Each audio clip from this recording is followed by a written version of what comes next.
on here. Cat report, let's go. Yeah. Cat report in the building. Cat report in the building, man.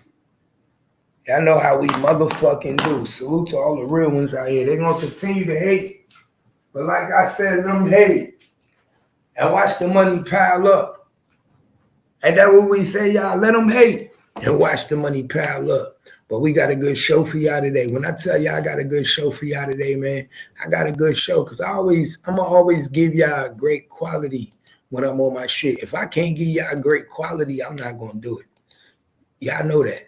I'm not even going to go live on some real content shit if I can't give good quality. For all my people that's on the Cap Report, make sure you tap in. Guess where we at? It's StreamYard. All you got to do is hit that link. For all my people that's on Gangsta Cap, you already know how to hit the link. You already know. But we're going to do how we motherfucking do. Because we got a lot of questions, man. We got a lot of questions because like I told people, people are forgetting about. A lot of money. Bitches counting for me. No. You gonna get some. I got bank transfers for you too. So Yella Beezy bank transfer, y'all. Let's remember Yella Beezy bank transfer. That's what we're gonna concentrate on today, because I've been hearing a lot of people on the street say how they going. That everybody in the street saying because Govan Hernandez got found not guilty, they feel like Yella Beezy is gonna get found not guilty. I'm hearing a lot of that. And like I keep telling people, Govan Hernandez case is totally different from Yella Beezy case. Two different type of cases. See, Govan Hernandez was actually a smart individual. He actually was the type of individual that was smart enough to know not to tie himself back to the motherfuckers that he was using. You see what I'm saying? That's why if I give anybody credit, I will give Govan that kind of credit, my nigga. He was a smart nigga, how he played his game, how he played his role. Was he smart with the niggas he used? Nah, because he used some dumb niggas. But guess what? Sometimes you use dumb niggas on purpose. I'm gonna be real. Sometimes you use dumb niggas on purpose. Why? Because you use them for this sole purpose. That when we go to court, they sound dumb. They sound illiterate. They sound like they ain't had no education. They sound like they don't know what the fuck going on. So we're going to concentrate on Yella Beezy bank transfer today. And we're going to concentrate on how Yella Beezy bank transfer is going to be the reason he end up in jail. You see what I'm saying? See, Govan Hernandez didn't wire no money from his account. Let's make this clear. Again, no evidence was directly tied to Govan Hernandez. We have evidence directly tied to Yella Beezy. Direct evidence. And what I also want to break down is how Rainwater tricked Kogati into making him think he was going to manage him and do the same thing for Mo3 that he would do for him. And that was all a front. I want to bring that to fruition.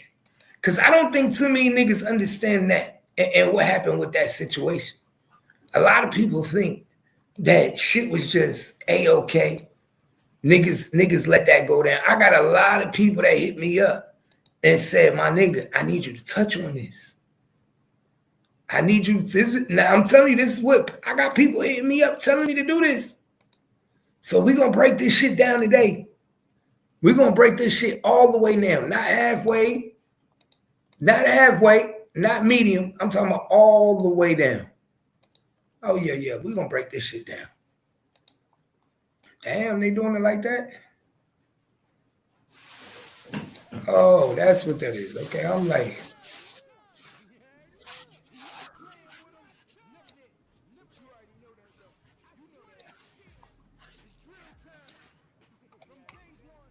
Oh, my bad. I thought I took that off. Hold up, y'all. I thought I took that off. My bad.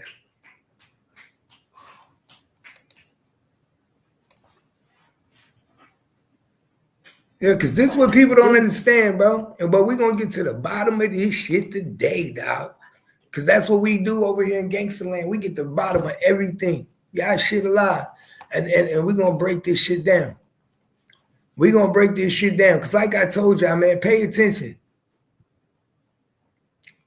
So first thing I want to ask y'all, how do y'all think they knew about the bank transfers from Yella Beezy account? That's the first thing I'm going to ask y'all. Because a lot of people are trying, y'all doing too much, bro. I seen so much. I'm going to put this right here. Because, I got paperwork, y'all. I got paperwork. First thing I'm going to ask you, bank transfers from Yella Beezy account. Think about this, man, because they keep trying to compare Goldman Hernandez to Yella Beezy. Oh, Goldman Hernandez got off, Yella Beezy going to get off. So I'm here today to explain to them the difference between the two cases. I'm here to explain these people the difference between the two cases, but in the midst of me explaining them the difference between the two cases, I'm going to make them understand how Goldman Hernandez had no direct evidence for him to link to Young Dog. Right. Yella Beezy has direct evidence leading him to Mo3. Right. It's got money trail. That's the biggest thing. Money. Thank you. All money trail. All money trail. Stupid shit. Like how you get you. Hey, I mean, you can't speak for their brain and how it works, but that's the easiest way to trace anything. That's how you know Yella Beezy ain't a street nigga. Yeah, because that's. Think about it. This is how we know Yella Beezy really ain't a street nigga. Because any street nigga wouldn't have got caught up wiring money. Any street nigga would have gave that shit hand to hand. Niggas is scared to do wire transfers with drug deals. You understand what I'm saying? So this is how you know he wasn't a street nigga. So now you got to say to yourself, if motherfucking Goldman Hernandez was smart enough to not give these dumb niggas the money, right, why wouldn't Yella Beezy be smart enough to not wire transfer niggas the money? He's not a street nigga. No. And he not thinking how street niggas think. So a street nigga could easily put him in a compromised situation. Yeah, very much so, mind my business. Two different cases. But they want to make it seem as if it's the same. They want to make it seem as if it's the same. They want to play the line. That's what they want to do. They want to play that thin line and make it seem like, oh, we have a similar case. Oh, Yella Beezy gonna get off. He gonna get off. They trying to accuse him for murder for hire. You see what I'm saying? The same way they accused Goldman Hernandez. Guess what Yella Beezy went and did? Guess what Yella Beezy did the day after Goldman Hernandez got found not guilty? He went and hired his attorney to put him on his side, put him on his team. So not only do he now have the best attorney in Dallas, now he got another guy who's fresh off of winning a murder for hire. These niggas know how to play the game. Yeah, they do. They know how to play the game. He just watched this nigga beat a murder for hire for Young Dolph. And he said, ooh, I need him. Come here. That's how you do though. And he fresh. That's like getting a nigga straight off the football field. Period. I just seen you made that touchdown, my nigga. Come on this side. I got some recruitment for you. You ain't got to trade for him. It ain't not the NFL. How much you charge? That's why I say the justice system is not the justice system as people think, bro. You watch a nigga beat a case, you like, oh, this nigga, how many murder cases you beat? I beat every murder case I was up against. Hell yeah. I need you. Ain't that how I always go? You always get that. It don't mean that the niggas Listen, it don't mean that the niggas he was representing didn't commit the murder. No, that's it just means that he's good at what he do. Right, that's it. He's good at getting niggas off what he did. Criminals are criminals. You see what I'm saying? These niggas just good at what they doing. These niggas are just good at what they motherfucking doing. Point blank. That's just what they doing. Don't mean a nigga ain't guilty. My nigga, you could get a nigga off 10 murder cases. Don't mean all 10 of them niggas didn't commit that murder. That just mean that that's a good ass motherfucking lawyer. Maybe that nigga lawyer know how to work the system. Maybe that lawyer know how to work the ins and outs of what he doing. Pay attention. It's all in the mix. It's all the funny games. It's all a play. You have to peep the play. You have to peep what's going on. So that's why I say pay attention to the bank transfers. Exactly. He did. Angelo. Yes. He sent the money to an undercover. Exactly, Angelo. That's why I'm telling these niggas this is a different case. It's not the same. He sent the money to an undercover officer. That's why I told y'all. You didn't think Dallas PD knew Mo3 was going to die? The money got wired to an undercover bank account. An undercover bank account. That means that this was before the murder, not after. Keywan had pictures taken with the money before the murder, not after. You understand what I'm telling my people? He had money with the murder weapon before. They made sure Keywan took pictures with the murder weapon. Why you think they made him take pictures with that murder weapon? Why y'all think that? Let's keep it gangster. Why you think they made sure that Keywan, everybody that was a part of this shit, was really fucked in this shit?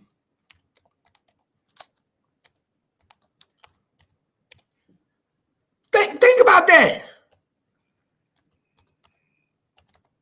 Hold up, y'all. I'm just asking y'all a solid question.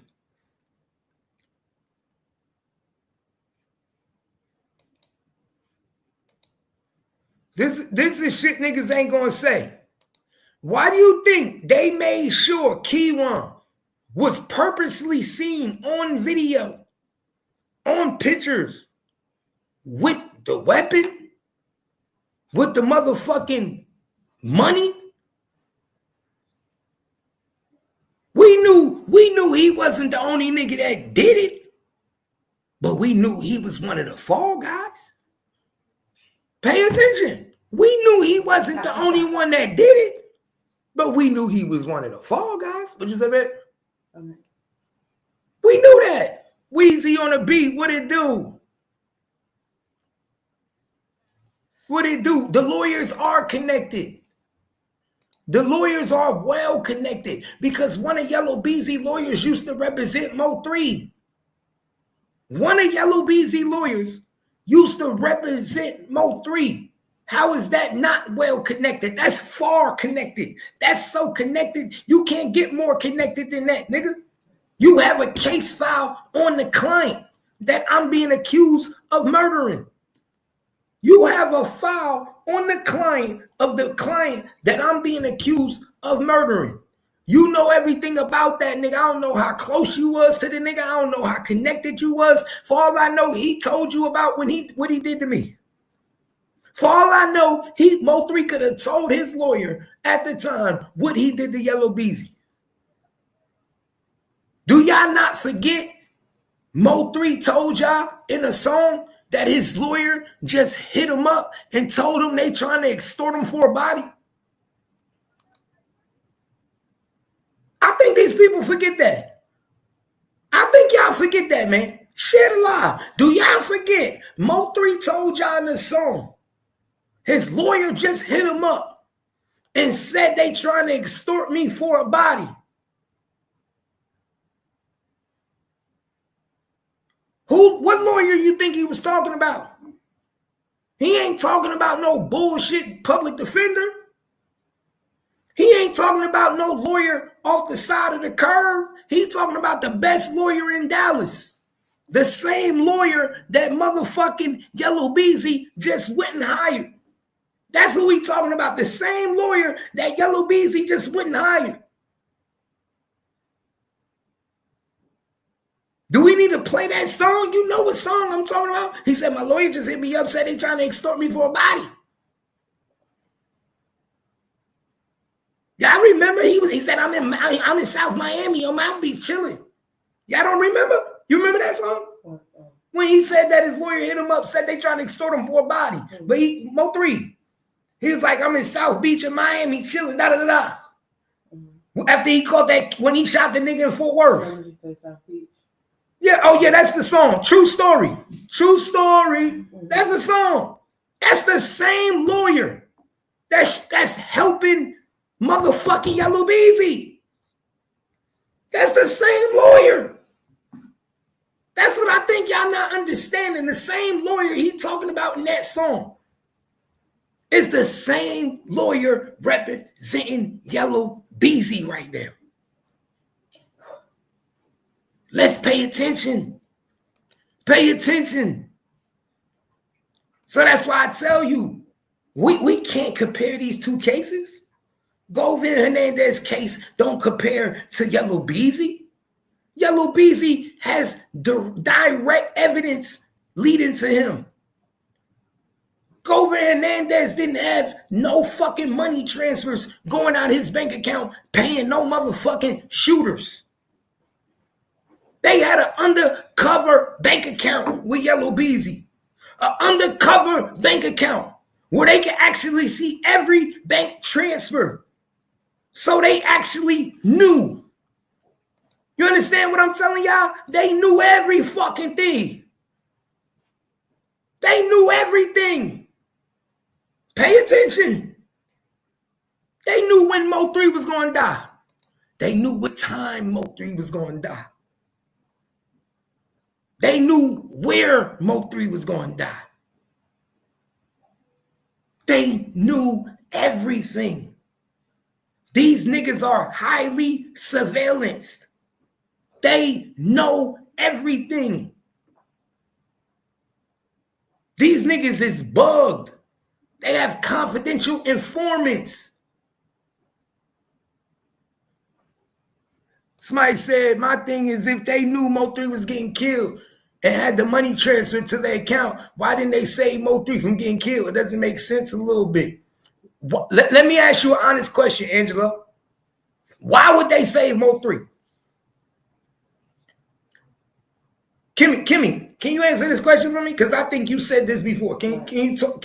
Angelo just said, my thing is, if they knew Mo3 was getting killed and the money was transferred to their account, why didn't they save Mo3 from getting killed? It doesn't make sense to me a little bit. Can you explain to him why? I don't feel like, and this is in many cases, I don't feel like any of them, even though they can, I don't feel like they would have tried to save him at all.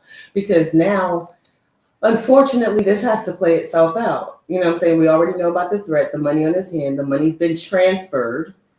Now, so if they were to stop it, then all they got is the transfer. The execution, unfortunately, has to fall on Mo3. Once that happens, then the job is complete, right? And then you can start going for all your key players. You got to think about it from their perspective. We're humans. So we're on the end of saying, like, you know, lives could be saved. You got what you needed. You know what I'm saying? On them, we see this more than a little bit. And not just with us skin folk, with anybody that is involved in these high dollar amount of, you know, game. And they had to wait for him to go. And more than likely, it's something bigger than little. Why would I stop the crime and get you niggas for conspiracy when I could get you for murder? Yeah, it's like when you get those small-time drug dealers, you know what I'm saying? And you're trying, there's an ends to this. Somebody is providing you, right? So you're always trying to get to the top of it. So once they had the money transferred, boom, that's all we needed. Okay, yeah, so now let's see what happens. It's same like when it's just like the niggas on the street corner. We know them niggas is selling drugs on the street. We know them niggas is selling drugs on the street, but we don't care about them niggas that's selling drugs on the street. We want the niggas that's selling the drugs to the niggas. So why would they give a fuck about a conspiracy to murder? I don't care about a conspiracy to murder. We didn't put all this work in for a conspiracy. Exactly what Queen said. I think they've been watching for a while. If you watch Yella Bond hearing, the prosecutors went back to 2016, 17, 18, 19, asking if he had ongoing beef with plaintiffs. That's exactly why. We spent, first of all, these niggas didn't just start getting watched, right? They've been watched since 16, 17, 18, 19. So they're building cases against these niggas. They've been watching. They know everybody you know, every move. Oh yeah, they know everybody that's a key player in here. Every move that make, who's connected to who. So all of this is pretty much just the aftermath of them watching. So unfortunately, yeah, they had to watch the execution in order to build a case. Exactly. Sometimes people gotta understand. This is what people gotta understand. Sometimes shit has to play out for the case to get done, for the case to be a case.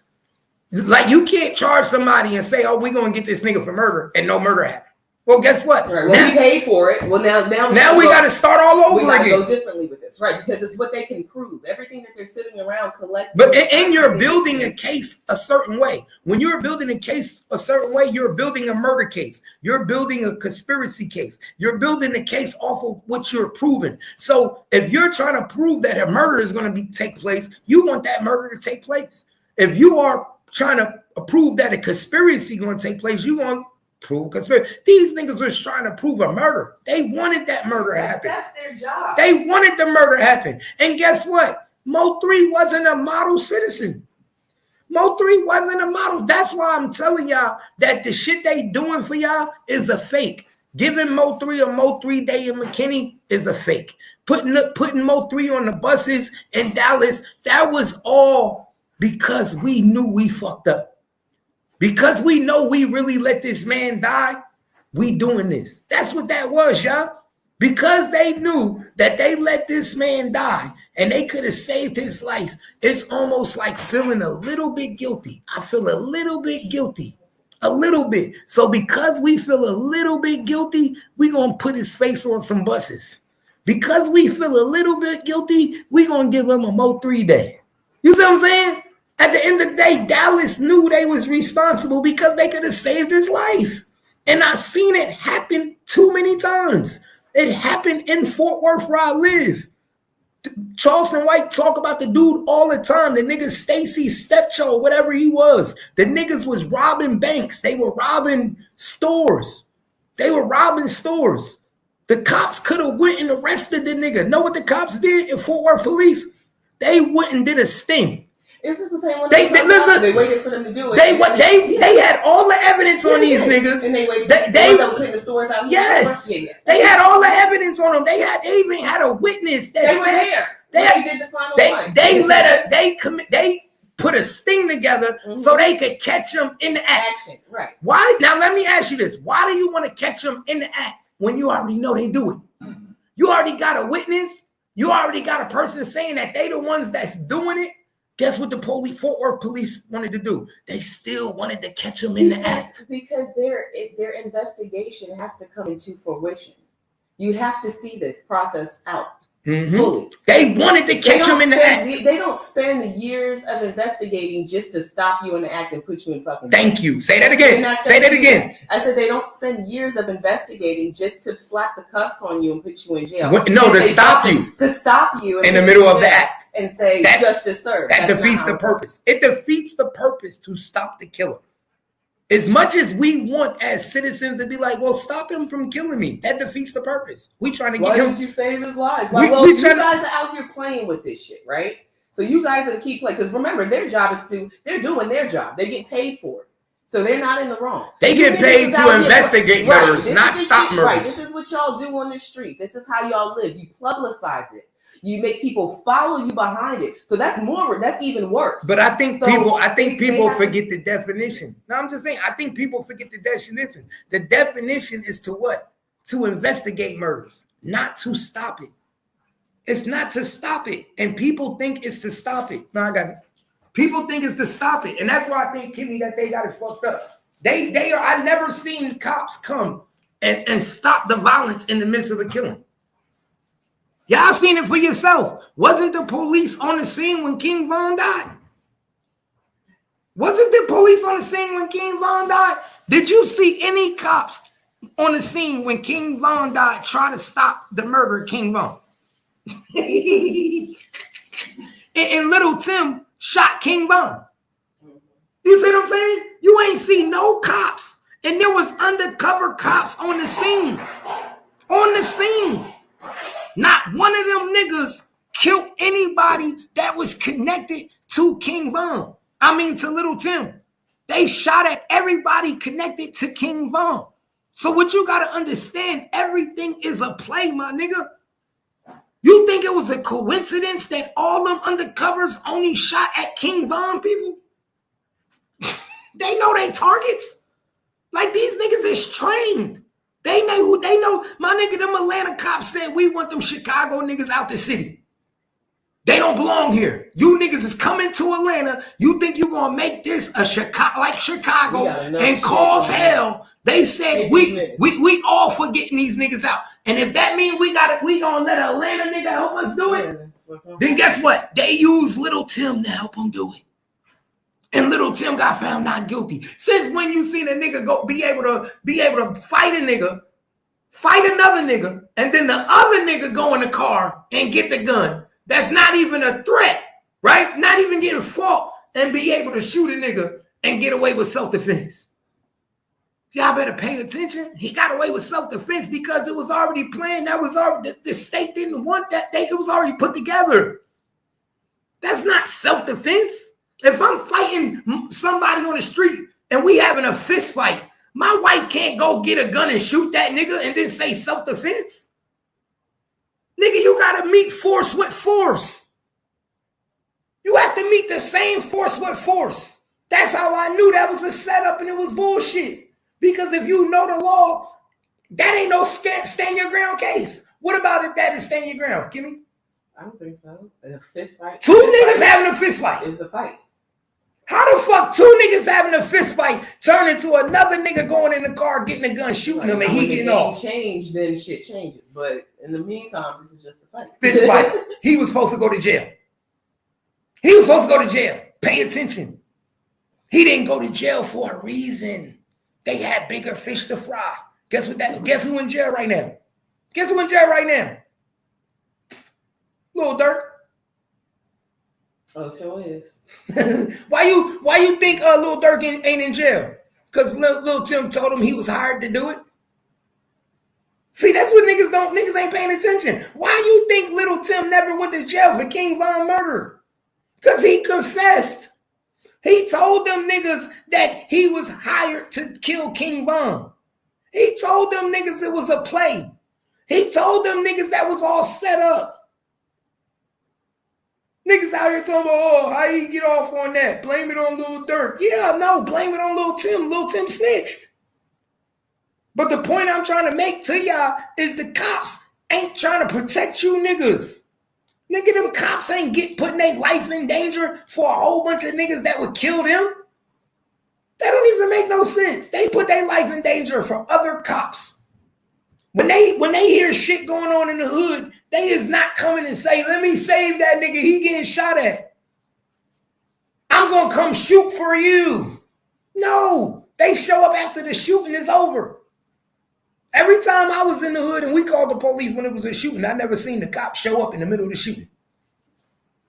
Never.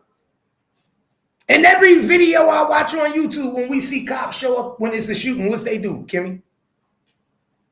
I said in every video we watched on YouTube when we see cops show up in the middle of a shooting, what they do?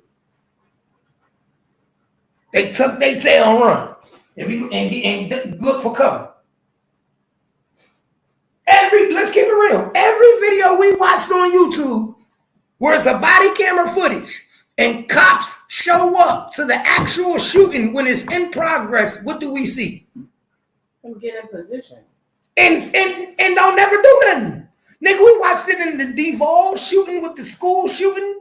We watch all these niggas be scared. They be scared. They not really be ready. Most of these niggas want to be cops, but they not really ready for battle.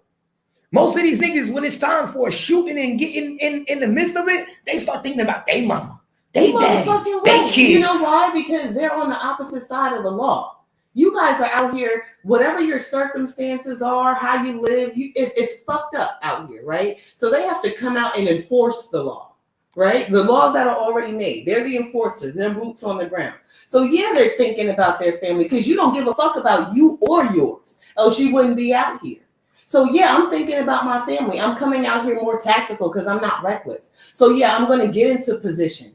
Because that's how you try to get at these niggas. They be all on the street fighting and fucking off and shit like that. Now I gotta come in and correct you niggas, and then you want me to just step out like you do? No, I'm trained professional. I'm gonna come out here. But they don't come fight. Fuck you. And this is why people are upset. Fuck you. But I'm just saying, they don't come fight. No, they don't. This is why they say fuck you, and then we get upset because they're like, oh, you didn't have to shoot, nigga. If it's between mine, it's definitely yours. You're the criminal.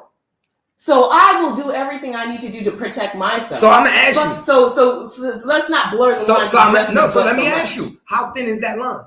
Very fucking thin. So I'm gonna ask you. You a police officer. Very thin. You a police officer. You got kids at home. Very thin. You got a husband at home. How thin is that line when you know you coming to a gunfight to help a criminal? Very thin. And your life is on danger.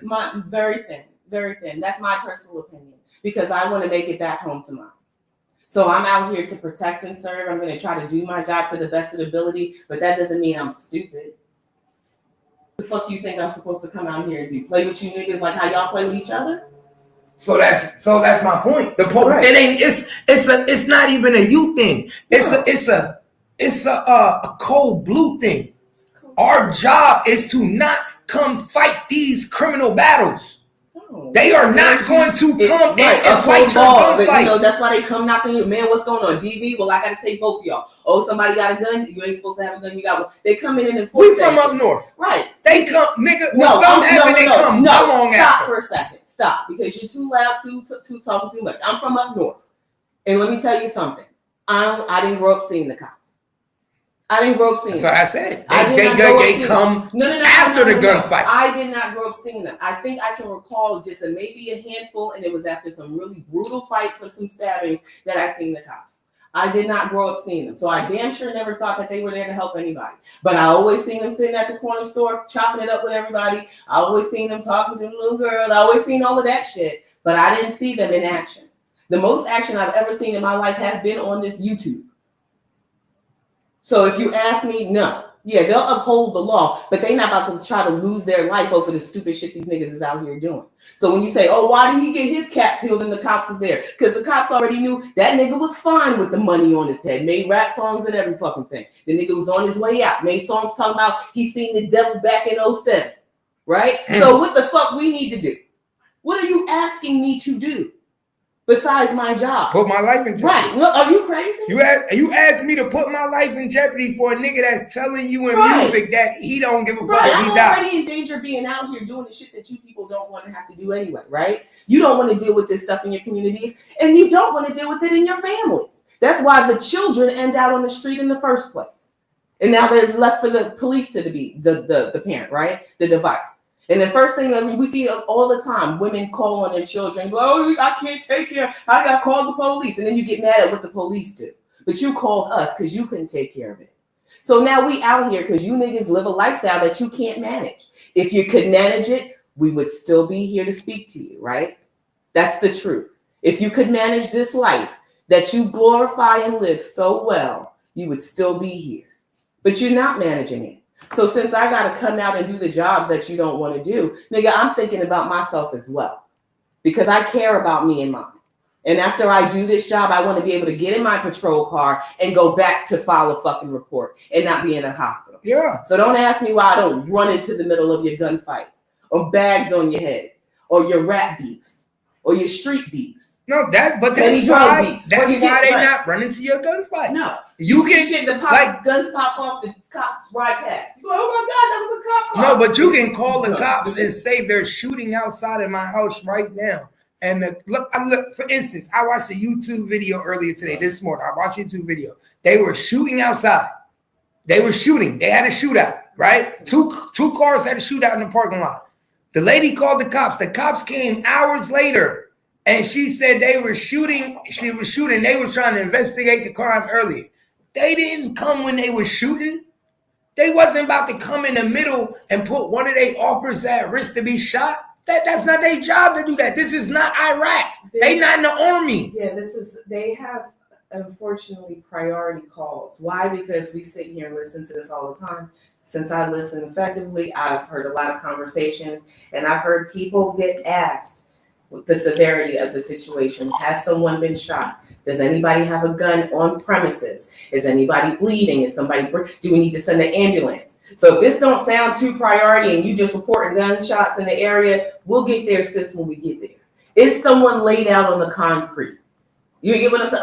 It's a level of crime and murder. It's too. You gotta understand. Somebody got to be really shot already. You gotta understand what's going on in society. You have to have enough employment on the force, and a lot of these towns, unfortunately, ain't as packed up as they should. Right? It's a lot more crime than it is ability to protect these people. Right? So, unfortunately, there's a higher. Okay, is they okay? Are they breathing? Okay, we're gonna send somebody out.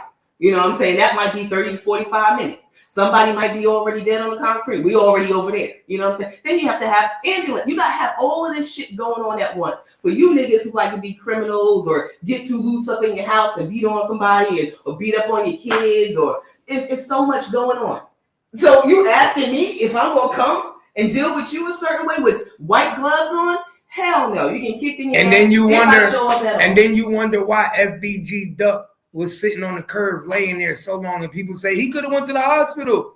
Went to the hospital only 3 minutes away. They didn't give a fuck. We'll get there. Nipsey, we'll get there. They didn't give a fuck. So stop acting like you guys don't. I don't understand. Just like when the cops come into your house and they already know that you have a history of violence, they treat you a certain. We've been here twice today. They treat you a certain way, right?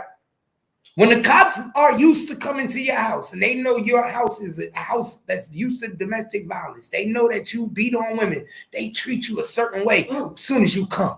So what makes you think that if they know you a gang member, they know that you commit crimes on these streets? We know you shoot and you kill. Very nice. So now you get hit today, right, and I'm supposed to risk my life for you. That's how they feel. And I got kids that love me. That's how they feel. Dude, you just said that. They know your history. They know who you are when they come out here. They know when your name is dropped. They know people in the streets that's dealing with you. They know how you move. So now all of a sudden you get hit today and you want us to drop off. You want me to save you. It's not going to happen. But and then prior times that I probably talked to you, you said fuck me. Right. That's another thing. I don't talk to police. You know, all of that nigga shit that we do. All that nigga shit. And they be forgetting that these police, they dealt with these niggas before they see them dead. Plenty of times. Let's remember. Plenty of times. This is not. They show up to these niggas shot, but they dealt with these niggas before they actually was shot. Right. Some of these niggas been caught. It's been instances they catch you for anything, and then you disrespecting these police officers. You're not on their good side. So my nigga, just like you enemy to the other niggas, guess what? You enemy to them. Right.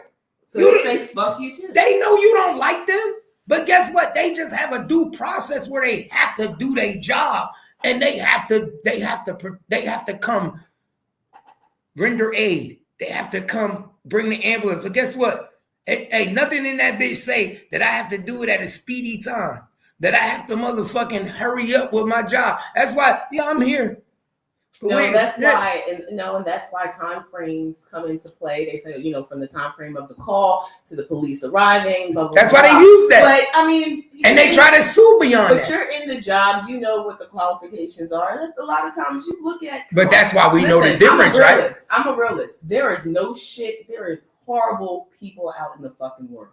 You get what I'm saying? There's horrible people, and we get to see them on the internet. You know what I'm saying? On the news, or on these little skits that are done on here. There are really some nasty fucking people out in the world. So to ask someone who is out there every single day to not be so hardened and is a really hard job. So please believe when you're out there and you're engaging with police, it is not the friendliness that you you should deserve, because we don't live in that type they of are world. actually a little friendlier than they should be. Because think about it. If I knew I'm dealing with a nigga who's a cold-hearted criminal, a killer, and a nigga that pop niggas and got a couple murders under his belt, I probably should be a little naive and be a little stern in how I react to him. But a cop have to be what? He has to be professional. He has to. Everybody deserves dignity. And he got to treat you with the same respect he treat a regular citizen. Mm-hmm. But you think that cop that ain't looked you up and know that you a motherfucking criminal? No, that's why I said the lines get blurred very quickly, because that's exactly what you're looking at every single day. In your world, how many good people really are there? You start to even question yourself. So let alone fucking niggas out here not really doing shit. You looking at them like, nigga, you ain't going nowhere. You ain't did shit. I know your family. This is bullshit. And if you get and then that's why most cops lead to drugs. Why? Because you go to work every day knowing that I got some people. Like, think about it as a cop. I go to work every day knowing that I'm arresting motherfuckers that should not be on the street. And then I watch this detective come in and cut him a break because he knows somebody who might have. Judge, I got everything you need, Judge. And like, we're going to give you probation. What? What the fuck am I here for? Or better yet, you gave him a break. He committed a murder and you gave him a break because he knew the nigga that committed the murder. Nigga, I go out my ass and put my life on the line on these streets. That's how they feel. So then when you see niggas get beat up on the corner or niggas for their own tactical groups, it's because they've had enough. They out here doing the same they trying to do their job. At first they came in here, took the oath, it was all love, and then you start to get to see the real. You know what I'm saying? You're scared now. You see all of the bad. You see, my nigga, do you not know?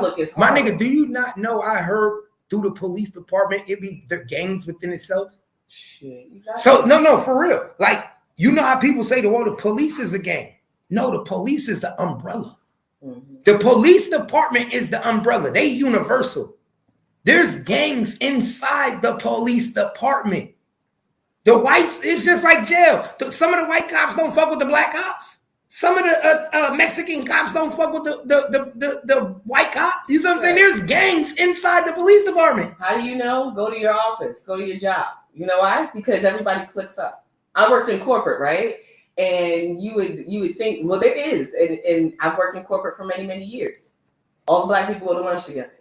They try to link up because they know they outnumbered in this motherfucker. Then the Hispanics, they go to lunch together because they ain't chilling with the blacks. And this is not a thing. You just kind of do it yourself. It does it automatically. Right. It's a comfort thing. So in an environment, please believe they're amongst other people that don't have the same ideologies that they do. So you link up with the people that have the same thought process. Every day we come in here risking our lives. They don't give a fuck about us. You know, so now every time we complain to them motherfuckers. Right. He get a promotion every time. Oh, better yet, no, I'm gonna tell you what it really is. Know what they really do on the police? This is what they really do. This is what they always calling us to them calls. Boom. There you go. How come it's always us Mexicans getting called to the Mexican calls? Boom. Or better yet, how come every time it's a shooting in that neighborhood, they calling the black people? That's why they started making people have to have a beat. Right. Because you will be the first responder to this beat. That's your beat. Because why? Because they started realizing that the sergeant would be dispatching people to the calls based on who he wanted to respond to certain areas. Right, and here's where the confusion lies. Because although you look at it from a perspective like, wow, we always got to go, understand as a sergeant and people that are heads up, you got to understand your demographic. We always have a problem where these white cops come from a whole nother neighborhood and they don't look like us, don't understand us, and they come into our neighborhood, try to enforce laws. So when your people, that's why when we send our people in, we be like, brother, nigga, you gonna do me like this? Sis, you know what I'm going through. But they send you your people. But they send you to your people because you're the only one that can relate. Let's not act naive. Are you going to send the black cops all the way to the right neighborhood where they don't see blacks half the time, don't care to deal with them? They money shits on you and want you to come in here. What's the first thing you think they're going to say to them? The fuck are you talking to me nigga, for? They're going to get this nigga out of here. They're going to be like the ones you see. They call them Karens and Toms and shit because they feel that they're entitled. You don't come in here telling me shit. Get the fuck out of my house, get off my property, and get out of here. Now you got a problem. You're the officer, and this nigga just summed you. So they understand demographics. So that's something that we don't understand. But they do. So I say that to say, if they got gangs inside the department, you don't think they also got people in the department that feel like, I'm willing to take a little money over the table because this job don't pay me enough. It don't pay me enough to go do this shit. I'm willing to go do this side hustle for Yella Beezy on the side. Yella Beezy pay me more than I get paid from the department? And that's what I don't like. That's what I don't like. It should be against the law for cops to work outside jobs, my nigga. As long as you on the force, it should be against the law for you to work outside jobs, outside the force. If you're active law enforcement. And the reason I say that, because it's a confidentiality factor, my nigga. Because we see it every day. You are a law enforcement officer, and then you're an off-duty security officer. You started your own company. You hold the oath to the police department. 9 out of 10 people are not holding that oath when they get around these artists. They allowing them to smoke in front of them. They allowing them to do shit in front of them. Right, allowing them to do criminal shit. They're not holding their oath. But guess what? That's the start of disconnecting from the force. That is exactly a start from disconnecting, because you're allowing shit. I saw a video with motorcycle cop ran up on this dude. He was in his, and I thought he was in California, but anyway, he was smoking and rolling up at the fucking light. Cop watched him like, nigga, what? And ran right after him. And then the average time, the cop is on your ass for some shit, but you get around entertainers and things become a little bit more lax. That's like a lapse in judgment, basically. Because now you're starstruck by this criminal who got money doing criminal act, because that's all they do. You watch the niggas who are all felons, got guns on them. You watch them smoke, hand drugs back and forth, you know what I'm saying? Grab ass and sexually assault women. You know what I'm saying? You don't say nothing because they got money and they got celebrity. But at the end of the day, they're still taking part in criminal activity. So that is a disconnect between the police. And that's where it starts, because you give them free range to do stuff outside of the job that they shouldn't be privileged to do. Mm-hmm. Like certain things outside of the job of what you do on the force, you shouldn't be obligated. And I know it's hard to say we can't control what you do on the force, but y'all need to set some rules on what you allow people to do working for y'all. Guidelines. You can't do security work. You can't do, because guess what? Your relationship with that security person might be stronger than your police force once you start being a security officer. And everybody is impressionable. And everybody has their own feelings. You have people that were on the force and leave because they don't agree with how. Thank you. I was just about to say that. So I mean, not everybody has the same mindset. I think your toughest stay up in there. Like, you got some people that say, I'm about to lead a force because you paying me more. And then the rappers say, nah, I don't want you to lead a force. I got a job for you. Now he's committing criminal activities and getting paid extra to do it because you pay me $60,000. I make $120 fucking with him. And I got real bills of my own. I could have, like I told you the other day, people have real life shit going on just because they're a police officer. They going through divorce. They got a sick kid. They got tuition. They got their house. They got cars. They got their parents. They got a whole life of things on their own.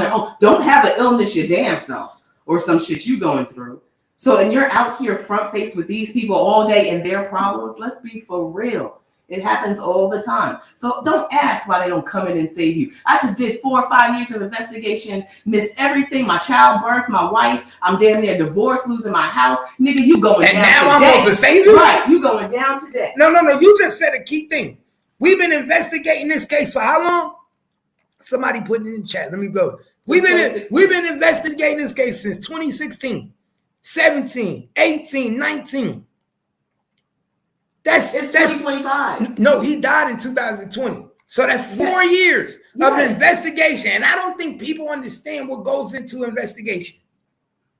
Oh, a lot goes. I don't think people knows what go into. It's not just a stakeout. Bro, we following this nigga. We at here, we there. We tapping calls. That's why when these niggas get up there and start lying, they like, this is amazing. This is amazing. And you niggas still gonna bring the lies. And you live in a world where the whole fucking world is surveillance. and then you niggas still lie. And you want me to save your fucking life? And this is why I be saying, look, this is why I say the way I do, Kimmy. Because, like I tell people, just because you get off on a crime don't mean you've been committed. Oh no, yeah, that's just what we would. I did my job. It's another job being like I forget. I tell people this all the time. Just because you beat a murder charge don't mean you didn't commit the murder. Sometimes there's circumstances in this case that where all the evidence were not allowed to be exhibited. You see what I'm saying? Sometimes there's circumstances in cases where all the evidence is not exhibited, and guess what ends up happening? When the evidence is not exhibited, they say, oh, we couldn't prosecute them. And then later on, we be like, damn, but if we would have knew this evidence, if we would have knew that, but why this wasn't admitted? Why would this one? Oh, they wouldn't let you admit it because it was circumstantial. They wouldn't let this be admitted because it was hearsay. Shit, I went. You see what I'm saying? With a kid who caught a murder charge when we got out of high school. He was a few years younger, and he caught a murder charge, and everybody was talking about it. Oh my God, this is like you're going to jail. That nigga got off. We were scared as hell. Because that shit is like, what? Especially, back up there. What? It wasn't enough evidence. It was just the two of them. So it wasn't. So although we like, that nigga crazy now, I don't know he did it. It was like, wow, these niggas getting off of murder charges? Bro, I know. Bro, I think people, but we knew he did. People fail to realize murder is the hardest, is the easiest thing to beat. Right. Well, I didn't know that until then. No, they say murder is easier than. I always thought that. They say murder. If a murder case is the hardest case to catch, but it's the easiest case to beat. It's easier to beat than domestic violence. It's easier to beat than DUI. Because when you catch a DUI on the scene, you do a DUI charge, they catch you, they know you drunk. Right. You catch a domestic violence, she say you beat her up, you going to jail. Right. You kill a nigga, he dead, he can't testify. Right. In this case, it's your word is against his. And that nigga walk. And if nobody there to see nothing, then guess what? You can say whatever the fuck you want. You can say he attacked you. You can say he came at you. That's why they say murder charges is the easiest thing to beat, because it's your word against a dead nigga. And a dead nigga can't talk. That's why they always say if you got to shoot a nigga, don't leave him alive. Because if you leave him alive, then guess what? He could get on the stand and tell everything. But a dead nigga can't tell shit. And you could say, I ain't do nothing. He attacked me. He did this. Well, that's probably what, in that case, that's probably how it, because it was only them two. And when you have only no witnesses to it, you can do what you want. And if you got a good lawyer, nigga, it's reasonable doubt. That's what people felt to good. The justice system is about reasonable doubt. All I got to do is create reasonable doubt. That's why Goldman Hernandez beat his case, because it was easy to create reasonable doubt. You had one man saying that he hired me to do this. Well, guess what? We're going to make this one man look like he's a liar. He ain't shit. He's just trying to implicate me, because guess what? This one man don't have no evidence with me giving him money. He got no text messages of me telling him to do something. It's all he say, she say. Who going to prosecute somebody over he say, she say? You see what I'm saying? It's not, you're not going to sleep right knowing I'm putting the nigga in jail because you said he did it. No, show me some evidence. And that's how a lot of niggas get off. Because you can say whatever the fuck you want, but can you prove it? Yella Beezy fucked up because he was given what? He sent wire transfers to an undercover cop. That's crazy. Undercover cop. That's why I tell you that the Mo3 family has a case, my nigga. I'm thinking Mo3 mother, somebody got some money in the back end. Because I don't know how you ain't suing the whole fucking Dallas PD. How you ain't going crazy? That's something like, did you get paid? Did somebody get some money in the back end? Like for real, did somebody get some money in the back end that we don't know about? Because I would be going crazy. I would be in a fucking uproar knowing that Dallas PD knew my son was going to die. That's all I'm saying. I would be in an uproar knowing y'all knew my son was going to die. I would be in an uproar knowing, like, think about, Kimmy, I'm asking you for real. If Keith Jr. was out there in the street like that, and you found out that the cops knew that it was a murder for hire, and that they set up the account for the money to be wired into, what would you be thinking? What I be thinking? I'm asking for real, for the people. What would you be saying to yourself? I'd be upset. I don't know how much you can do because it's set up to play in their favor, not yours. But I mean, I'm a person. I would make noise about it. Can't say how much. I would be talking crazy. Yeah. Y'all, the police set up the account for my son to be killed, and nobody's saying nothing about it. So it's almost like somebody got paid not to react. I'm just asking, did somebody get paid to be quiet? How the fuck is you not, my nigga? If I found out my son had a murder for hire, got killed, and then the police was the account that the money was going into, I'm fucking going crazy. I'm up at the police station every day. I'm asking these niggas, what the fuck going on? We need to talk, nigga. How the fuck did you niggas set up account for my son murder and you niggas didn't stop it? Mm-hmm. I would rather have a conspiracy for murder on Yella Beezy than a murder for hire. Right. I would rather, as a parent, I would rather have a conspiracy for murder on my child than a murder for hire and my son be dead. Mm-hmm. Why you niggas wanted my son to die so y'all could get the murder for hire? They knew it was going to happen. They knew he was going to die.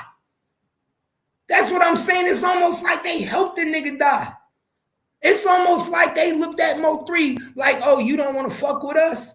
You torment us? Mm-hmm.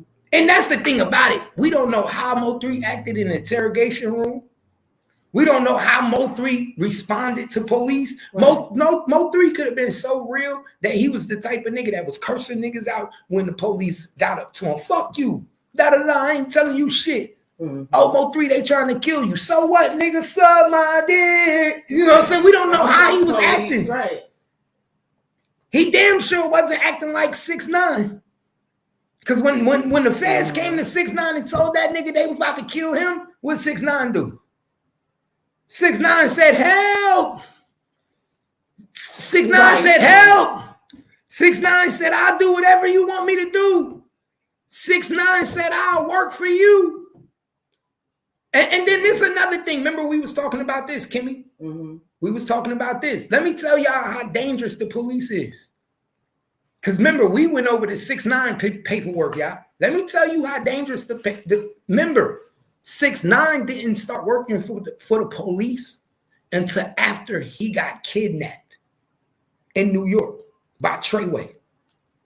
Let me repeat this again. 6ix9ine didn't start working for the federal government until after he got kidnapped in New York by Treyway, and they took his jewelry. Am I right, Kimmy? Yeah. What did we find out when he went to court? What did we find out when 6ix9ine went to court? Do y'all remember what we found out? We found out that the nigga that was driving the car when 6ix9ine got kidnapped was an undercover cop. Right. Remember that? Right. We found out that shit was recorded the whole fucking time. Right. So they knew where everybody was going to be. They heard everything. They heard everything. Stage for it to happen. Same way they would stage for Julio. I mean, like, bro, pay attention, y'all. They investigate. Bro, this is why I be trying to tell people they not paying attention. When Treyway went to court and 6ix9ine was on the case and the detective was up there, we found out that the nigga that picked up 6ix9ine when 6ix9ine was running from Treyway and picked up 6ix9ine and was acting like a taxi driver was a fucking FBI agent. He was a whole fucking FBI agent. When they had this nigga in the back seat with the gun to his head and they took him to his girl house. What's her name? What was 6ix9ine girl? When they took him to Sarah and he called Sarah, he said, Sarah, bring the jewelry downstairs. Just bring the jewelry. Mm-hmm. He was in the car with agents. Agents didn't say, let's save this nigga life right now. Mm-hmm. Let's stop everything. They was letting the whole thing play out. Videotaping everything on camera. Mm-hmm. That's how they put all them niggas in jail.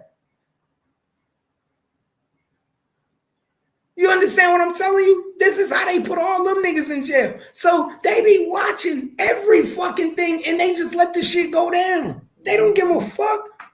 Just like they watched Fulio. What did they say in the conference before they caught them niggas? They said, "Oh, we gonna catch them." Mm-hmm. This is a joint. They said this is a joint conjunction with Tampa, Jacksonville. Mm-hmm. I was like, damn, y'all already teamed up already? How the fuck all y'all teamed up already? That's how I knew they already was teamed up. Look, because how you know this happened from Tampa? This was a crime that happened how you know it was something that had to do with Jacksonville? Remember, this happened. Fulio died in Tampa. Mm-hmm. How you know it got something to do with some niggas coming from Jacksonville? Right. That let me know that you niggas was already watching. It could have been some niggas from Jacksonville that killed this nigga. Mm-hmm. But you niggas come to the press conference and you say what? We're gonna solve this case. Please understand. This is our top priority. We know what's going on, and this is a joint conjunction with Tampa and the Jacksonville police. Okay, then you know with some Jacksonville niggas already there. Then you already know. That's why I say you gotta pay attention to the verbiage. Listen to what niggas say. Pay attention to how they move. They been knowing this shit. That's why I say they was watching them niggas outside Jossie house that night. Mm. Oh, yeah. Nothing these niggas did wasn't seen. Otherwise. Everything these niggas did was on camera. The feds got that shit like a movie. You think we watching movies? You crazy, nigga. The feds sit back like this. Oh shit, look, he just died. They about to pop him. Pop, pop. Oh shit. Mm-hmm. Nigga, the feds make movies on this shit, man. This is their evidence for movies. They sit back with all the little sergeants and detectives and they watch this shit and laugh. They sit back and watch the whole shit play out, nigga, like a movie. And they put every clip together and then they get their editor to put it all together as one clip. Mm-hmm. And they sit back and turn it into an hour, 2-hour movie. They sit back with their drinks at the chief house or the sergeant and detective house, and they all get their drinks, they get their cigars, they be having their wine, mm-hmm. and every fucking week they watch a different murder. Or every a murder. It's always a different murder. And they watch it. Mm-hmm. Almost like it's like what they call that? It's almost like a fetish. Like we've been chasing this nigga for 3 months. Remember he was talking shit to us? And then they play all the little clips of when they was interviewing him and investigation. Right. And then they show the murder at the end and then they laugh. I told him he thought he was gonna get away, didn't he? They do that. Mm-hmm. So that shit is like a fucking Hollywood film to them. You think they give a fuck about saving criminals? It's crazy how criminals be thinking like they give a fuck about saving criminals. Mm-hmm. Like, why you ain't save them?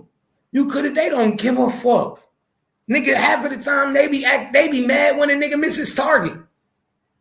Like word, they be mad when a nigga misses target. They be like, damn. So we got to go on with this shit for another 2 weeks. Yeah.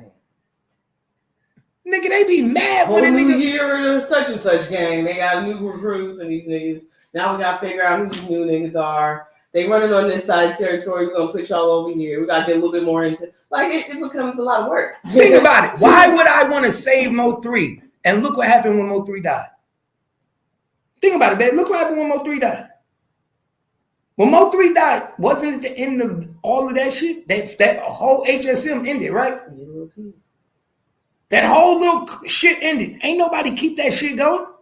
You don't see number 7 screaming HSM. You don't see that whole little shit die. Mo3 said, when I die, this shit gonna keep going. Niggas gonna kill for me, rob for me. That whole shit died.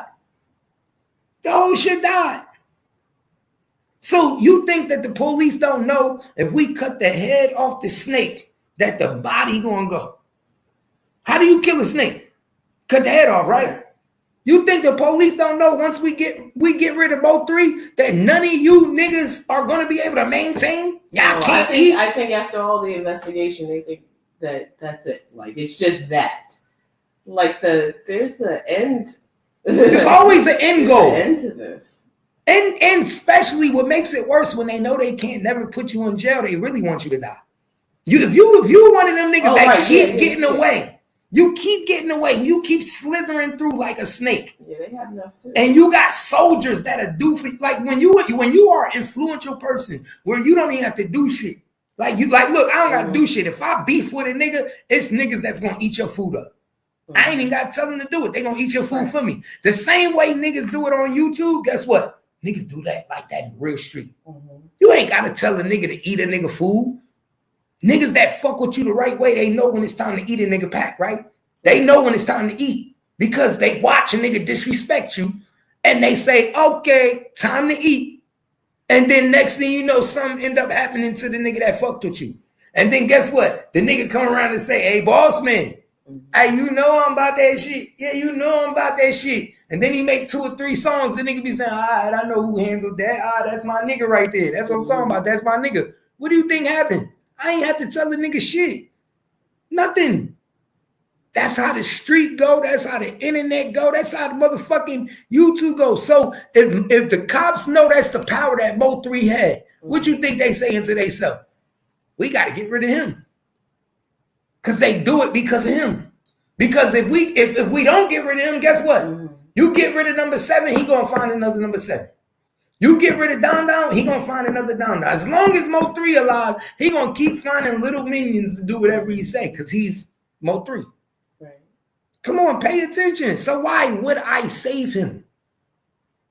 They don't. And then Mo3 told you I caught 3 bodies in 1 month. 1 was on accident. He told you that. I caught 3 bodies on 1 month. 1 month was on accident. My lawyer called me, told me that they just called him, said I caught a body. They trying to extort me. That's why I say Yella Beezy about to get off. If Mo3 lawyer called him and told him they trying to extort him, who you think was trying to extort him?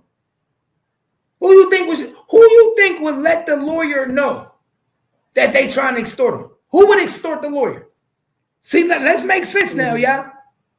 Let's make this make sense. If Mo3 said his lawyer called him, said they just talked to him, they trying to extort him for a body. They trying to extort him for a body. So who would be trying to extort the lawyer for a body? Pay attention, my nigga. Pay attention. And this is the same lawyer that Yella Beezy got. You see what I'm saying? See, this is why I love Mo3, because Mo3 told you in his songs what's going on. So if you niggas not peeping what's going on, pay attention. He told you. Them niggas was trying to extort the nigga. Oh, you don't want, we'll let you get off on this for self-defense, but you're going to have to pay $200,000. They gonna want $300,000, $400,000. What? I ain't do shit. Nigga, even Oak Cliff Business tried to extort Mo3. That's why I don't trust his so-called daddy. That's why I don't trust his fake daddy. Pay attention. What they call that nigga, Big B? That's why I don't trust that nigga. He fake. Don't believe that nigga. That nigga sit around acting like he fuck with Mo3, like he protected Mo3. If niggas respected you, Mo3 wouldn't be dead. Y'all niggas is corny, my nigga. That nigga ain't no Mo3 daddy. That's some bullshit. How a nigga gonna say I'm your daddy? I'm the godfather of Oak Cliff, but nigga still killed me from Oak Cliff. You was a fucking nobody. Let's make it make sense. For real. Right. If I'm really somebody, if I'm really fucking somebody, is niggas gonna take you out? Niggas gonna take my so-called son out? Y'all niggas better pay attention. That nigga's a fucking nobody. He on the internet bluffing for you niggas. He shouldn't even be on the internet talking about Mo3. What the fuck you got a nigga on Mo3 talking about he the godfather of Oak Cliff? That I was Mo3 daddy. I was Mo3 daddy, but I couldn't protect him. Get the fuck out of here, nigga. Then you ain't the godfather of Oak Cliff, nigga. Cause you ain't godfathering shit. You ain't godfathering shit. I don't know how you niggas do it in Oak Cliff, but nigga, when the big nigga up north in Jersey, in New York, when the big nigga say that nigga is protected, niggas ain't touching him. Niggas ain't touching him. Niggas ain't fucking with him. You understand what I'm saying, man? What is wrong with these niggas? Mm-hmm. But he talking about I'm the daddy. I'm the guy. That's how you know this shit was all a play. That nigga was extorting Mo3 too. Let's keep it real. He was one of the niggas extorting Mo3. Everything he had was off of Mo3. Mo3 was paying that nigga bills. Mo3 was paying for that nigga shop. Nigga, the jewelry he got on was Mo3's. Tell niggas how you wearing Mo3 star ring. Tell niggas how you wearing Mo3 star ring. That nigga, see, that's what the nigga ain't gonna tell niggas though. He ain't gonna tell niggas the truth.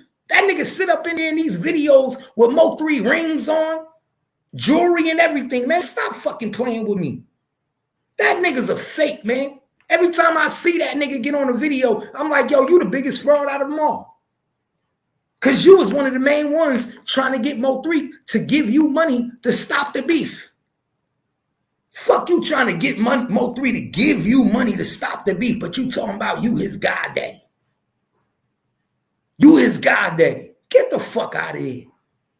Get the fuck out of here. How the fuck is you his goddaddy, but you need niggas to give you money to protect you? I wish my goddaddy would come to me and say, give me money to stop a nigga from killing you. That's what Mo3 so-called goddaddy did. He went to him and told him it's going to be $25,000 to stop these niggas from killing you. That's what he told him. And guess what Mo3 told him? Tell him I said, fuck him. The fuck I look like paying you $25, $25,000, $25K to stop niggas from killing me. But you supposed to be my goddaddy. You supposed to be the godfather of Oak Cliff. And after I die, you acting like you that nigga. And you speaking on me. Like you rock with me. You couldn't even protect me from getting killed, why nigga. You ain't paid the 25? Say that again? I said, why he ain't paid the 25? Thank you. He's the godfather, right? Thank you. So why he ain't paid the 25? Because 25 today is only 50 to 100,000 tomorrow. That just stop these niggas for right now. So that's what you think you're going to extort me on my life forever? No, but elaborate on that. Elaborate on that. Why he didn't pay the 25? Right. Like, but that's what you just said. He was the godfather. Right? Bro, this nigga said he was his daddy. He still to this day walking around saying I'm his daddy. That's insane. Man. It's insane. He called himself the godfather of Oak Cliff. Mo3 was the one gave him money for his shop. Mo3 was the one gave him he walking around with Mo3 jewelry on. But you go to Mo3 and say these niggas, he tried to see what he tried to do was broker a deal to get money in his pocket. Mediate. Right. He tried to act like he wanted to mediate a deal, but extort Mo3 at the same time. Like Mo3 was a sucker. And Mo3 said, fuck these niggas. Yeah, I was able to keep them off your head, but it's going to be 25,000. What? That's how I said none of these niggas really like Mo3. Because I'm not doing it. That's why I said they really didn't like Mo3. I'm thinking about it like that's a play. I wouldn't like that. That's why I know they really didn't like Mo3. They thought they could use Mo3. They played his kindness for a weakness. They was all using Mo3, bro. All them niggas in Oak Cliff was trying to come up off of Mo3. They was using Mo3 because ain't no fucking way that I wouldn't even bring that up to a nigga I claim my dad. Why would you even bring that? If you to be the nigga that you say you are, this should be handled. Why are you coming to me to tell me at that point that you made the deal? I wouldn't even feel like I'm the godfather of Oak Cliff if I gotta come to my so-called godson and tell that nigga this is all I was able to do for you. They want 25. They want 25. I didn't need you then. I didn't need you. Bro, I've been saying I think he was the one.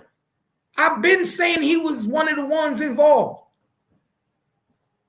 I've been saying I think he was one of the ones involved. Why do I think he was one of the ones involved? Because I think Mo3 stopped taking care of him. Let's keep it real. I think Mo3 stopped taking care of that nigga. He played a part. I believe at any given time, he could have got them niggas off him. At any given time, he could have got Trap off of Mo3. At any given time, he could have got Yella Beezy off of Mo3. Stop playing. He was one of the ones making Mo3 think he was safe. You good, you right, don't worry, they not gonna fuck with you. They respect me, don't worry about that, it's just music. You see what I'm saying? Now niggas is all talking to him, talking about why you ain't stop it. Oh, nobody wanted to listen. He lying. He lying. No, Mo3 didn't want to listen to me. Mo3 was a hothead. You lying. Nigga, you was one of the ones telling Mo3, don't worry about nothing, nigga, you good in the cliff. That's what that nigga was telling Mo3. You good in the cliff. You know I got you, nigga. I'm the godfather. Ain't nobody gonna fuck with you. You was a motherfucking liar. You wasn't making Mo3 feel like he motherfucking need to be worried.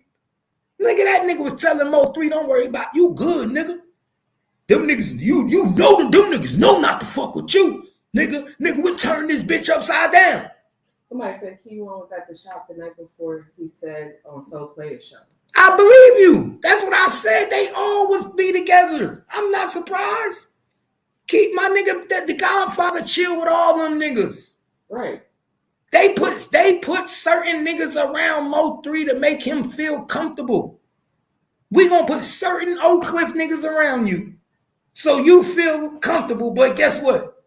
They still more aligned to us than they are you. You just don't know it.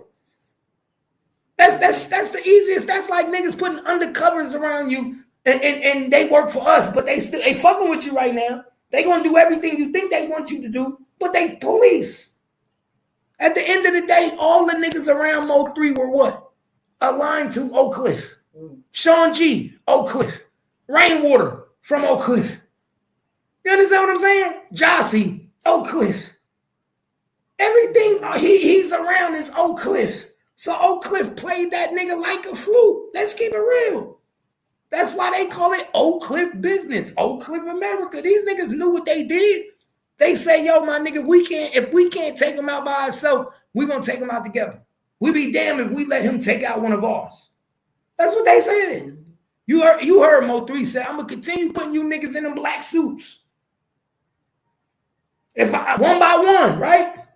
You think these niggas ain't hearing the music? And what do you always say to me? Stop telling these niggas what you going to do, right? So what is Mo3 doing in his songs? Manifesting. But he's telling these niggas everything he gonna do, right? That's your manifestation. If it comes to your brain, it's gonna come out of your mouth, right? Some niggas don't know how to shut up. So it's just like your computer, right? It's got a mainframe, but then you have a monitor, right? The computer, right? And then the monitor. And what happens and what you're able to control on the computer will show up on your monitor. It's the same way your brain works. When you start saying, and I'm gonna do something, whether good or bad, and you start speaking it out, you actually start to do it. That's not a lie. So when you see people, that's why they say believe people for who they are, because that's exactly who the fuck you are, because that's how your brain is operating. That's what you live. That's what you believe, because your heart is connected to your brain. You get what I'm saying? This is all available inside your body. So when Mo3 made that song, and he got on his knees and he said, I'm praying to Allah for forgiveness, but I can't stop until all these niggas dead. He meant that, right? Yeah. Because you're a spiritual being having a physical experience. You can be as strong as you want, but in this physical world, you gotta take some niggas down, and that goes against your spiritual. So you know you're not gonna be here too long. You ask why these niggas make songs about they death and in caskets and shit, because you know how you're living is not gonna keep you surviving here. It's not gonna happen. No. Hello? Yes, keep going. Yeah. Mm-hmm. Right, God generator, operator, and destroyer. It's all up in there. It's all the same thing. And that's why when these niggas get behind bars and they be trying to use their rap lyrics as an excuse and say it's just the art, you know, judges and lawyers, they not trying to hear that shit. Because they like, this is how you live, my nigga. We see who you are. You know what I'm saying? How you speak, how you carry yourself, the crew that you run with. They know every fucking thing about you. So you can't get up in here. That's why they do all of this investigation for you to still come back to the courtroom and be a fucking liar. They'll have all the evidence on you. We know exactly who you are. What you got going on up here is coming out your mouth. You really, these niggas is living this lifestyle. It's a problem. It is definitely a problem. And you would think that people would learn from others. That's not how it's supposed to go.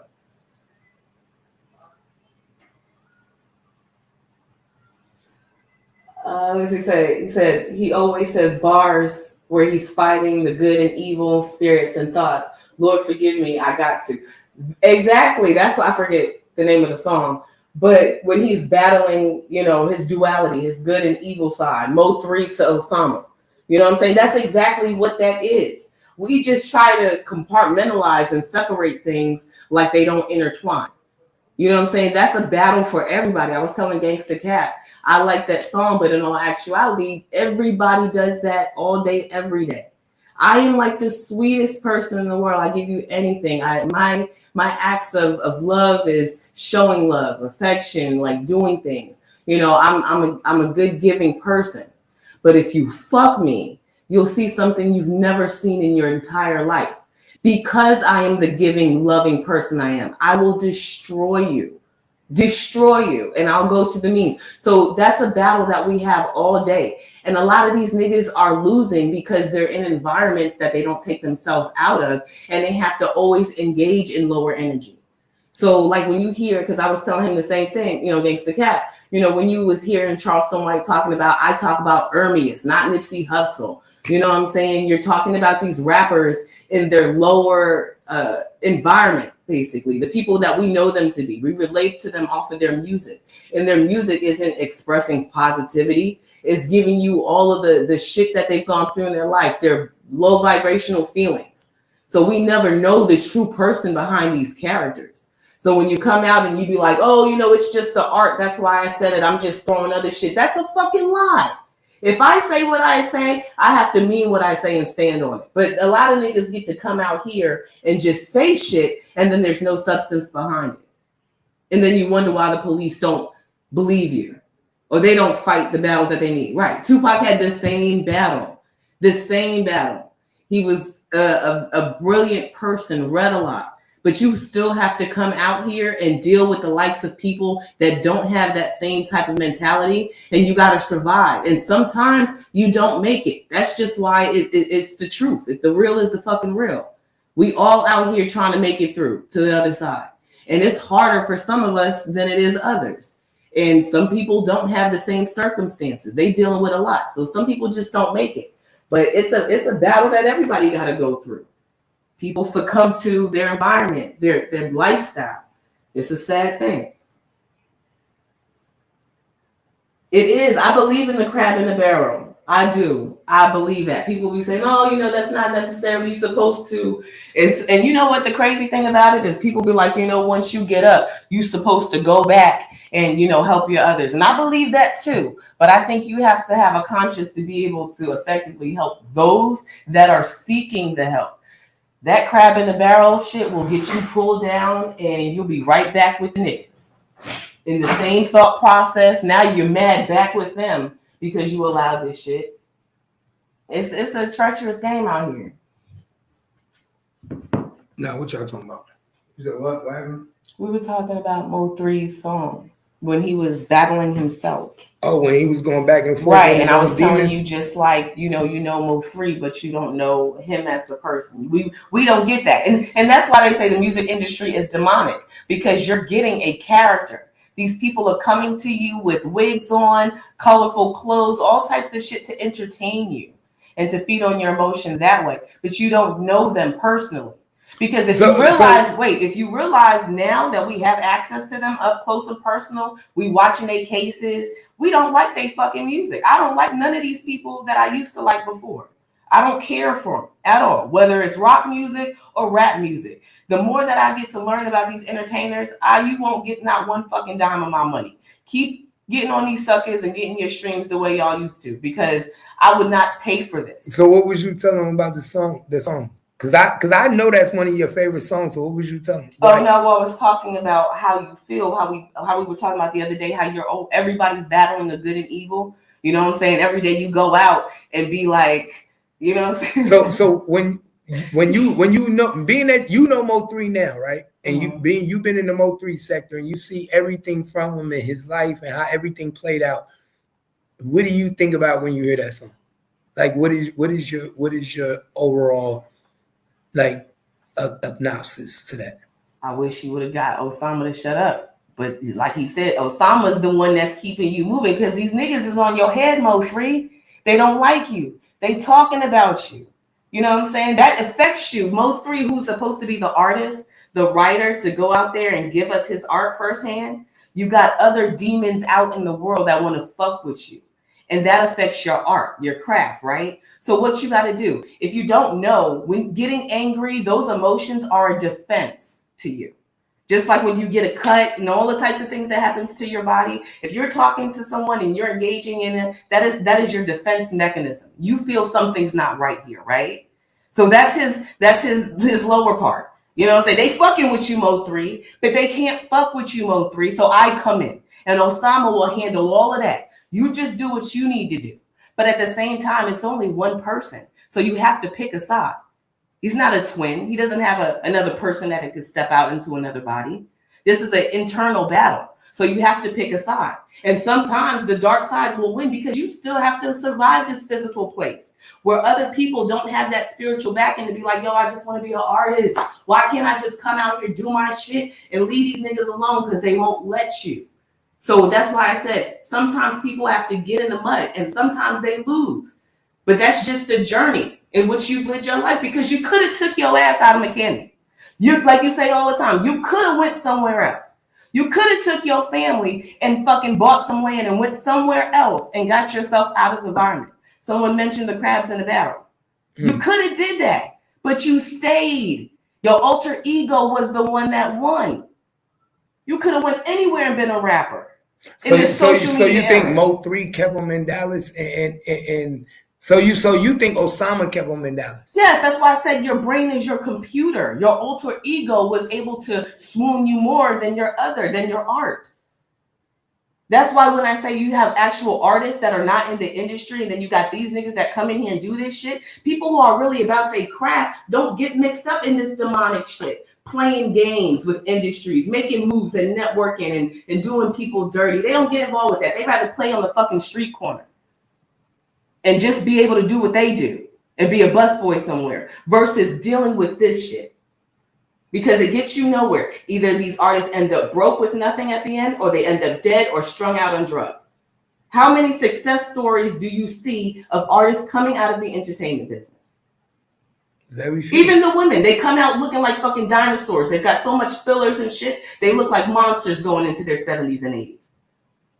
Right. So there's nothing beautiful. The only beautiful in it is the entertainment that they're making a profit on and using these people as puppets. So those that choose themselves get to live long and prosperous. Right? You are a spiritual being having a physical experience that's two worlds of a battle, and you have to pick a side. That's just how it goes. Well, and that's the key thing about it too, is that these motherfuckers will fight you and fight you. And I don't think people don't understand the battle that Mo3 was probably going through. Right. They will never understand. Do you know the battle it is to be a street nigga and then all of a sudden come across something when you got money?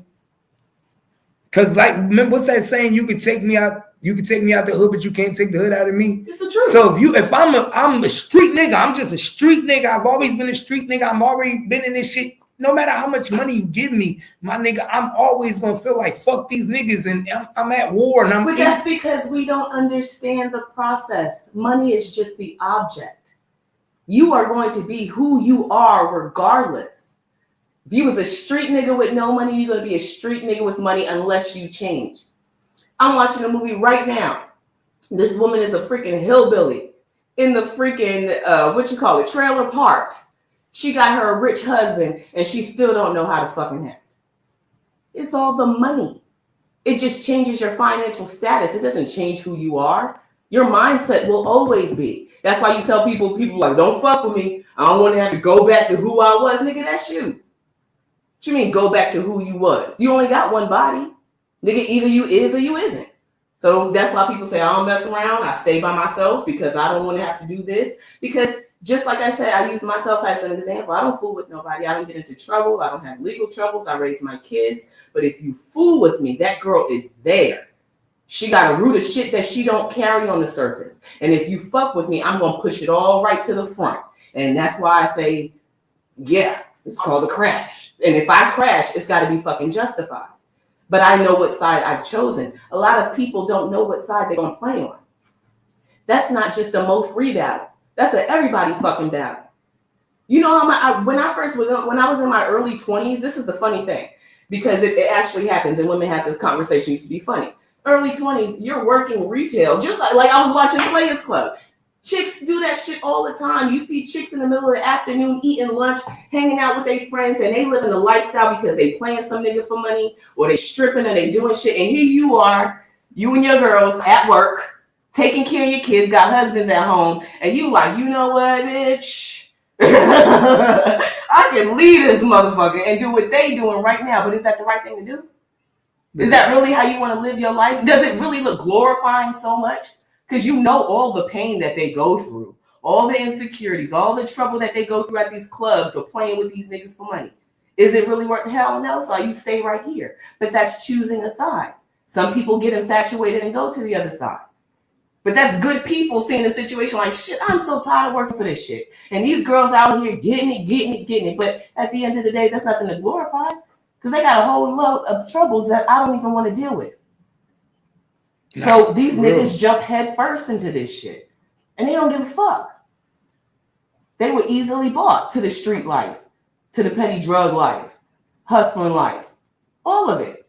Because they were glorified by money and things that were lower level. Other niggas that are like, oh, I want to do something, they take their ass to school, find a better job, put themselves in different positions. Same thing with Mo3. He ain't doing nothing more special than what the hell we trying to do out here. So what do you think Mo3 biggest challenge was? Himself. He showed it to you in the video. Himself. So do you think his challenge with himself was more challenging in his career? Yes. Yes, it is. Our challenges with ourselves are the biggest things in our lives. All Mo3 was an artist. That was his job. He's still a person. And he going through the same shit that we all got in our fucking homes. No different. The only difference is that he don't work down at Golden Corral. He's the rapper. But you're going to have the same situations come about. We are all battling ourselves. The only difference is we're getting ready to watch these people crash out because they don't know how to deal with themselves. Then they start running to religion and trying to hide behind that because you think that's something. Or you start trying to run behind a different lifestyle because you think that's something. You need to just work on yourself. And people, one, don't have the time to do it, don't have the heart to do it, because that means you have to soul search and dig deeper. So it's a lot easier to just go with the flow. And just get in fucked up situations and have bad things happen to you. Always be in the mix. It's always people that's always in some shit. They're like, they always on me. Nigga, because you always in some shit. So the problem's you. Check yourself. Maybe you'll stay out of some shit. We don't want to question ourselves. He told you, his biggest battle is himself. Mo3, I'm just trying to do what I do, make food for my kids, get money, take care of my mama. Osama said, nigga, not here, not in the cliff. These niggas on your head. And Mo3, you gonna get got if you don't let me handle these niggas. But Osama, you taking me here, you taking me there. I got people. Well, Mo3, you can't get on stage if niggas think you a punk. You get what I'm saying? The biggest enemy was himself. The only person that... That's deep, though. Right. No, that's real deep that you say the biggest enemy was himself. Y'all heard Kimmy, she said Mo3 biggest enemy was himself. Not Yella Beezy. Not Trap Boy Freddy. It was himself. He couldn't escape them niggas. He couldn't find a way to let them niggas go. He couldn't detach himself. And sometimes that kill you faster. What? Yeah. Not being able to let go. Yeah. And he was more in tune with niggas that wanted him dead. Because what is your incentive to say? Honestly. If it's a family aspect, it doesn't take very much. You get what I'm saying? You do not have to be a millionaire to relocate your family. Why do I know that? Because I've done it. I don't speak because I just like to talk. I only speak on things I know. Why do I know that? Because it doesn't take much to say A, B, C, D. If you like to go, this is what we're going to do. We can either do it together or this is my plan and this is where I'm going. You get what I'm saying? You buy you a little piece of land wherever the fuck you go, get you a mobile. But these niggas want to glorify. It's about the image. It's not about really saving your life. That's why I said you picking a side. That would be picking yourself. So if it's really about your family, explain that again. That would be what? That's picking yourself. And so basically, you saying that Mo3 had an objective, and his objective was selfish. Because if he really gave a fuck about his mother, his family, or his kids, then he would have chose them, and he would have picked them over the beef. Right. Don't we say we give that jacket to women all the time when they stay in abusive relationships? And they say, well, if you cared about your kids, you wouldn't have subjected them to that. Do you really care about them? We hear that conversation all the time. Women staying in abusive relationships, and they're like, oh, I love my kids, I love my kids. But you're letting your kids watch you get beat up. They're getting beat up in some cases. It's turmoil in here. You're stressed. So basically, so you saying an abusive relationship is no different than what Mo3 did. So I see what you're doing. You're basically taking the ideology of abusive relationship and saying that basically Mo3 was being basically like abusive relationship because he was abusing his kids and his family, because he knew every day Miss Noble had to cry and was worried about him. He even said it in his own songs. My mama lost her house. My mama had lost everything. He even said it in his interviews. My mama would come to the school for me, tell me I'm gonna lose my job. I'm gonna lose my job coming up in here for you. You see what I'm saying? So you basically saying it ain't no difference than an abusive relationship, because when you know it's abusive to you and you still doing it, damn. No, and somebody said he probably didn't think about it like that. He loved them, but he worried about his stuff more than them. Right. I'm not, that's only, and I'm saying that from an internal aspect. Me, if it was me breaking it down a lot more, questioning, well, is my love really as genuine? But no, he probably didn't look at it from that perspective. Of course, a lot of people do. But of course he didn't. But you have to ask yourself, because right now they're here to mourn your loss, right? And if I'm in a place or a situation where I'm unloved, I'm not comfortable, I have to look over my shoulder, that's not living. Why do you think these people make good money or work their ass off to go to these communities that are gated so they don't have to live around nigga shit? Right? Because they want to be able to live comfortably, raise their kids in their communities, and not have to deal with the turmoils that other people are going through that I'm not engaging with, right? So when you love yourself, just like I use the woman in a battered relationship, you say, you know what? I don't need this shit. I could be somewhere where I can be Mo3 and give my family what they need. Say that again. Say that again. I'm saying that he could say, instead of being in a place where you have to pay for hits, right, on your head, people are on your neck, you have to look over your shoulder. You can't even be with your family properly because you don't know if because people have no discretion. They'll hit you while you're with your kids. So you're not living the life that you really should, just for music, right? But this is your craft. This is your art. This is what God has gifted you to do, right? You can't full force do that in this type of environment. You have to remove yourself so that you can be who you are meant to be. And who was one of the first people that knew that and said that to him? I don't know. Vlad TV. Vlad told him that? His first video. Oh, yeah. I remember. His first interview was on Vlad TV. And Vlad told him, you need to move out of Dallas. Have you ever thought about moving out of Dallas? And this is why I'm going to go back to what you said, that when you said that his biggest enemy was himself, right? Because he told Vlad exactly how he died is what he told Vlad wasn't going to happen.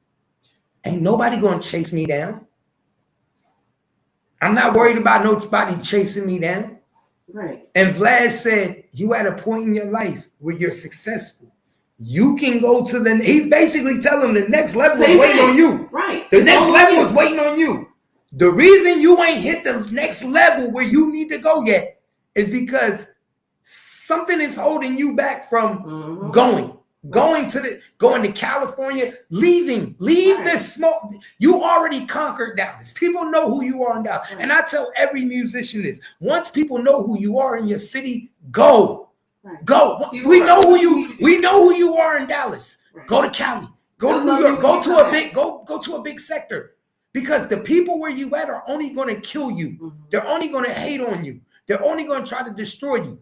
Go somewhere and even make yourself even bigger. So When Vlad TV told Mo3, you need to leave, go somewhere, I almost felt like Vlad. We already know Vlad TV got an inside with the cops. We already know he talked to the cop. I almost feel like before he interviewed a gangster or somebody, he got a certain cop that he talked to that give him all types of information.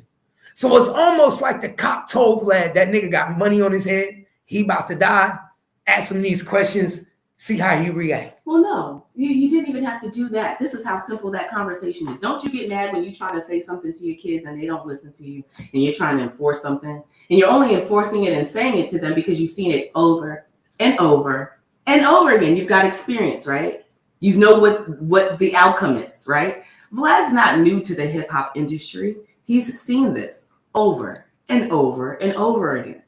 So there's no special rules here. No cop has to give him a checklist or say anything. All you're doing is observing. You niggas are the platform, and you're the platform for a reason. Because you don't make good decisions, right? Because we're not just listening to your music anymore. We are interviewing these people, and we are entertained by the lackluster shit they gotta say, right? Because none of this is conducive to a good lifestyle. They're telling you about criminal activity, right? So on his end, it does become interrogation. But it's not very hard to call it out. Mo3, you are moving like how a lot of rappers before you have moved, right? And these rappers before you are no longer here. So while you're at the peak of your decision making, what are you gonna do? And then nigga says, I'm good. So that wasn't very special of a question. Vlad is just basically saying, my dude, you're at a point to where your career can blossom. And you know how this shit goes. You already got problems in your city.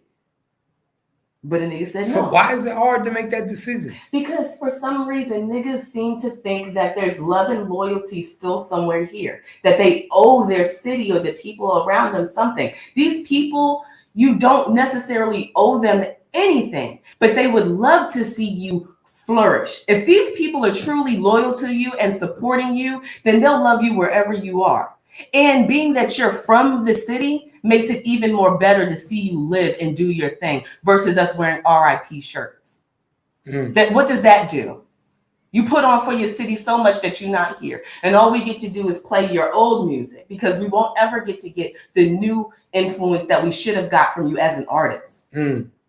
I tell people I like all kinds of music. I don't just listen to hip hop. I don't even have to know the name. If I hear a song and it resonates with me, I like something, it's my shit. I go, I got a whole bunch of stuff I go looking for songs because music is a vibration.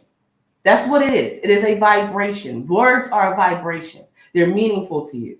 And when it resonates to people and it truly lives there, they love you. They don't hate on you. Especially if you're saying positive shit. That's why I'm wary about the new music. I don't listen to it. It's all drill. Niggas want to take a nigga's life, do drugs. And that's not my mind frame. But you got to switch your shit up. And these niggas don't even have the wherewithal. Somebody said it's not that if you can't take the family with you, say you stay in your city. How can you not take? So y'all really think Mo3 didn't have enough money to take his immediate family with him? How many family members are you trying to take? How many family members are you trying to take? Let's start there, right? Because it's always your kids, right? Your mama, your girlfriend or your wife or your baby, whoever you're close with, right? But in all actuality, are you trying to uproot your whole last name? No. It is your immediate family. Niggas go get condos and fucking, now you got something called, what is it called? Rental homes, right? Mm-hmm. So now you can get you, what are they called? Bro, I saw, you can do whatever. You can rent a whole apartment building. Bro, right. I've seen, listen, I've seen people go buy a whole apartment complex. You can go buy a whole apartment complex and put your family in an apartment complex. You do whatever you need to do to save your life. And if your family means that much to you, you bring them with you because you don't want to go on this journey by yourself. And the ones that don't want to go, they don't have to go.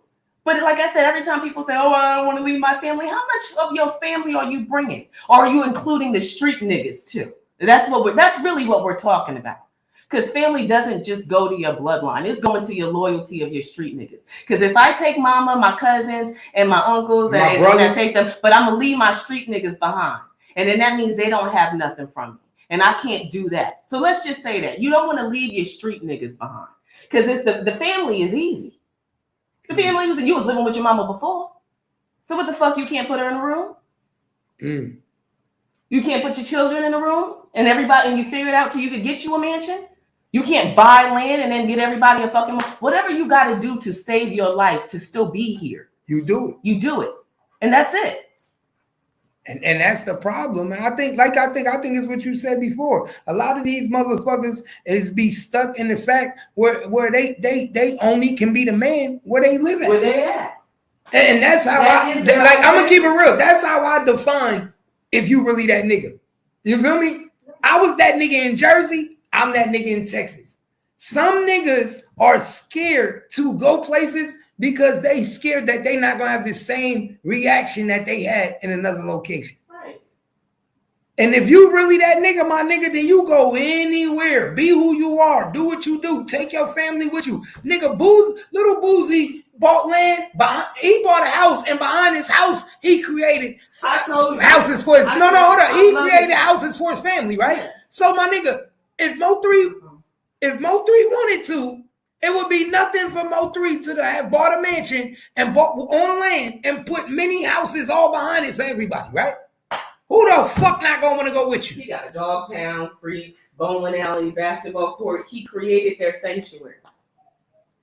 Remember, I told you he'd throw parties all the time. He had an all-white pool party. I said, damn, if I had this space, I'd throw a bunch of pool parties all the time too. Nigga, that's what you do. Bring those who are really supposed to be around you to you.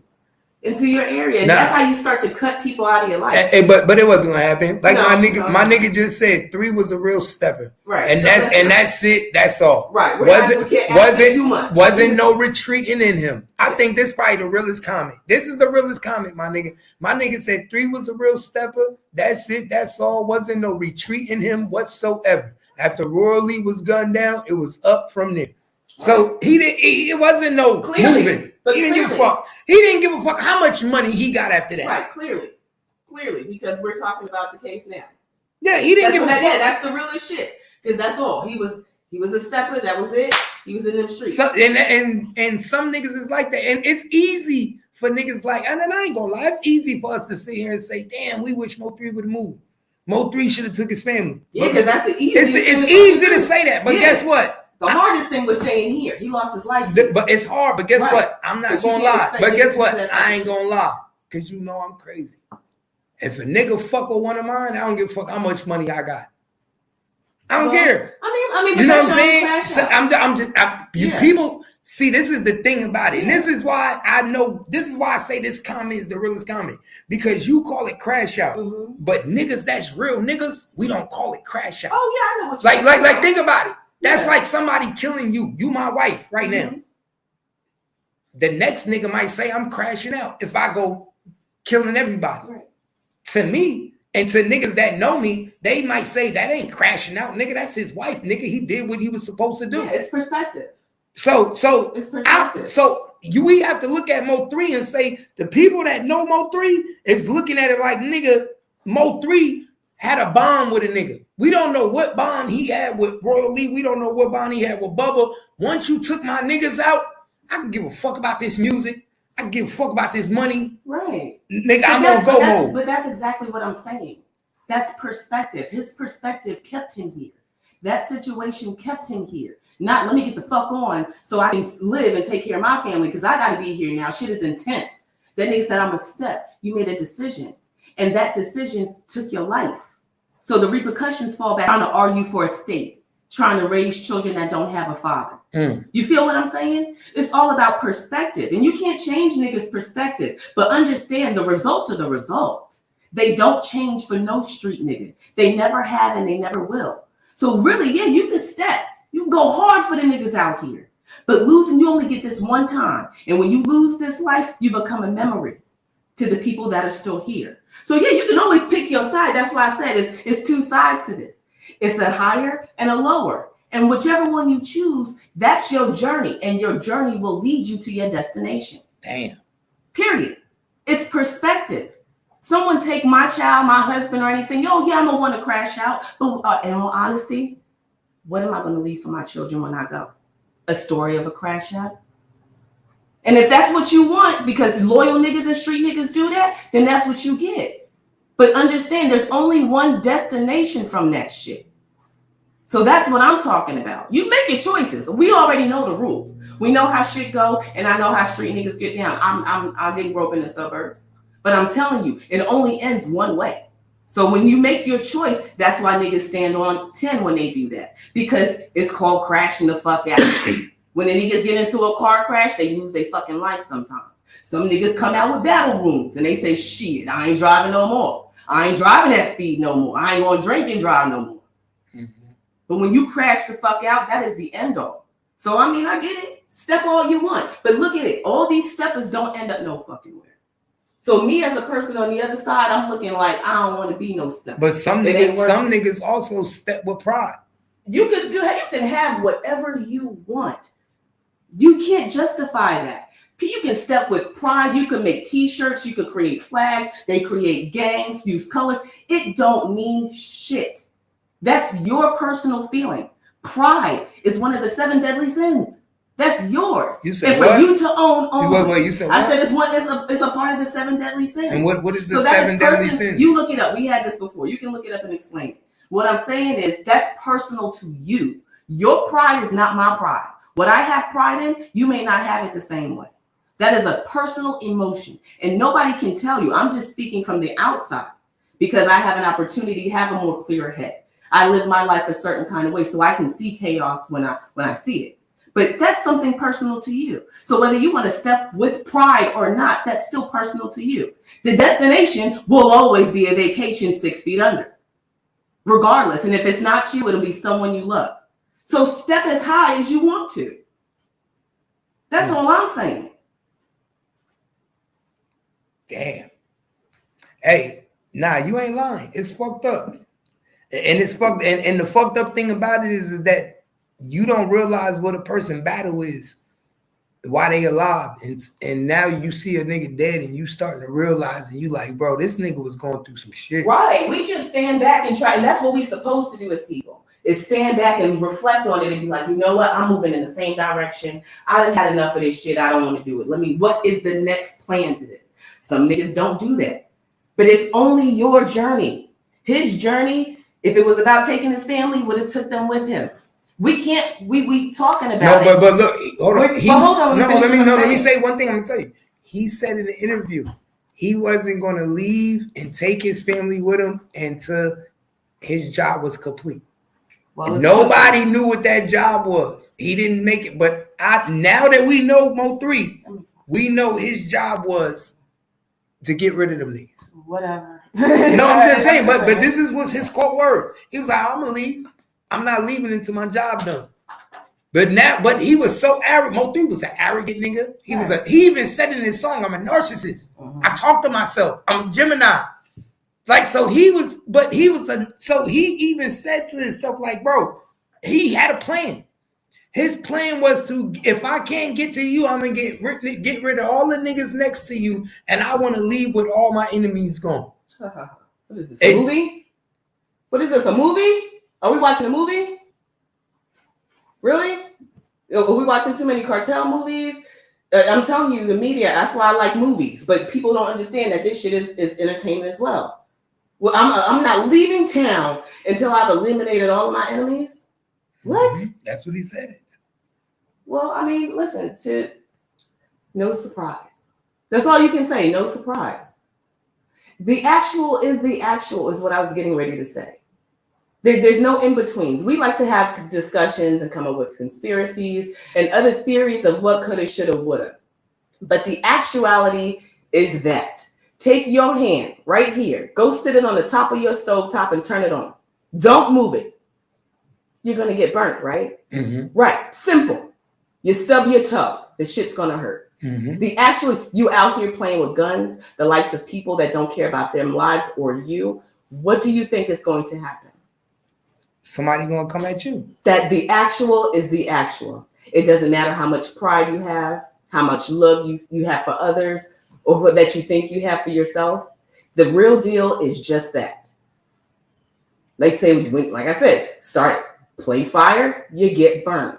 You live by the gun, you die by the gun. The actual is the actual. Okay, so let me ask you, what do you think Mo3's biggest mistake was? What do you mean? Like, as far as his movements? No, what? as far as him as a person, what do you knowing what you know about him right now? What do you think is if you was able to have spoke to him while he was alive, and you could have said something to him, what would you have told him? I think if I was able to speak to Mo3, if he was alive, it would have been just like Vlad talking to him. It's too late. It's too late. He's a grown man. It's too late. Like I said, we can have the conversation on what coulda, shoulda, but it's too late. He's already in this shit. There's no, the only thing you could have did was to try to get yourself out of the environment. But it doesn't change who you are. Your thought process would be the same. Because what you So do, basically you're saying you would have came at him just like that? you had to. What am I supposed to do? You're talking about somebody who's been going through things for their whole childhood life, their adult life. They see things from a different perspective. And now I'm going to come in and intervene on a grown man who's already out in the streets. Why do you think the cops just let this play out? This is my job. I get paid regardless if you guys live or not. Why am I intervening? Even by what Vlad said, it didn't change anything. If it did, he'd still be here. We'd be having a different conversation. So that's why when people say, oh no, I teach children, I try to help children at where they are because they're only learning from adults that don't know no better, right? Their parents, their children are recipients of these parents that don't have this shit together. And unfortunately, when you reproduce and your life is not stable and we just pass that on to our kids. And now the kids are trapped in a home that is unstable with shit going on, whatever it have, by themselves, and they go to the streets, right? Now they out in the streets and they're engaging with all of the world, the dirtiness of the world at night, because it ain't nothing fun happening out there, right? They're engaging in that, and now they're coming with their own perspective, and they turn into a grown man. It's too late for me to say, oh, Mo3, you know what? You should kind of change your lifestyle. Nigga, he already on the path. What the fuck am I going to say?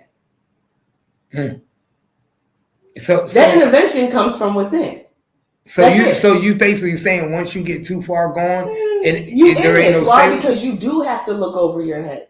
You out here fucking with folks that's fucking with you. This is serious. Now you at war, my nigga. I can't pull you out of war with just some words. Nigga, strap up. You got to see this shit to the end.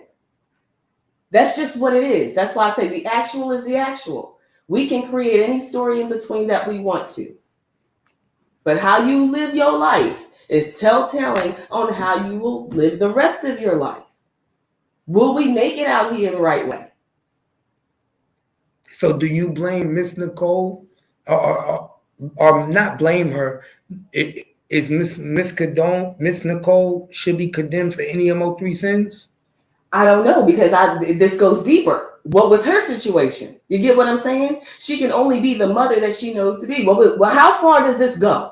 We were talking last night when we was watching something on TV about generational curses. Matter of fact, no. It was Hernandez Govan when he was talking about his daughter. His lifestyle. Ooh, that was deep. His lifestyle. That was deep. And that's the realest shit you can say. You say who? Say it again. I said Hernandez Govan. He did his interview and he was talking about his daughter and how people blamed him for his death daughter with the Dolph case. And he was saying, no, her death had nothing to do with the case, but the way it intertwines with him is because she watched how he lived.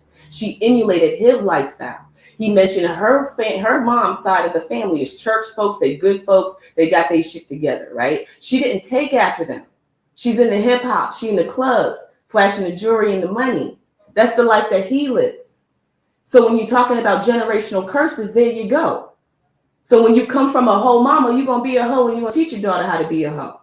Is that rude to say? Yeah, in some cases, because mama may change. But at the end of the day, she couldn't teach you nothing that she didn't know. So grandma, great-grandmother, everybody is fucking responsible for why the generation is the way they are. It starts in the home, not outside. And when the children go outside, then you have even more of a problem because the home life is fucked up and now they got to deal with the streets.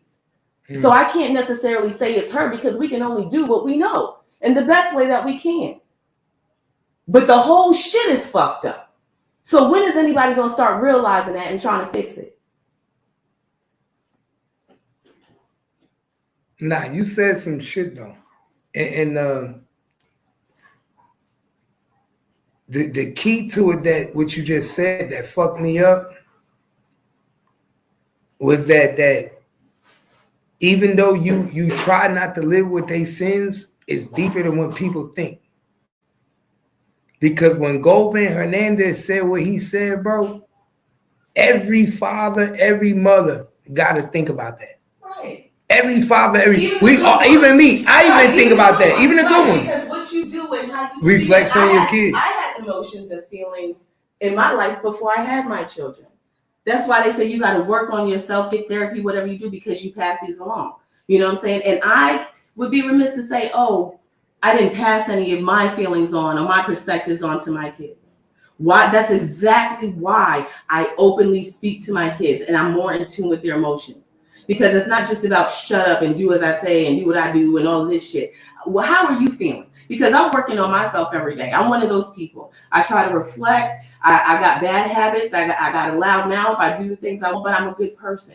And I live by my heart. I don't disrespect people. I don't mistreat people. I treat my family right. So I try my best. But there's a lot of people that don't have that opportunity. There's a lot of kids that don't have that opportunity. So they're hateful, they're angry, they're lashing out, they want to fight. I need to know, what the fuck did I do that made you feel this way? Tell me now so we can fix it, because I'm in the process of fixing me as I grow. So I want to know, what did I say or have done that might be affecting you? Because I don't want your perspective to be the same as mine. People don't have that. They don't have the time, or they don't know how, or they don't want to touch on emotional things because it brings up other things that they have to deal with personally. So, I mean, it's a hard thing. So when I heard him say that, I did look at myself like, damn, you know what? Yeah, it's not always direct, but they could be watching something bad that you're doing that they're picking up on the most. You want to know something? And I'm going to keep it real with you. I think it was harder for him to say that than it was for him to stand trial. Yes, it was. I feel like that. I felt that. You know why? Because that's some real. His daughter's gone. Bro, I swear to God, I'm going to keep it real with you. I think it was harder for Goldman Hernandez to sit on camera and admit that his lifestyle may have caused his daughter death than it was for him to stand trial for his life. That is a humbling experience to say to yourself. Because remember, people aren't their own therapists. We seek outward, or you don't. If you can't afford one, you don't feel comfortable talking to your mama, sisters, cousins, friends, right? So to inwardly be able to admit that, and not just to himself, regurgitate it on camera about himself, that takes a lot. That takes a lot. That's what I'm talking about when it comes to Journey. We just watched the whole trial, but at the end of the day, that nigga can say, you know what? I didn't teach her that shit, but she watched me, and I was her first teacher. God gives you two, right? Female and masculine energy to teach you a whole lot of shit. And when you're not being taught right, it falls onto the parent. It does. Because you were gifted this life that you brought into the world. People just think it's cute clothes and birthday parties and baby showers and shit. You are responsible for a whole human life and making this person a productive and righteous person in society and in their own lives so that your generation can grow. And people are having children and the children are going to jail. They're losing their life. They're wearing bonnets and waiting for welfare checks. And this generation goes on and on and on. That is a fucking curse. That is devastating. At one point, and I hate to bring it here, at one point, Black folks had some pride. And they tried to raise their children with that. You say at one point, right? Yeah, well, I say at one point.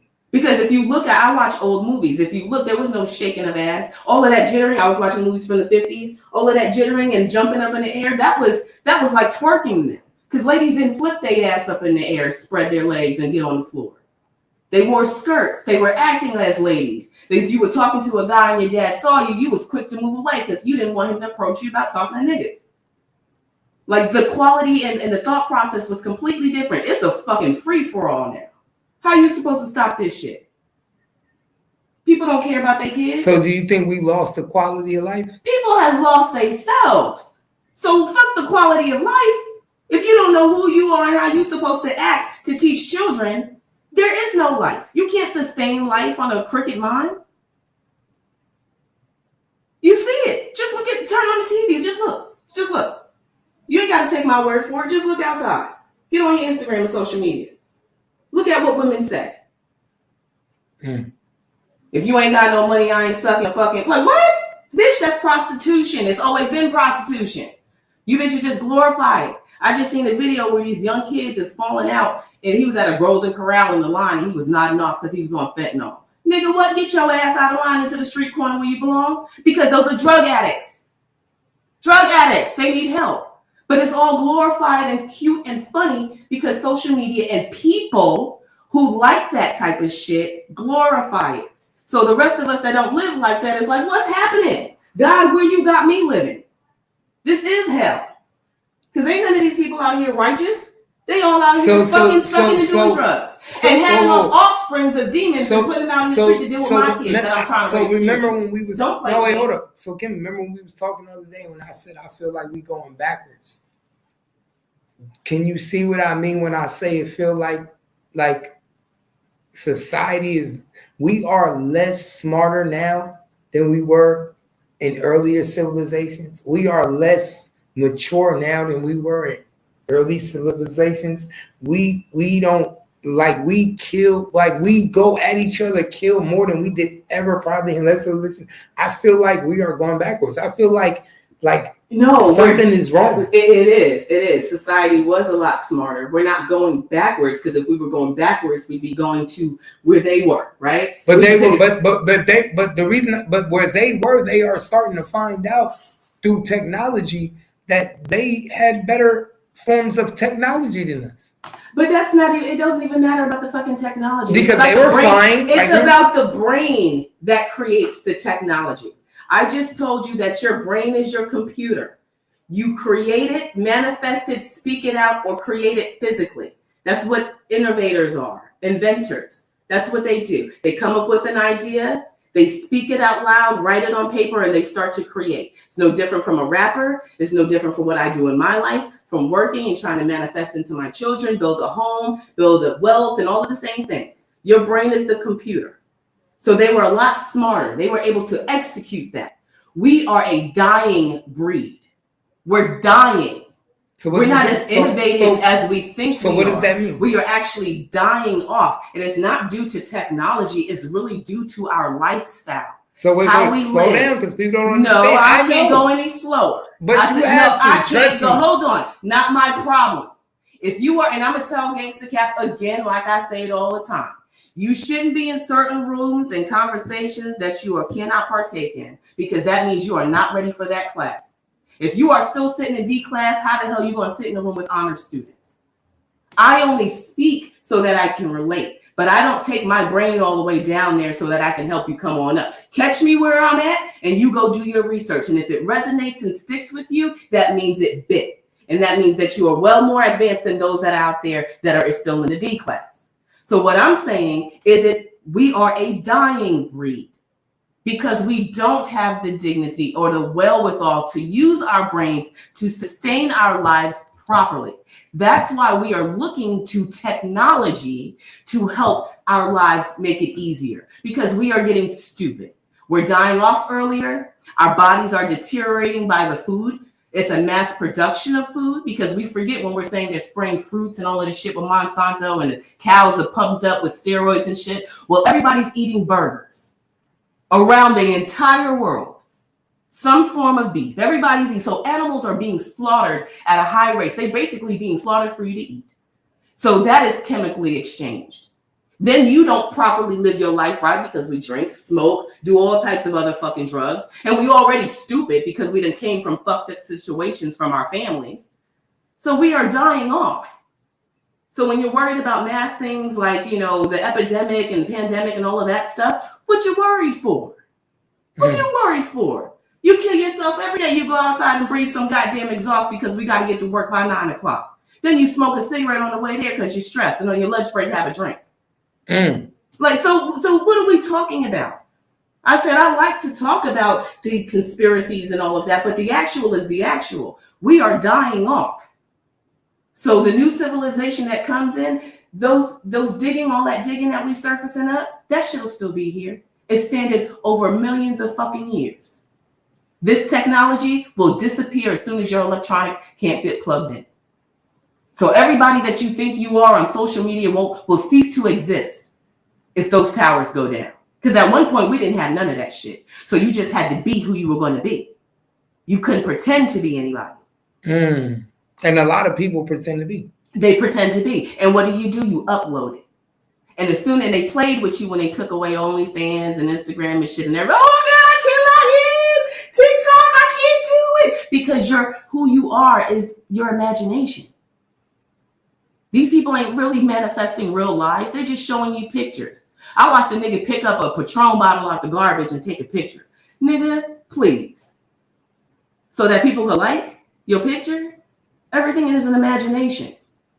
If you can't put your shit into fruition, then you ain't got nothing going on. You are a part of the dying breed. No, you ain't lying. Oh no, I thought okay, she did mention it. Yes, What? she did. Pretty girl Jean. I thought that was missed too. She picked it up. See what I say? When it drops, it drops. She said, did y'all miss important part when she says that she don't play with her and you trying to raise your kids around them goddamn demons? I feel that way.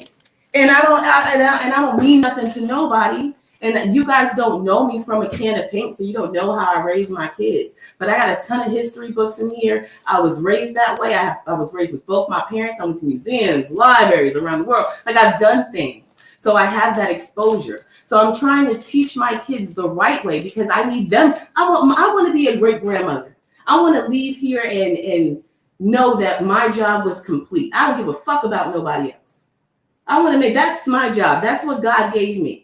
So that's what I'm going to do. And I'm going to execute that to the best of my ability. So I'm trying to raise my kids right, regardless of what they experience, from outside talk back and shit like that. For the most part, my kids are good.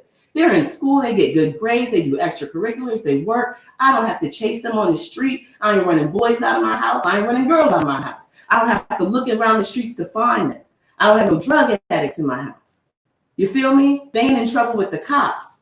But yet, these kids that I'm raising, I got to send them out to the sister that don't get up to make sure that they got breakfast before they leave. I got to send them out to the sister who didn't come home last night, or the nigga that don't care about his kids.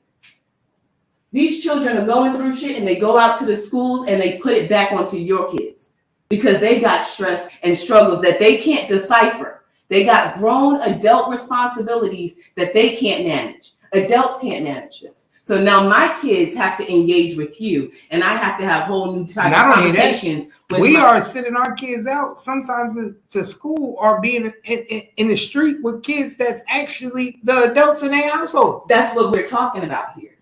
So what I'm saying, it's and the reason why. I'm sitting here trying. No, I'm saying I'm trying to tell my kid to listen to me, and right. He like, nigga, I'm friend with a nigga that don't listen to nobody. No, fuck that. You trying to tell your kid, don't fight this, dude. We handle things like this, but the nigga keep hitting me. Now you got to tell your kid to drop down to their fucking level because the high road don't work with everybody, right? Because what you're teaching your kid, not everybody else is. Wait, hold on. So now you have that's to a good one. Wait, say that again because that's a good one. Say it because a lot of people do. Right, that. no, you teach your kid on a high level on how to engage and interact with conflict, right? And you're trying to teach them the proper way. And then all of a sudden you got a back door to tell them, well, if they hit you, hit their ass back. And then, in all honesty, that's not really what you want to do. But survival here is what it is, bro, right? And a lot of people go through that because you got a lot of people that go to church, are good people, and say, "Don't put your hands on people. Don't do this. I don't teach you to do this." And then now your kid is going to school being disrespected, being talked to crazy, and being pushed. Right. And then now you have to change your whole view of your thought, but now your whole ideology changed. Now you got to explain to your kids the other side because you gave them. Well, now you got to explain. But now you got to change your ideology, right? Because that wasn't who you were, right? And then you know that. That's why you're so strong in your faith. So because you mentioned somebody in the church, you know that you know that there's people out here, young and old, that just ain't got their shit together, and sometimes you got to check them, motherfucker. Period. But now you have to explain that to your child.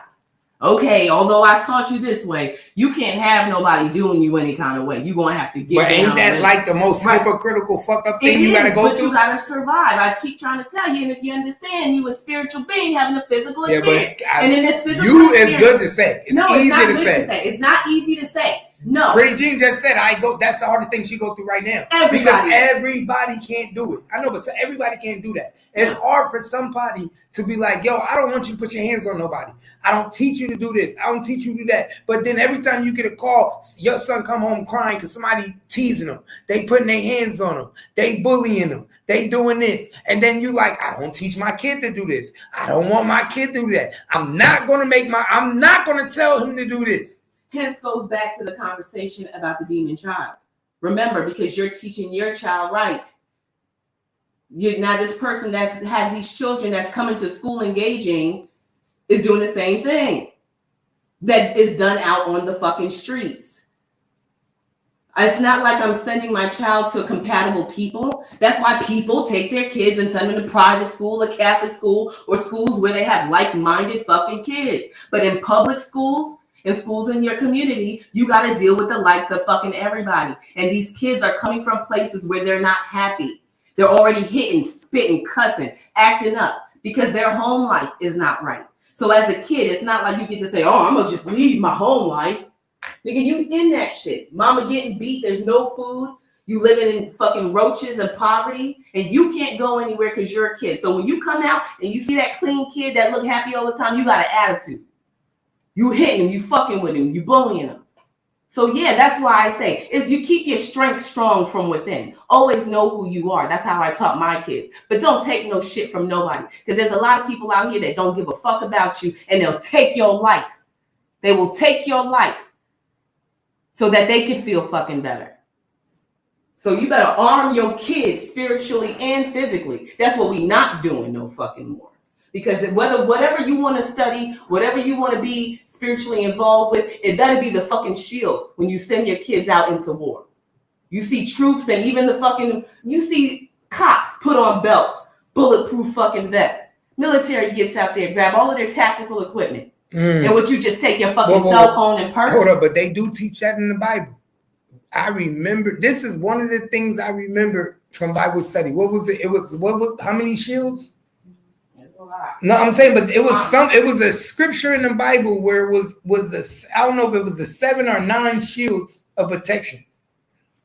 Like the things that you're supposed to go out into the world with. Right. But I remember that. So the shit is like most but you remember that, right? I remember that's one thing that I remember. And you'll be 41 years old, right? So it stuck with you. That means no. I swear that one thing stuck with me.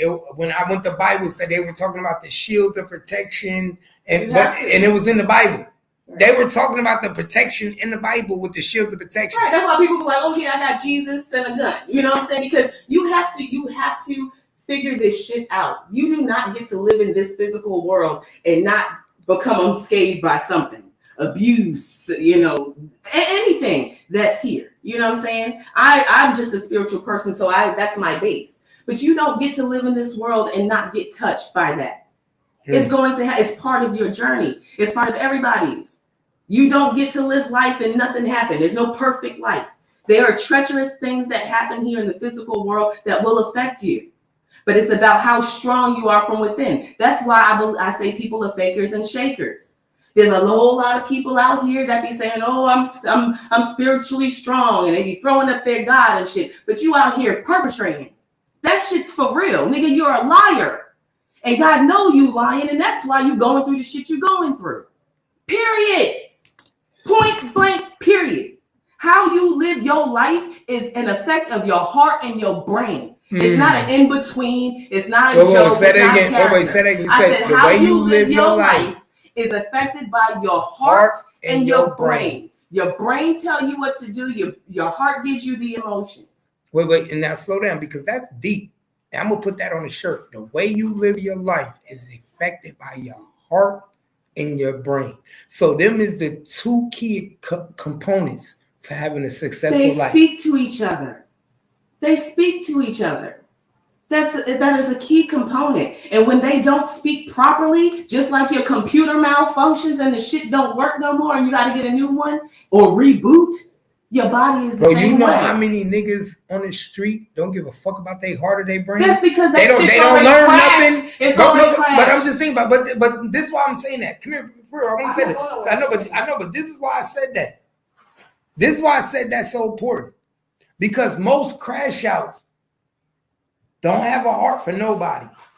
And they don't got a brain to even think about what the fuck they doing. They've already been destroyed. So when I hear, has already hit. So when I hear you say that the most important part is your heart and your fucking brain, that's crazy.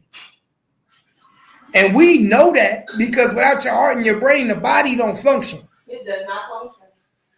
But we watch people every day on these streets function with no heart and no brain. But they're not really functioning. And then we wonder why they killing, why they stealing, why they stabbing, why they robbing. No, that's for the person that doesn't understand. They're not functioning. They're malfunctioning. And those that are functioning can see a malfunction a mile away. They're not functioning. You can see these niggas. A crash out is a fucking crash, whether it's on your computer or your life. These niggas are not functioning properly.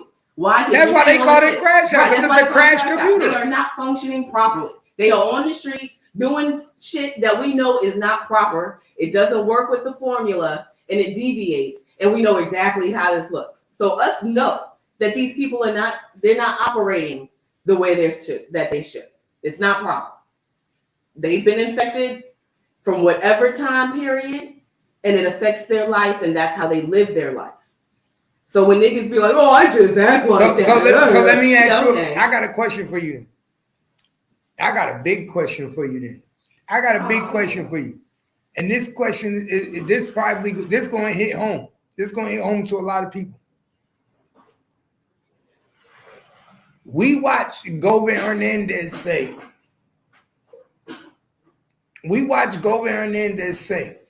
out of his own mouth that he cursed his daughter. He feel like he cursed his daughter.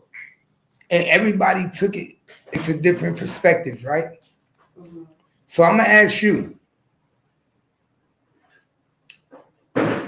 did Mo3 curse his kids? Let me repeat the question for people that didn't hear it.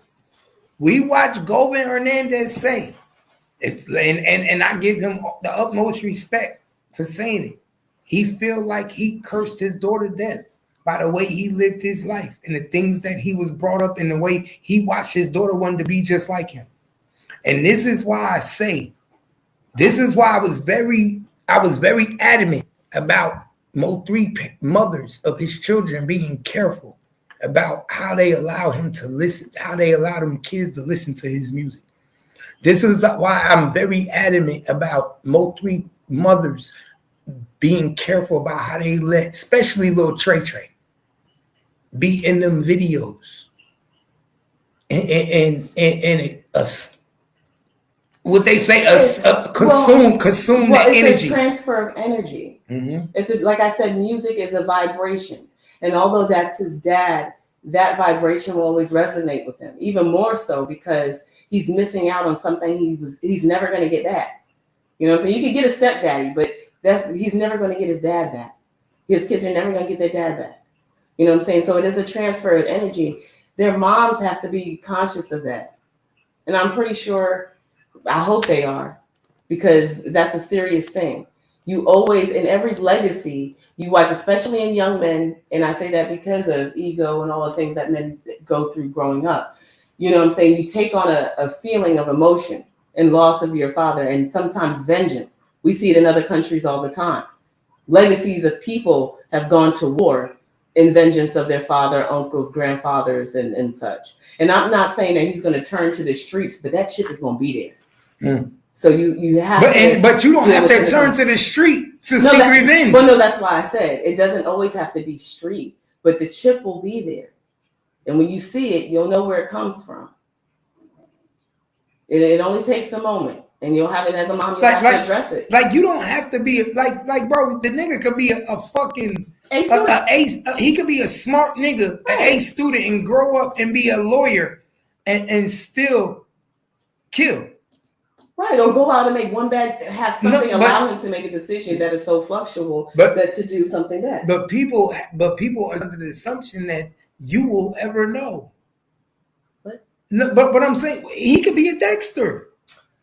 No, I'm saying, bro, there's a lot of people that grow up bro, there's more people that get away from with murder that are more constructive with their murders and kill people than there are people that go out there and be street niggas. So what I'm saying is he could be a smart kid, be smart, be a little Trey, grow up and be smart and still take niggas out, and y'all never know he taking niggas out. But see, that's true too, because your emotions, they surface differently. Right, they surface differently. I watch a lot of Tubi, right? I watched a Tubi movie. What the hell is it? I think it's called Vengeance. It might be called Vengeance. And it's two brothers in there, and they grew up in a home where their mom was abused. And I think one of the brothers, the older brother, had to take out the father, right? Now, these two are grown men at this time, right? They are kidnapping women in the park and offing them and putting their bodies in acid to get rid of them.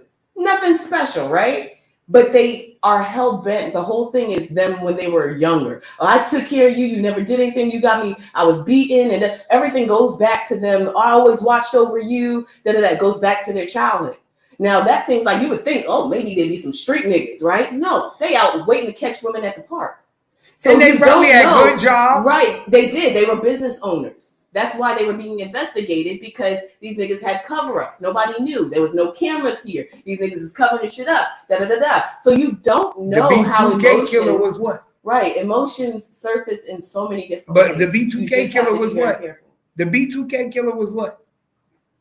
The B2K killer was what? I don't remember. He was a preacher. Was he? Yes, he was a preacher. Your everyday preacher. The B2K killer was a preacher. I don't know. Yeah, you can look it up. So this is what I'm saying. You never. So just be a killer. Come in all shapes and sizes. We know. They could be your teacher. They could be your. But what I'm saying is that it's with the energy you feed them, because they get smarter. We know they get smarter as life goes. So we get smarter and more experience. So killers are not necessarily. My nigga Mo3 was a trained killer. His son might be more smarter and even better.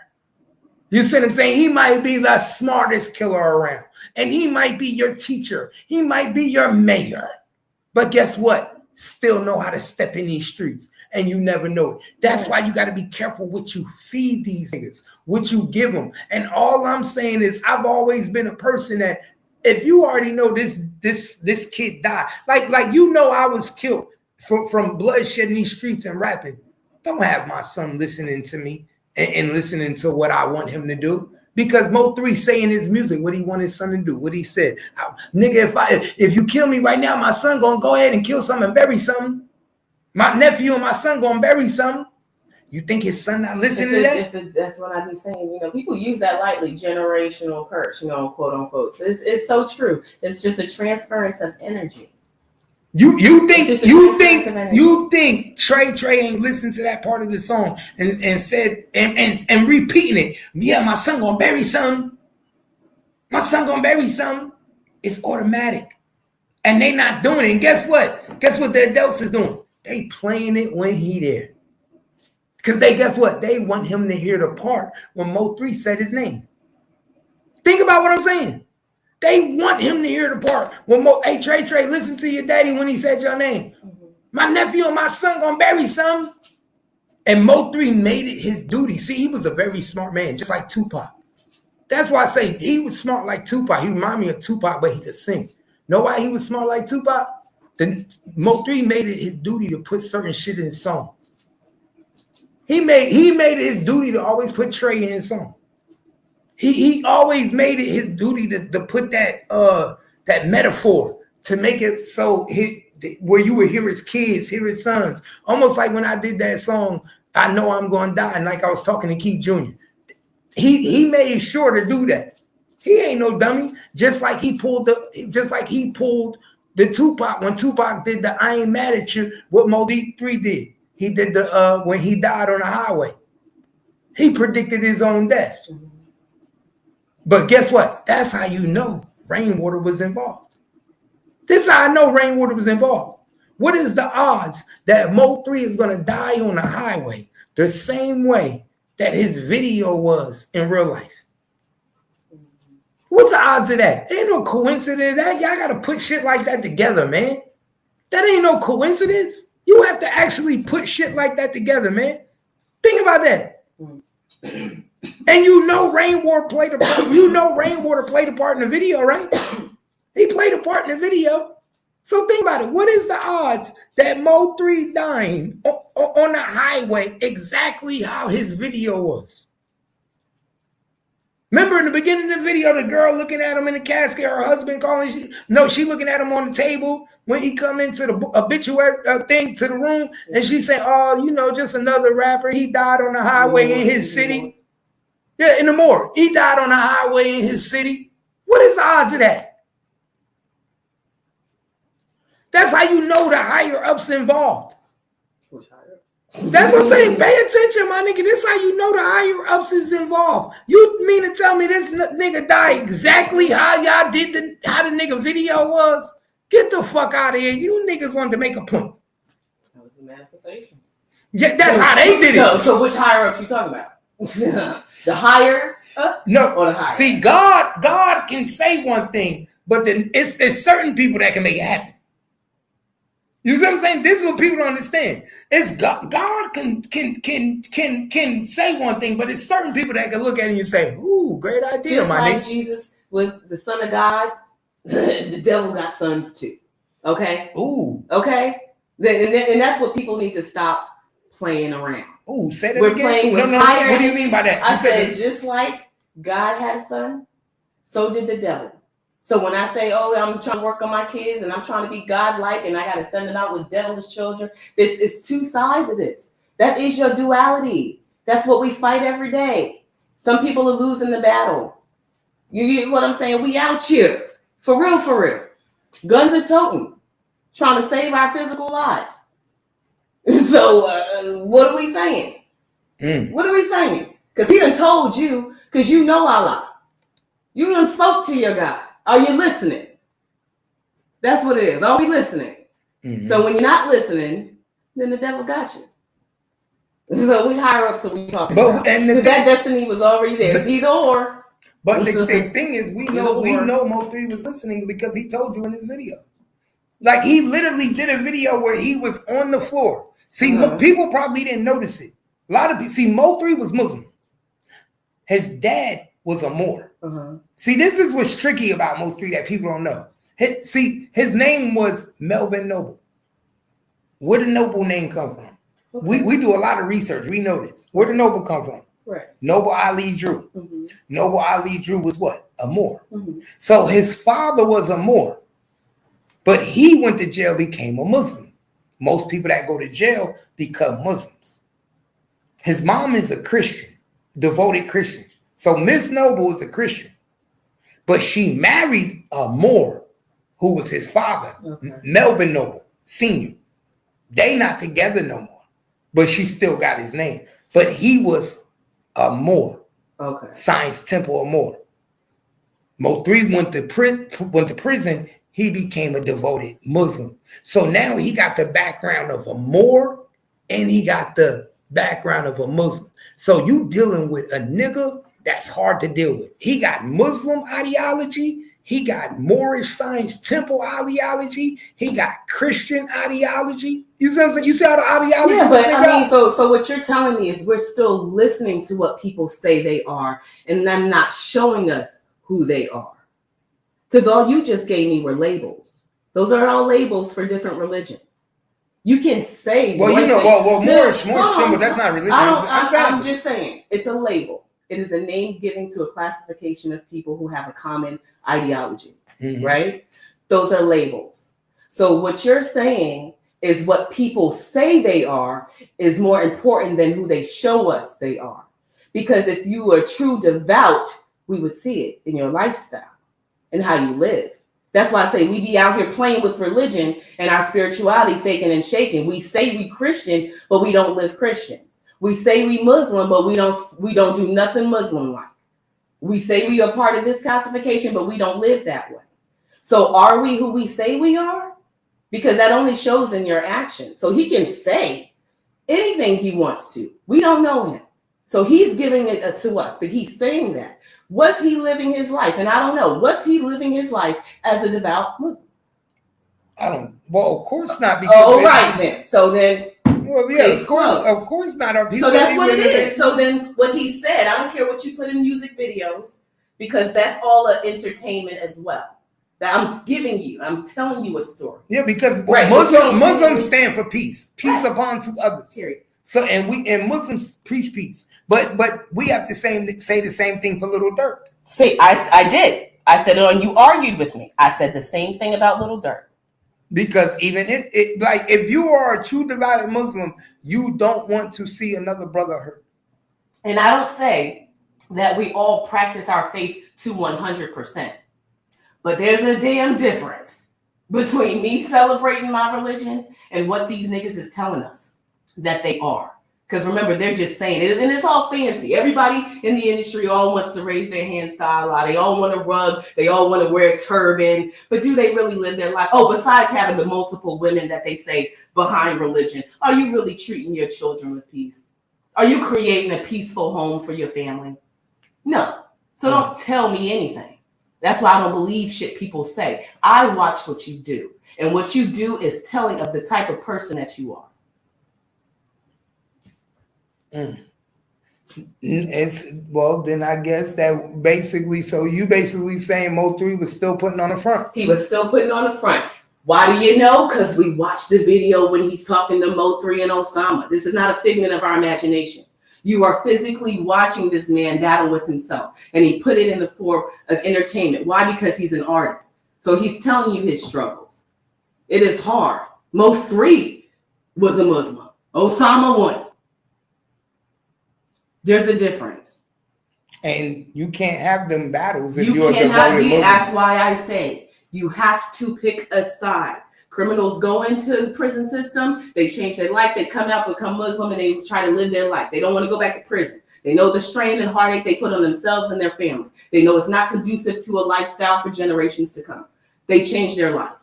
Niggas be both sides talking about, I pray. No. The honesty, and that's part of your decision. Your battle in life, you got to pick one.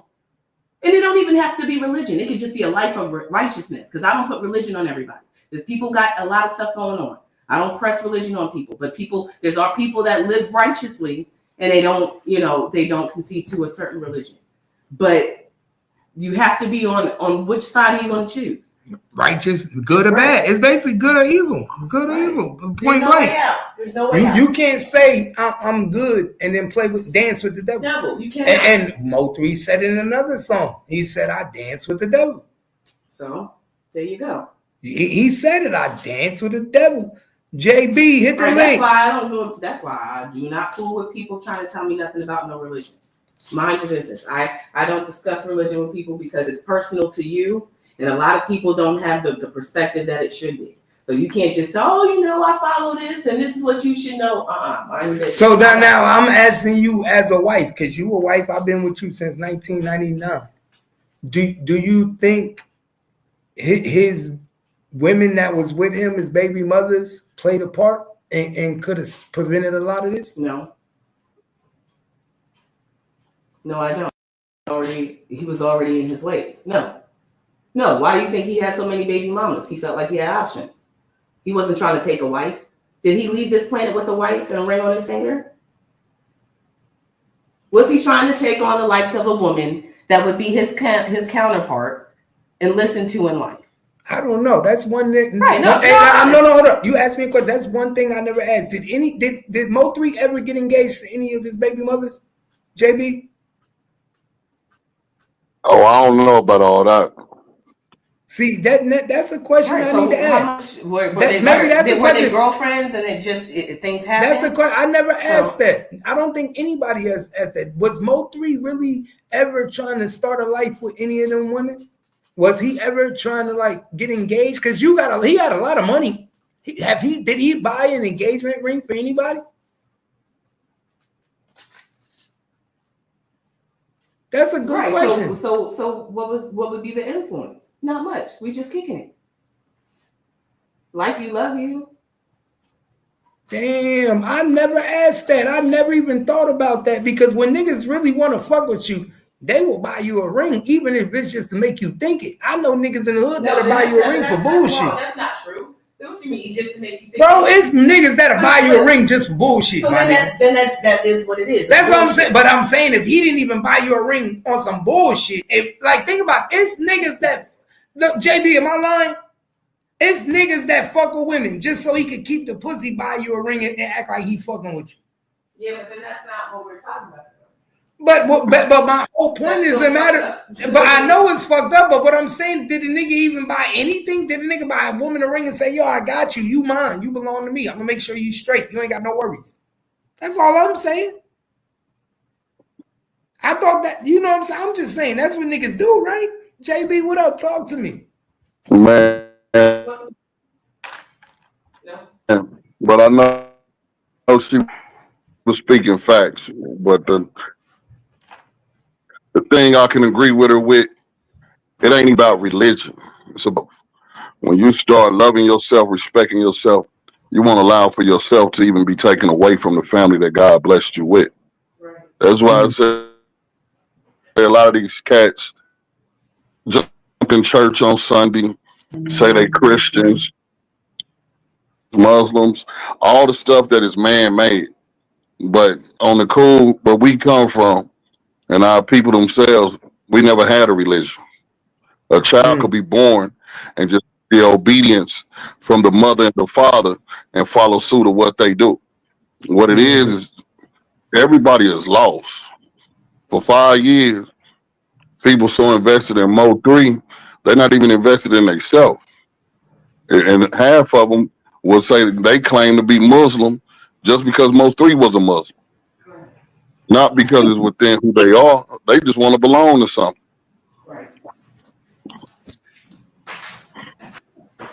Nah, you ain't never lied about that. You don't need no pastor on Sunday to tell you anything that belongs within you. And the crazy thing about it is, let's be real. Have anybody ever seen Mo3 in the message here?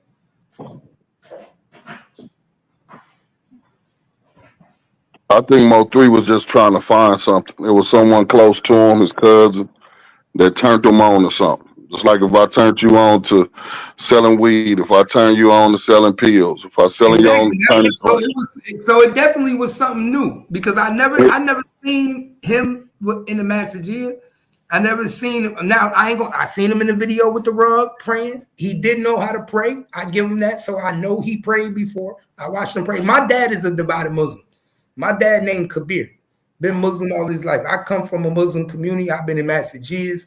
I got pictures with me in full Muslim uniforms, everything. So, am I Muslim now?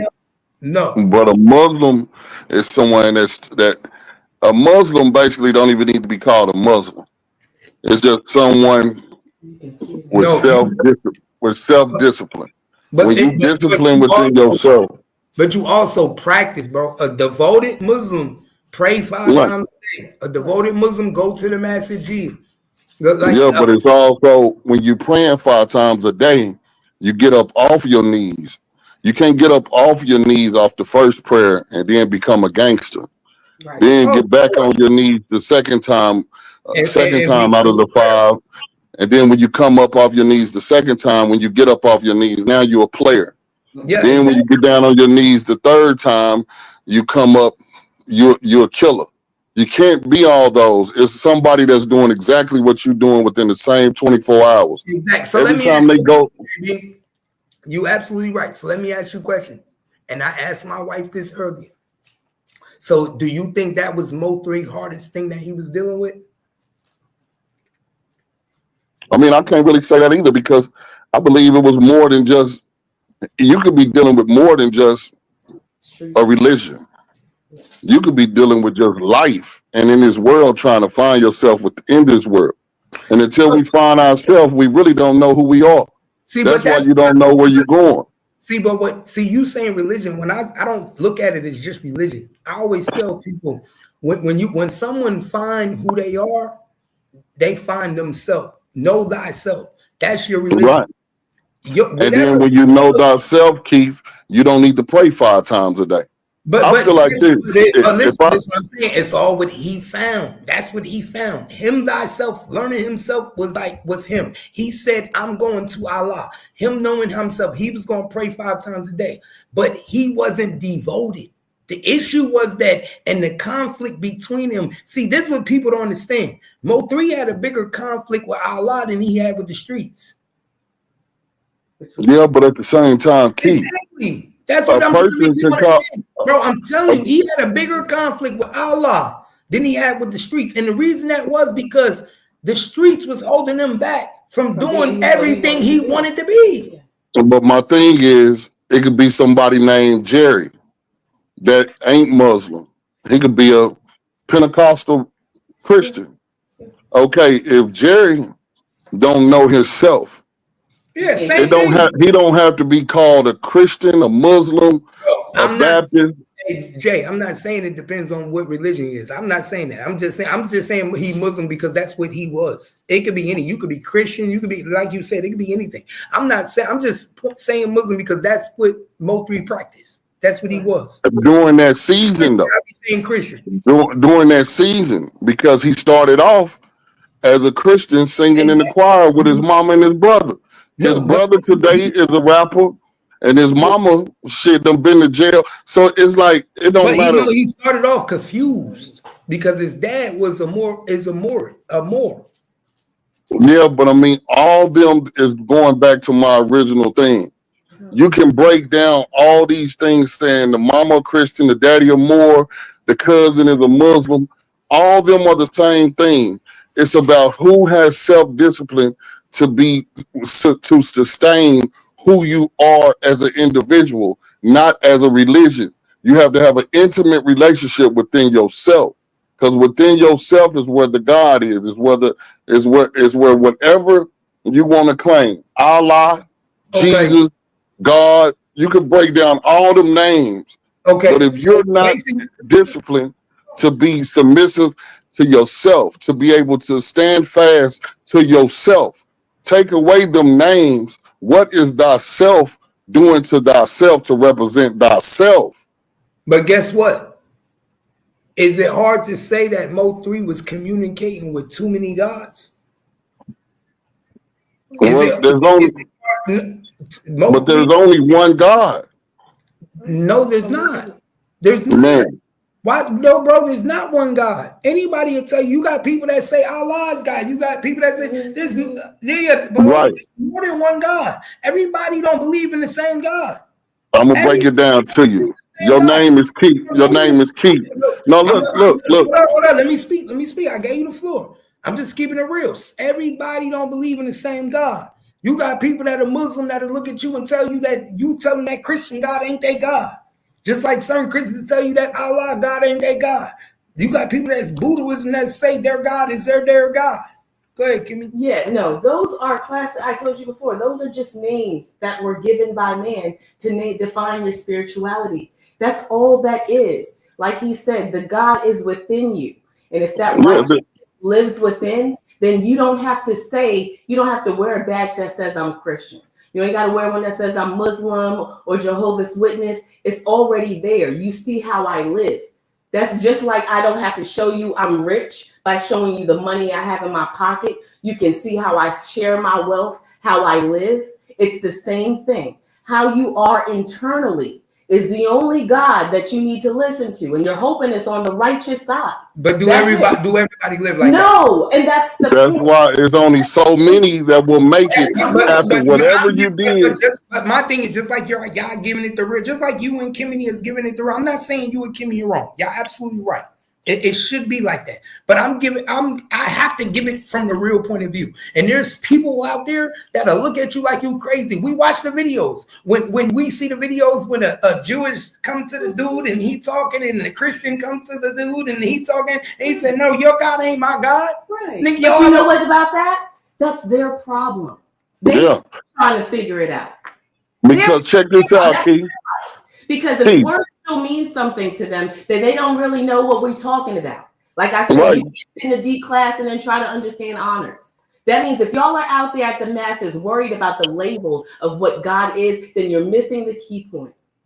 Yeah, because my thing is, I could take one person from each religion and can tell you all of them will be the same person if they truthfully are being faithful to themselves. I could take someone that believes in Buddha. If they believe and they shouldn't kill, steal, destroy. I could take a Christian that believes if they shouldn't steal, kill, and destroy. I could take a Muslim. They all in 24 hours are going to walk the same life. Because no matter what they claim they believe in, they God is better than the other God, they walk will speak better than whatever they mouth would say. Well, that's They're, not true. Well, hold up. Let me tell you where that's not true. Because in certain religions, certain gods feel like you don't get to repent. In that's not Christianity, the point. you You allow living people. a life right now to where you not doing anything to repent. When you walking faithfully and you doing No right, one lives a righteous life. No, what I'm saying is we don't no, 100% live a righteous life. We don't have a religion or whatever we're living to the 100%. We're all a work in progress. What we're saying is that it doesn't matter what category you place yourself in. How you live, it will reflect in how you show people who you truly are. And it doesn't package up into anything that man has put you into.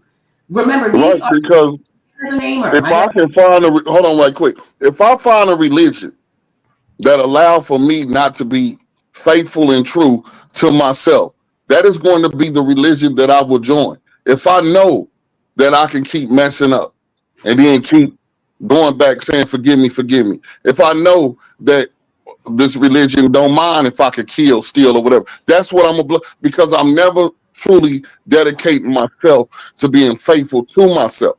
So people play religion. People find a religion that will. Oh man, you can have 3, 4, 5 wives. That's because I always wanted to be a hoe. I never wanted to be faithful. I never wanted to stop messing with hoes. I just wanted to find something that I can claim that I'm in. So as I do the wrong, it will satisfy me to say that I'm doing right. This stuff we do is play games within ourselves, and we need to find other people that agree with us with our wrongdoing. And then that's what becomes basically a religion. When you can find other people that want to decide not to be faithful to themselves too, then all of us, yeah, we belong together because all of us belong to a place that we will never get in once this life is over with. That's Right. why only a few will make it into the throne and to the foot of the original God. Because the whole 24 hours of a day, you kept trying to play games. You kept trying to put your hustle down on hustling yourself away from your eternal life. So once your life is over with and you done rolled the craps, and God say, yeah, here I am. But listen, depart from me because you never really wanted to fuck with me. I gave you every day to wake up, to get it right, to come fuck with me. But you chose the streets. You chose your reputation. You chose to want to let people see you in this limelight. That's not of me. So how the hell can you spend eternity with me when you don't even know who I am? You never tried to get close to me, but you think for the rest of your life, for eternity, you now can flip on the script and be something that you never wanted to be part of? That shit don't even make sense. You No. was telling your partners that I'm not even real, that I'm not this and I'm not that. And then you found another partner that agreed with you, and y'all niggas became y'all partners, homeboys. So when both of y'all time is over with, I'm gonna tell both of y'all the same damn thing. Depart from me because you told other people it wasn't even no me. Mm-hmm. So now you think you could die and be up here with me and you don't even know how to worship me. So let me ask you this: Are we praying to Are we praying to the correct God? Because before Christ, they was praying to horse. But that has nothing to do with anything. It doesn't It's matter. not a real God. The God is you. It's not When who you be faithful to you you and you want to be faithful to whatever God, okay, if right now I answer your question and I say, if I say this is the God, I know. okay, if that's the God, but you ain't gonna be faithful to it, But it listen, don't matter if we I'm praying to the right God or not.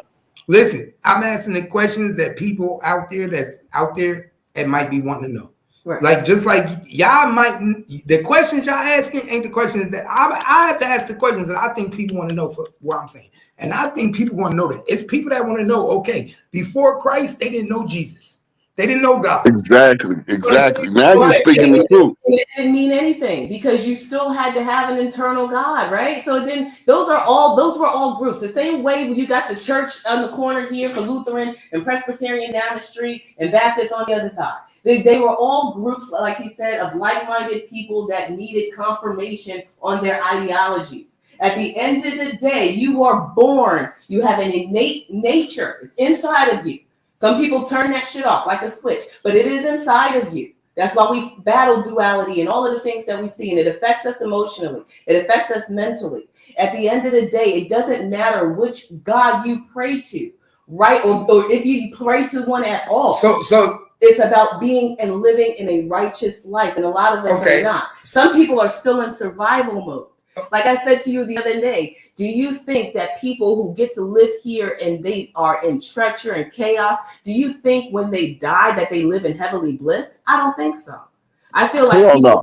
But you, that same, you make that decision. No, I don't make that decision. We don't know. At the end of the day, it's all an ideology. You're just hoping that there's something better. You get what I'm saying? So you live your life right. And the reason I say we don't know, because I heard Tupac say there's a heaven for a thug. Right. Well, but Tupac is not God.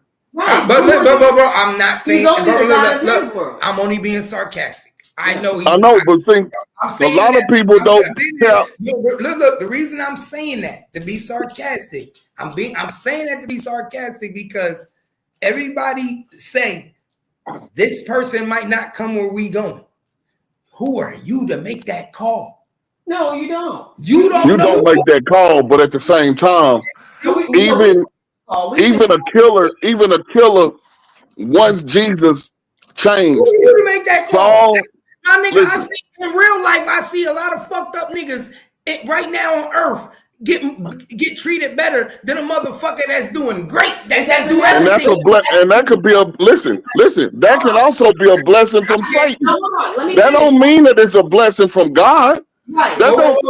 Hold up. No, that's not what I'm saying. No. Why can't that be the misconception that just because you think he's fucked up here, that he's gonna be fucked up there? It could be a misconception there. You think him just because he fucked up on earth. That could be a misconception. That don't mean he's gonna get treated any better. Let me say this. It's because you can't have one foot in and one foot out the door. We've said this all morning. You cannot play both sides. So that nigga from your perspective that looks good, that's getting money, and he got the bitches and the houses and the cars and shit, that nigga got problems. That nigga can't live a righteous life. That nigga got shit going on. So it looks good, but that nigga got some deeper shit up in there, right? That is not what it's supposed to be of his life.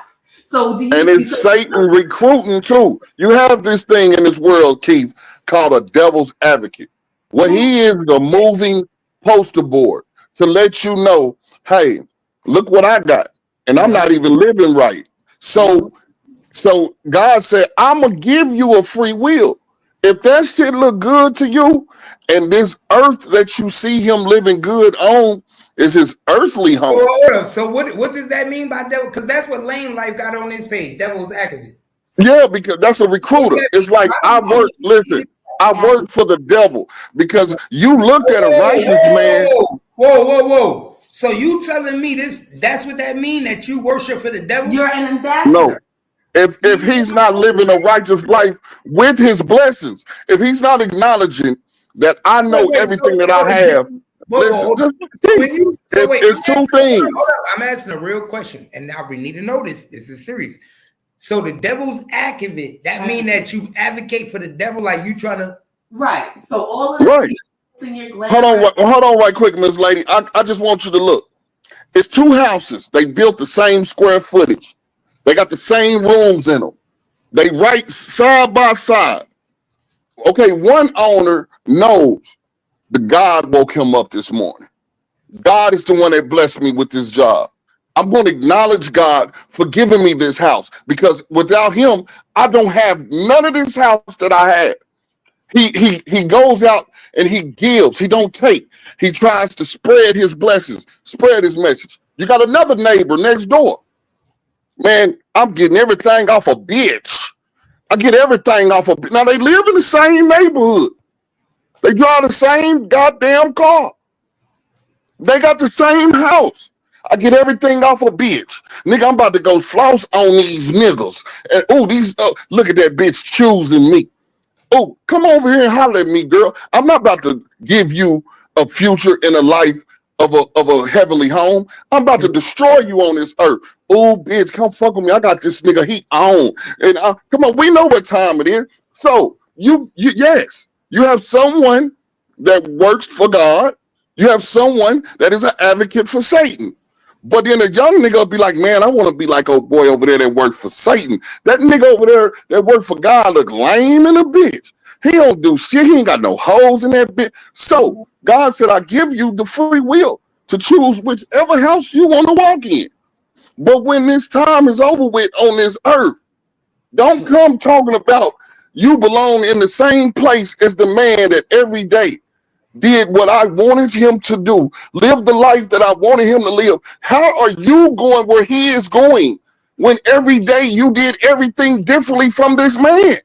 Bro, I just noticed that, bro. I didn't even know that. I didn't even really think about that. That's God talking to you. I just now noticed that. But no, and that should be the drop of the dime up in here, because that's God talking to you. So when you ask that question, if heaven got together for the thugs, do you really think so? You think someone that lives a lifestyle like that, as he gave an example, deserves that on the other side? Versus the person who's been putting to God, expressing his word, giving it to his family and living by that. Do you ask, if it's the transfer of energy and you truly believe, then there's no way that you can even ask that question.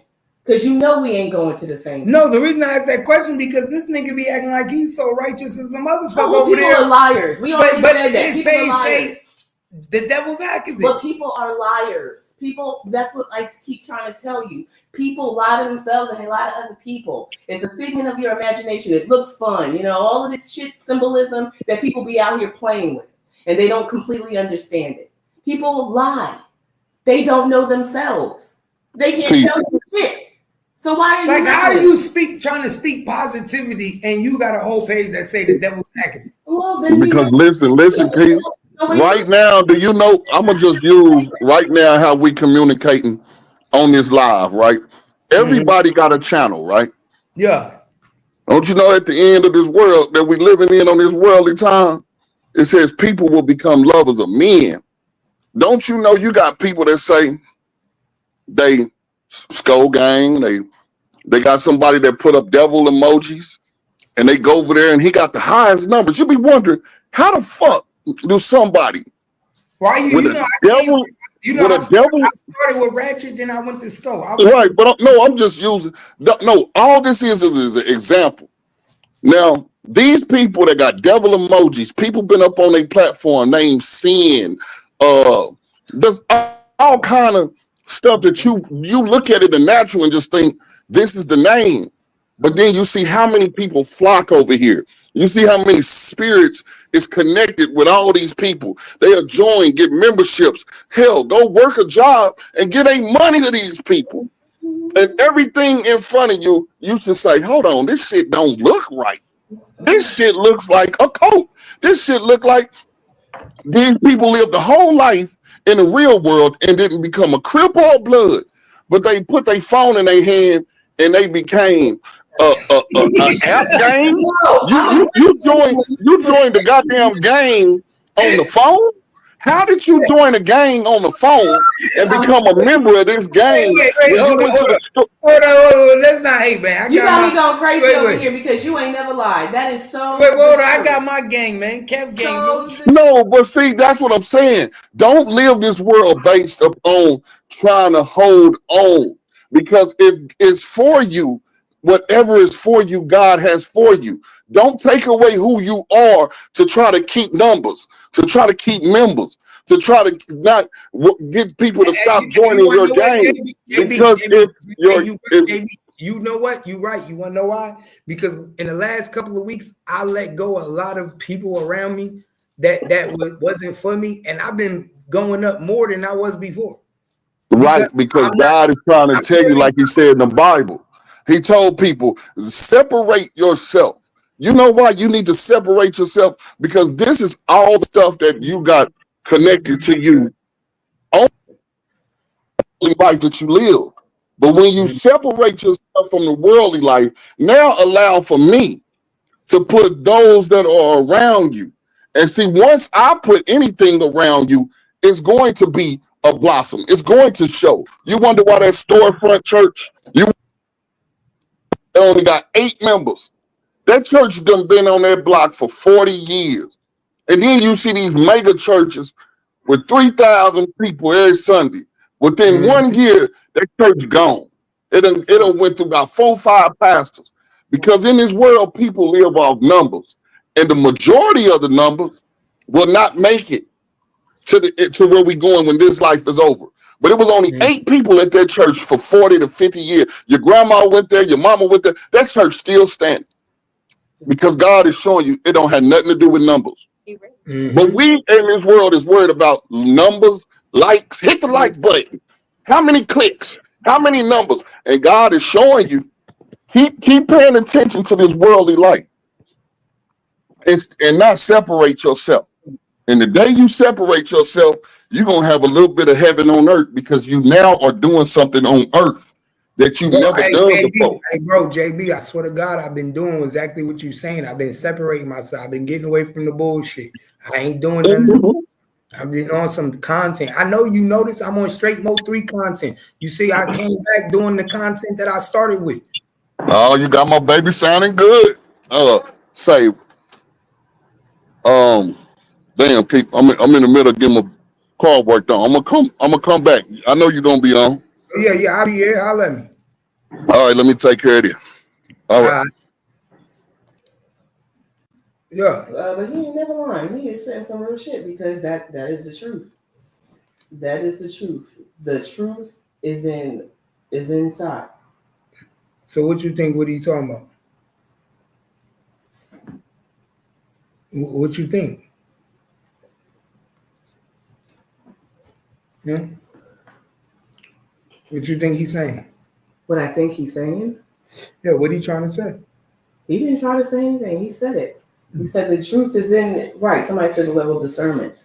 We're glamorized. Somebody put it off on, our race, on black folks one time, because I had heard that before. You know what I'm saying? That we glorify toxic shit and we make it acceptable in our society. You know what I'm saying? The broken homes, the violence, or the criminal activity, all of those things are acceptable to us, to where it should be outlandish. In other communities, that shit is exactly what it is. Drug addiction, poverty, you know what I'm saying? All of the low things that we embrace in our community. We like it so much, we bring it to our music and let it entertain us.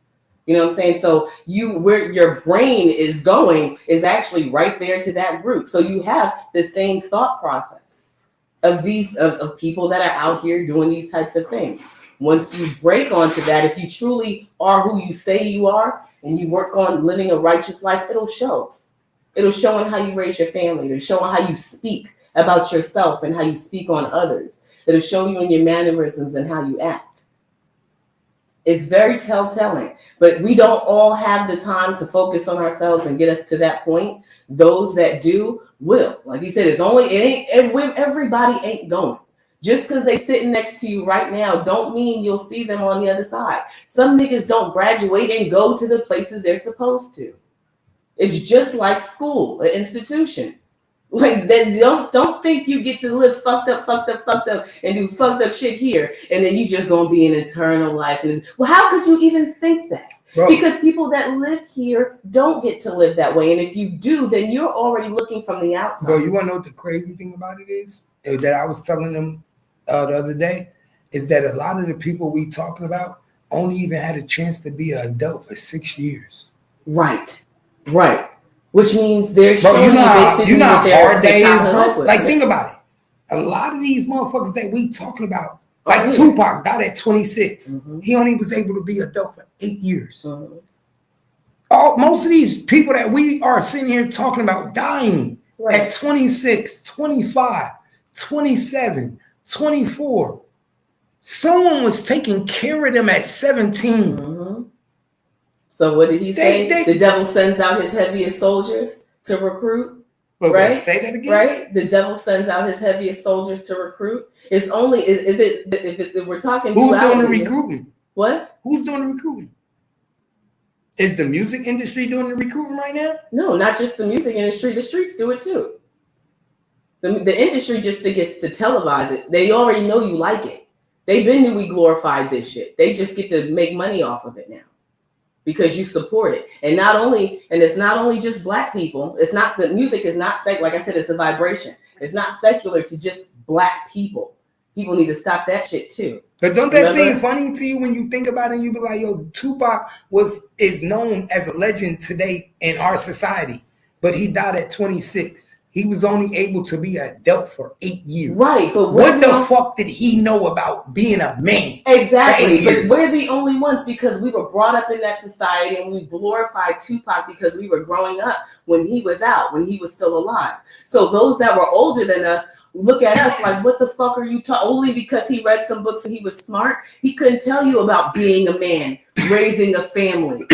He didn't have a legacy. There was no generation after him. What did Tupac know? You get what I'm saying? So it's perspective. We looked at him like that. We glorified him for that. But those that knew better looked at us like, y'all are going down a long fucking path here. A long path. Tupac was an adult for 8 years. And let's keep it real. He was more. And let's keep it real. Tupac was an adult for 8 years. He was more of a spiritual nigga longer than he was a thug. He was only a thug for 8 months. Right. This is what people. This is the shit that people don't understand and how the devil will attach themselves to you. Mm-hmm. Tupac only became the Tupac that we know when he got out of jail. He was only signed to death row 8 months before he died. Not even a full year. Not even a year. We only saw the thug life Tupac for 8 months, and we attached ourselves to him like he was a thug his whole life. Mm-hmm. When Tupac's whole life was an activist, a performing arts, spiritual. He was with Digital Underground, conscious rapper. He played the part just to get out of jail for 8 months, and only thing we glamorize him for is thug. Say, "Gotcha, bitch." That's how it goes. 8 months of his life. That's 8 months of his life took over the whole world. That's literally how it goes. You can live your whole, and that's why I say it's duality, because that doesn't go against me either. I live my life righteously, for example, right? My whole life. Go out into the street, get into some shit with some bitch at Walmart. I hit her in the fucking head with a can, and now she's laid out. Nigga, I didn't let you take me there. Right? I done stepped way over my boundaries, did some shit I don't normally do, and got down with you. And now I'm in some shit. It's only one wrong decision for some people sometimes. But he got you on that other side. Stepped you away from your savior, right? So that's why people try to keep their spiritual guard so strong. Because you be like, ooh, and then when you change, like, I can really smack a hoe today. So stay away from my desk. Don't come over here with that shit because I'm fighting internal battles and I ain't got no time for it. You be right there. So imagine when these people are living in it 24/7. When they turn around, that's all they fucking see. They literally dancing with the devil. So that God shit is only to try to keep them so that they can grasp a little bit and pull themselves to the other side. But a lot of times it's too late because you already in this shit with me. You already live here with the devil. You trying to evict yourself from the hell you live in and get over to the other side. And the devil said, you too deep in part of this shit. You one of my best fucking recruiters. I ain't finna lose you now. Matter of fact, I'll just take you and transfer your energy onto someone else. If you believe in all of that itself. And then we say the good die young, right? Is that true? And that's what I'm about to say. Backwards. Bro, think about it. That's why I say listen. If we believe bullshit. Listen, if you people where I'm coming from, this is why I say we live backwards. This is why I say we're living backwards. Right, you have to unlearn. Listen, we literally say the good die young. The good die young, or do they live long, healthy lives? We literally say we say the good die young. Yeah. So define good. Define good. Right. Exactly. So what's good to us? A loyal nigga in the streets, break bread and come back and get backpacks and school supplies.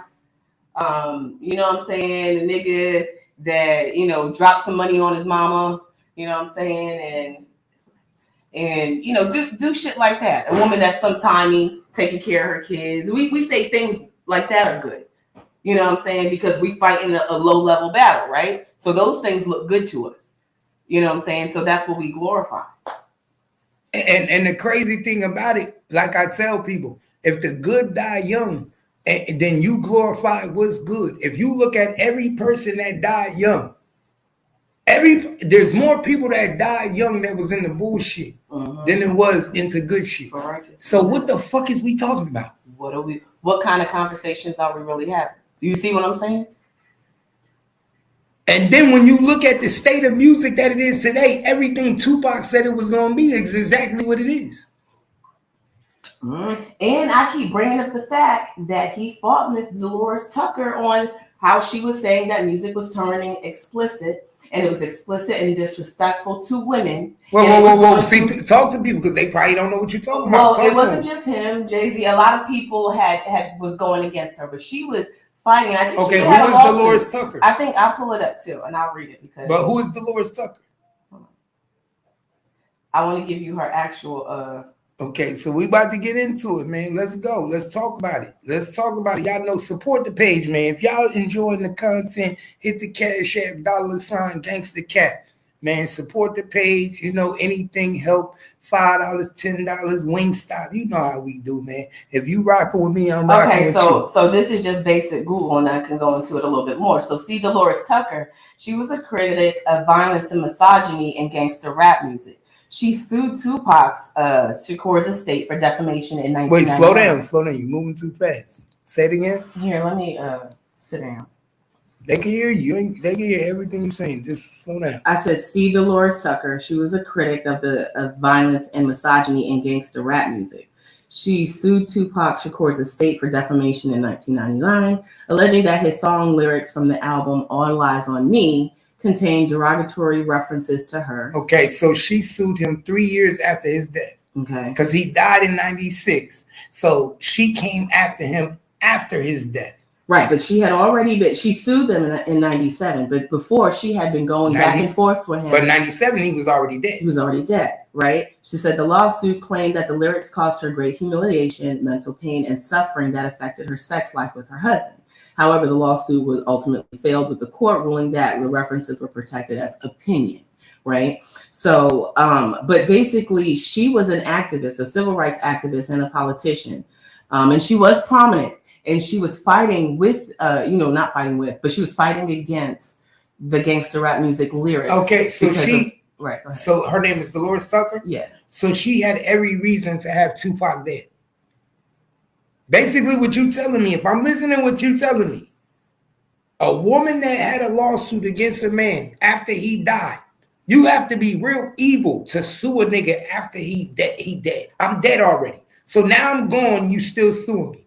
Right. So you have a lot of beef with me that and you probably powerful. You got niggas that fuck with you, that rock with you.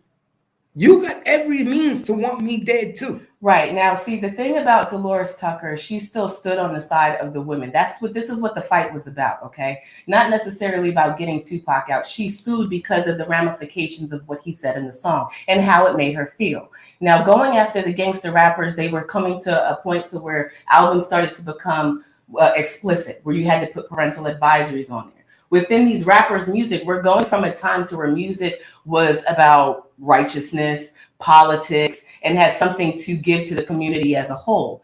Now we're talking about bitches, hoes, we're degrading them, we're mistreating them. And she said that allowing this type of music to be displayed and influence to our young will change the dynamics between men and women culturally. Tell me that hasn't been. Because men and women relation to each other is as disrespectful and as degrading as you can get. Whoa, she said that? Yes, she Say did. that again. What she said? She was fighting against the misogyny and the lyrics in gangster rap music. Like I said, we were going from a time where rap music was changing and transforming to become more vulgar. So now as your misogyny, as the men are throwing money on bitches and who were once women and were mothers and people of some type of substance are becoming hoes. They're bending over, they're busting it open, they're in skimpily clad clothes, it's drinking, it's alcohol, the entertainment. She believed that having that in the music, which is influence to the youth and society as a whole, that this is being, we are putting it only in our music, right? Because like I said, you don't hear country music and rock music. They disrespect their bitches behind fucking closed doors. But they don't damn get on a record and say no shit like that. We get right on the record and record the degradation of our women and of our men as well, because women are there too.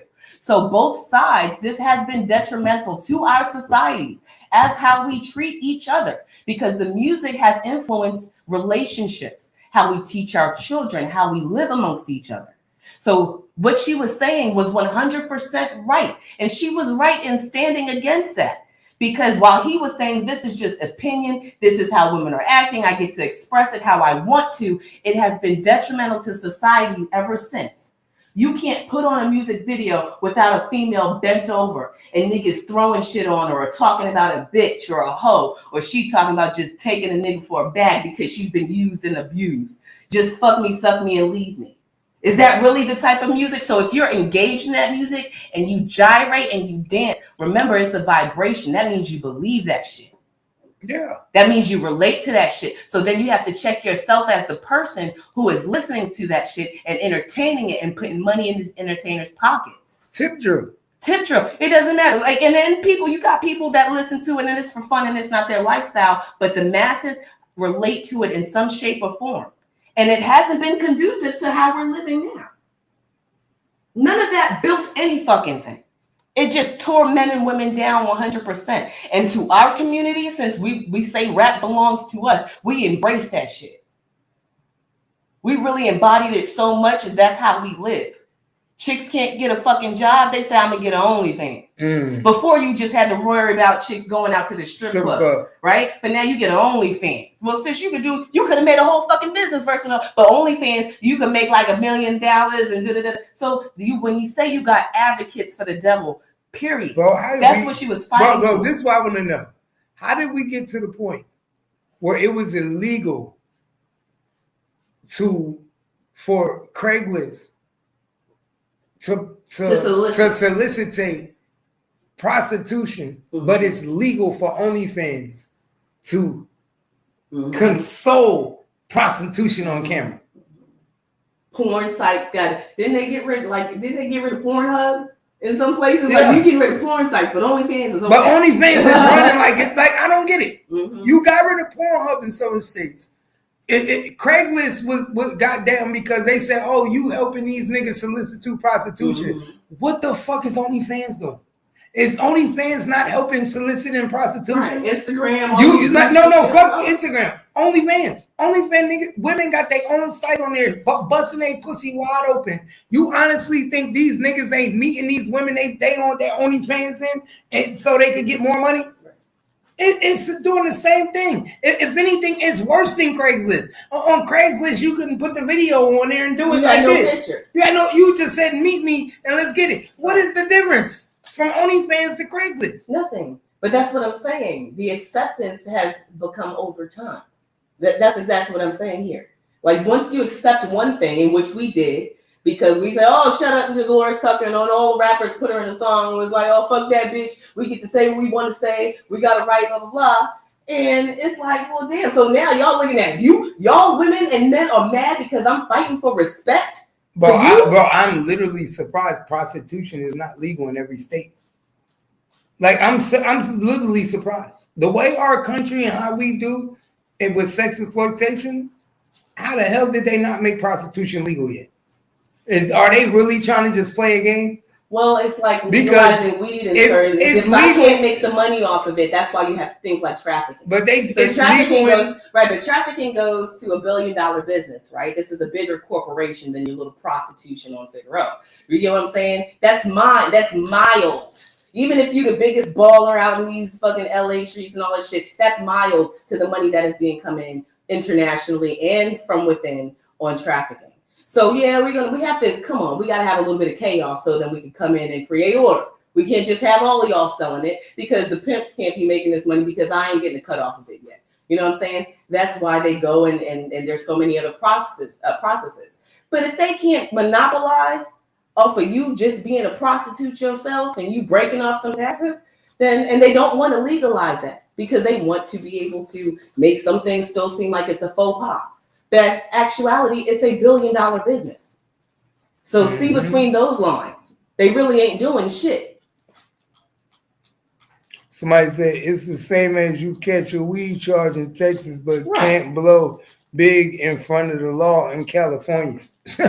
Nah, for real. Catch a weed charge in Texas, but can blow big in front of the law in Cali. Right. How the fuck I catch a weed charge in Cali? I told you they got ice cream trucks. They got the selling ting, weed. ting, ting, ting, ting. They got all of that. But you know what I'm saying? They don't want that shit. Texas is like, no. Well, you can grow out here. But they say we united. Yeah. No, but we supposed to be the United States. Read between the lines. But I could go to Cali and buy all the weed I want to smoke. But when I come to Texas, I go to jail. That's why I say this shit is crazy, bro. Read between the lines. That's why I said if you know, you know. Your outlook on life, the society, politics, anything is completely different when you know. That's bullshit.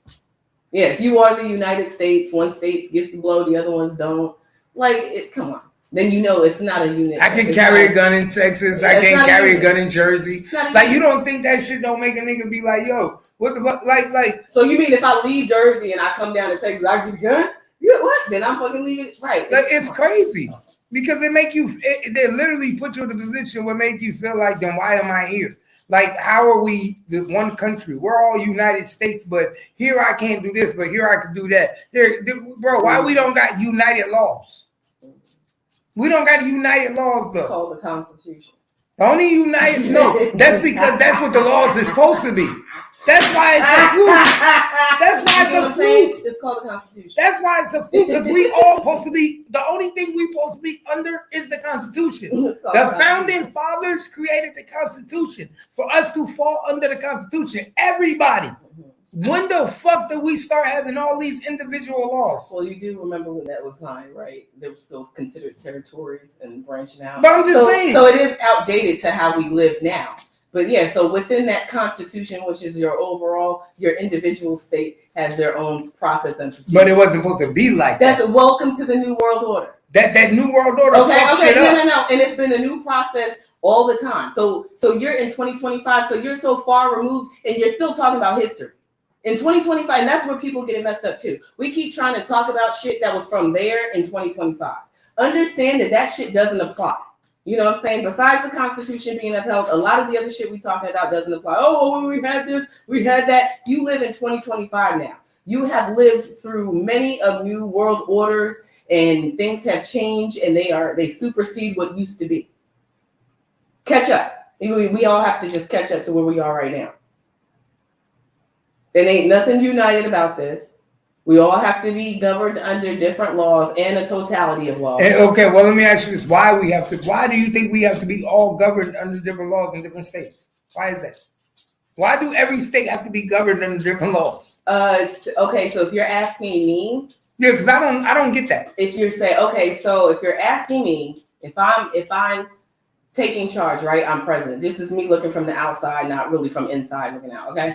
So if I got to be president, or however this goes, as far as laws are concerned, like we were discussing earlier today, there's a demographics issue. Remember, I said when you look at the United States, a lot of us are pushed into certain territories, right? And those demographics, this is why they take analytics of everything. They know what people make in these areas. They know how many children, if they're married, single, black, white, boom. I don't think that every area is conducive to the same rules sometimes, unfortunately.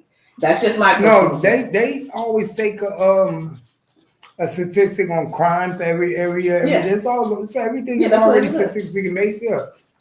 But my question is, why is every state have a different law pertaining for crimes everywhere you go? We are United States of America. Right. I just said for your demo. So basically, if I have those analytics, right, and we are a racist country, whatever. But it's white people everywhere. I'm not talking about that. Is it white people are going to be white people, Asians, black? We are a racist country. Racism, regardless, racism is not just black and white. Okay, so prejudice. You say prejudice is racism, and if you ask about demographics, why laws may be different, is the same reason why we get put more jail time and maybe even more often. It's because of your demographics. So they handle you accordingly. You get what I'm saying? They know who you are, where you come from, all of the abouts, what happens in these areas versus the black folks that get hemmed up in Idaho. You may not get the same shit as a black person over here in Idaho than a person over there in New York. We know our demographics and we treat these people accordingly. We don't like it. And when we see it, we be like, oh no, it's prejudice. It's injustice. This is come out to our march. You know what I'm saying? That's why you have this. Because all of it changes per your demographic.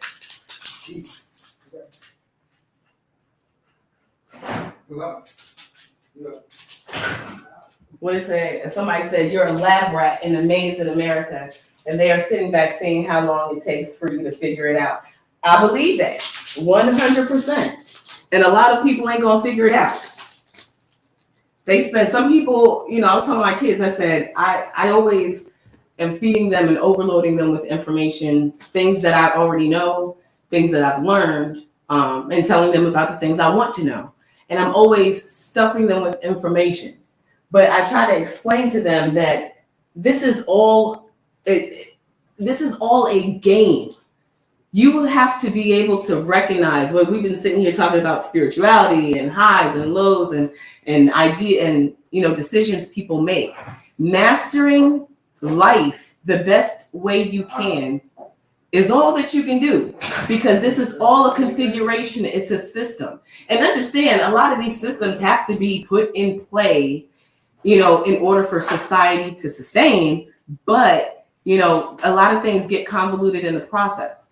But in all honesty, when I took a philosophy class, and we used to talk about this all the time, classifications of people. And in philosophy, you know, they use it as like, you know, as bronze all the way up to like gold, right? Mm-hmm. And gold was representing like the rich, and the bronze. What happens when the bronze wants to move into the gold? What happens when, you know, say the gold loses everything and they end up in the bronze, or things like that. Society as a whole is a system. You know what I'm saying? We sometimes don't know where we fit within the system. And sometimes we're not even educated enough to even know about the system. So you don't know when you're being played. You don't know how to live within the system that you're already within. And you don't know how to get out.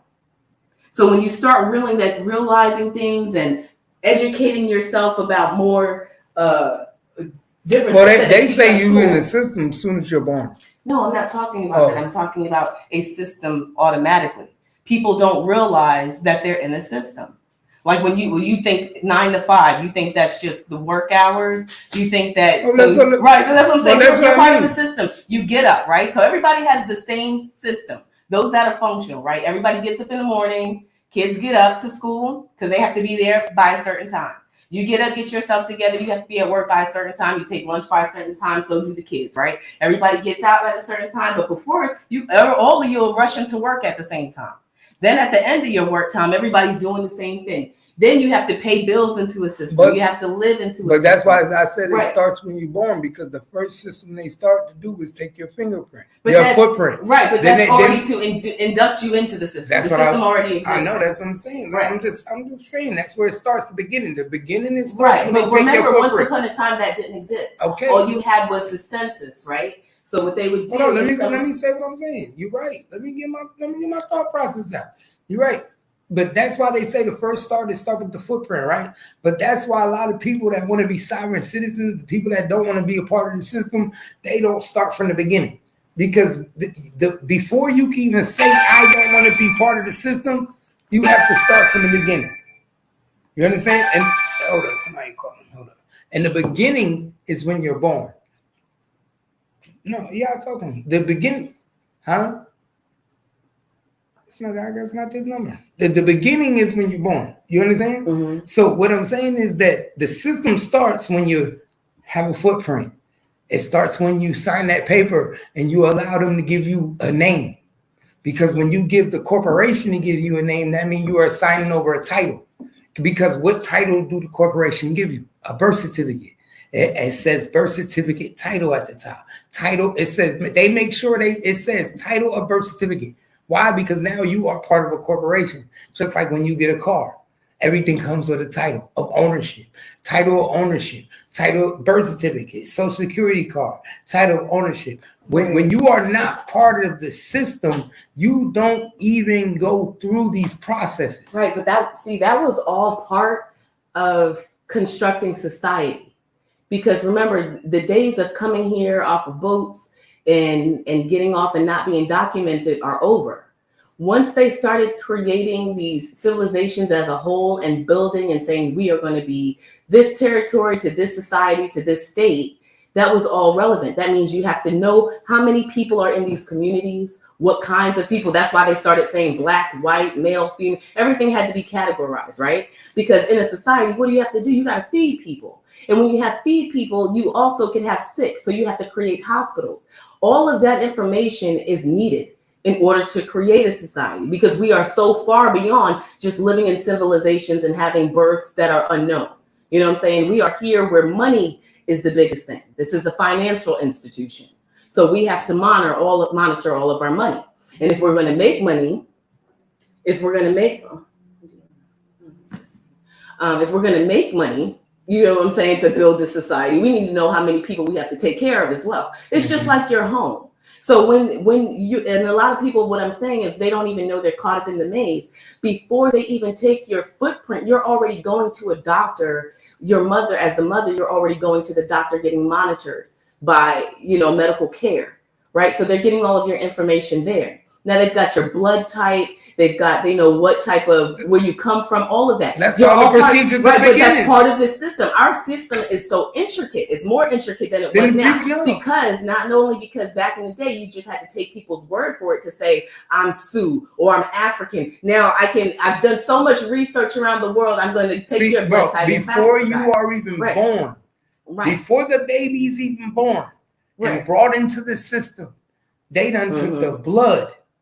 They know the size of the baby. They literally watch everything. They take every statistic. Why? Because you are becoming part of the system.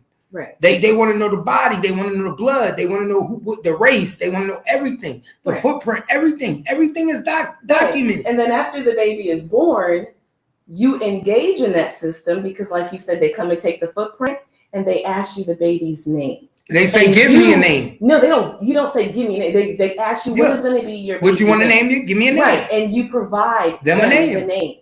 And the name that you provide, because now you're engaging in the system that some of us don't even know is existing, right? You're just thinking this is what we do, because this is how society moves, right? But this is a whole system in order for society to be productive. You to be a part of this. We are now taking that name, which is the tag of this baby, the blood type and all the details and the parents they belong to. What is that? What is that name? And giving you what?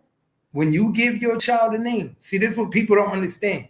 The day you give your child a name, your child becomes a company.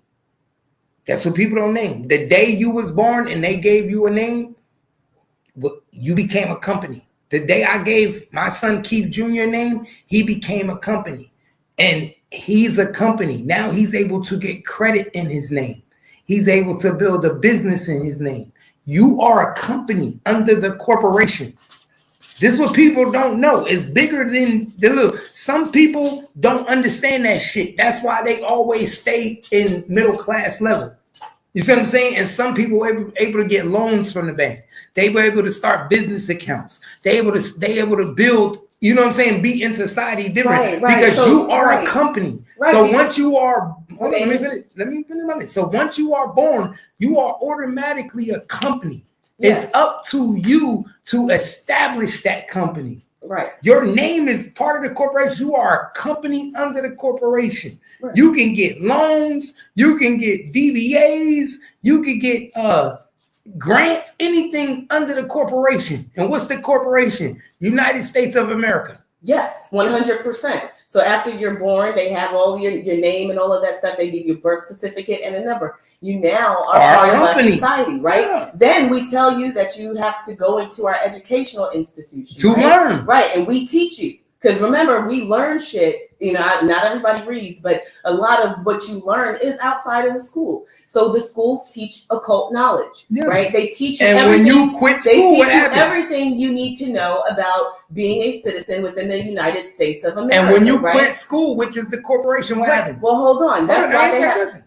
I know, but ain't we talking? What happens when you quit school and quit the corporation? What happens? 90% of the time, they're hoping you go into their prison corporation. Exactly. Right. So but that's what I'm getting to. So why do they monitor how kid levels or education is going in these communities? Right. Because that's all part of society too. Because they're educating your child. Right. They're teaching you things that they're teaching these kids. Now you have some kids that gravitate to education and they're really good and they excel and they become your doctors, your lawyers, and people that can effectively put back into society. Then there's some kids that need a whole lot of help because they said, damn, if your child's stupid, we ain't gonna get much workforce out of him unless we in McDonald's. So now we're gonna classify the little nigga. So how many corporations? Right. So then we're gonna classify his ass. We already know what's going on. So as these kids are moving out of this educational institution and they go out into the workforce, some go on to college and excel, some go into the workforce, and those that couldn't get together in middle school, elementary, and high school, that's why your teacher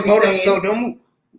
Give me a chance to say something. I don't want you to move so fast so I can talk to my people. My people don't move as fast as you. My people don't move as fast as you. I have to slow you down. I have to. You move fast. And fast. No, you do. Slow. No, and you're gonna say that, but everybody ain't got a private school education. No, because I'm telling you, you move fast for me, and I'm sitting there next to you. That's your problem. No, I'm telling you. So if I'm your husband, I'm telling you, you moving fast. I have to slow you down for my people. Everybody in my audience ain't catching shit. So when I know I have to slow you down, I'm slowing you down. Even though when you see Kimmy don't like when I slow her down. You see how she be like, if they can't catch it, they ain't catching it. No, I'm not saying that, but that's how you finish what the hell they because I have to slow you down. Sometimes you make a good point, and I need to stop you there at that point so you can regurgitate on that point because these niggas ain't understanding. Allow me to do that. I know what I'm doing. I'm good at what I do. I feel like I can't move no slower. I know what I'm doing. She won't let me do what I'm doing. And you can move slower. I'm teaching you how to move slower. Because I'm telling you, yes, you can. Because when I stop you, I need you to reiterate what you're talking about. Everybody don't understand what you're talking about. Everybody can't speak in that term. Sometimes you have to dumb it down for people. You don't like to dumb it down. I went to special ed classes. I tell people all the time, I've been in special ed. Nigga, you couldn't work with me in special ed. Kimmy, you kind of fast and Cap is right. No, for real. She don't want to slow the fuck down. Slow it down for us. We got some special ed people in here too. And we got some special ed people in here. Like I'm trying to do this for everybody. Well, hold on. How fast am I moving? I can't be moving. Bro, you move fast, bro. What I'm trying to tell you, you talk like a student. Slow down. I gotta let you slow down something. We all need to understand. Not just the niggas in the A class.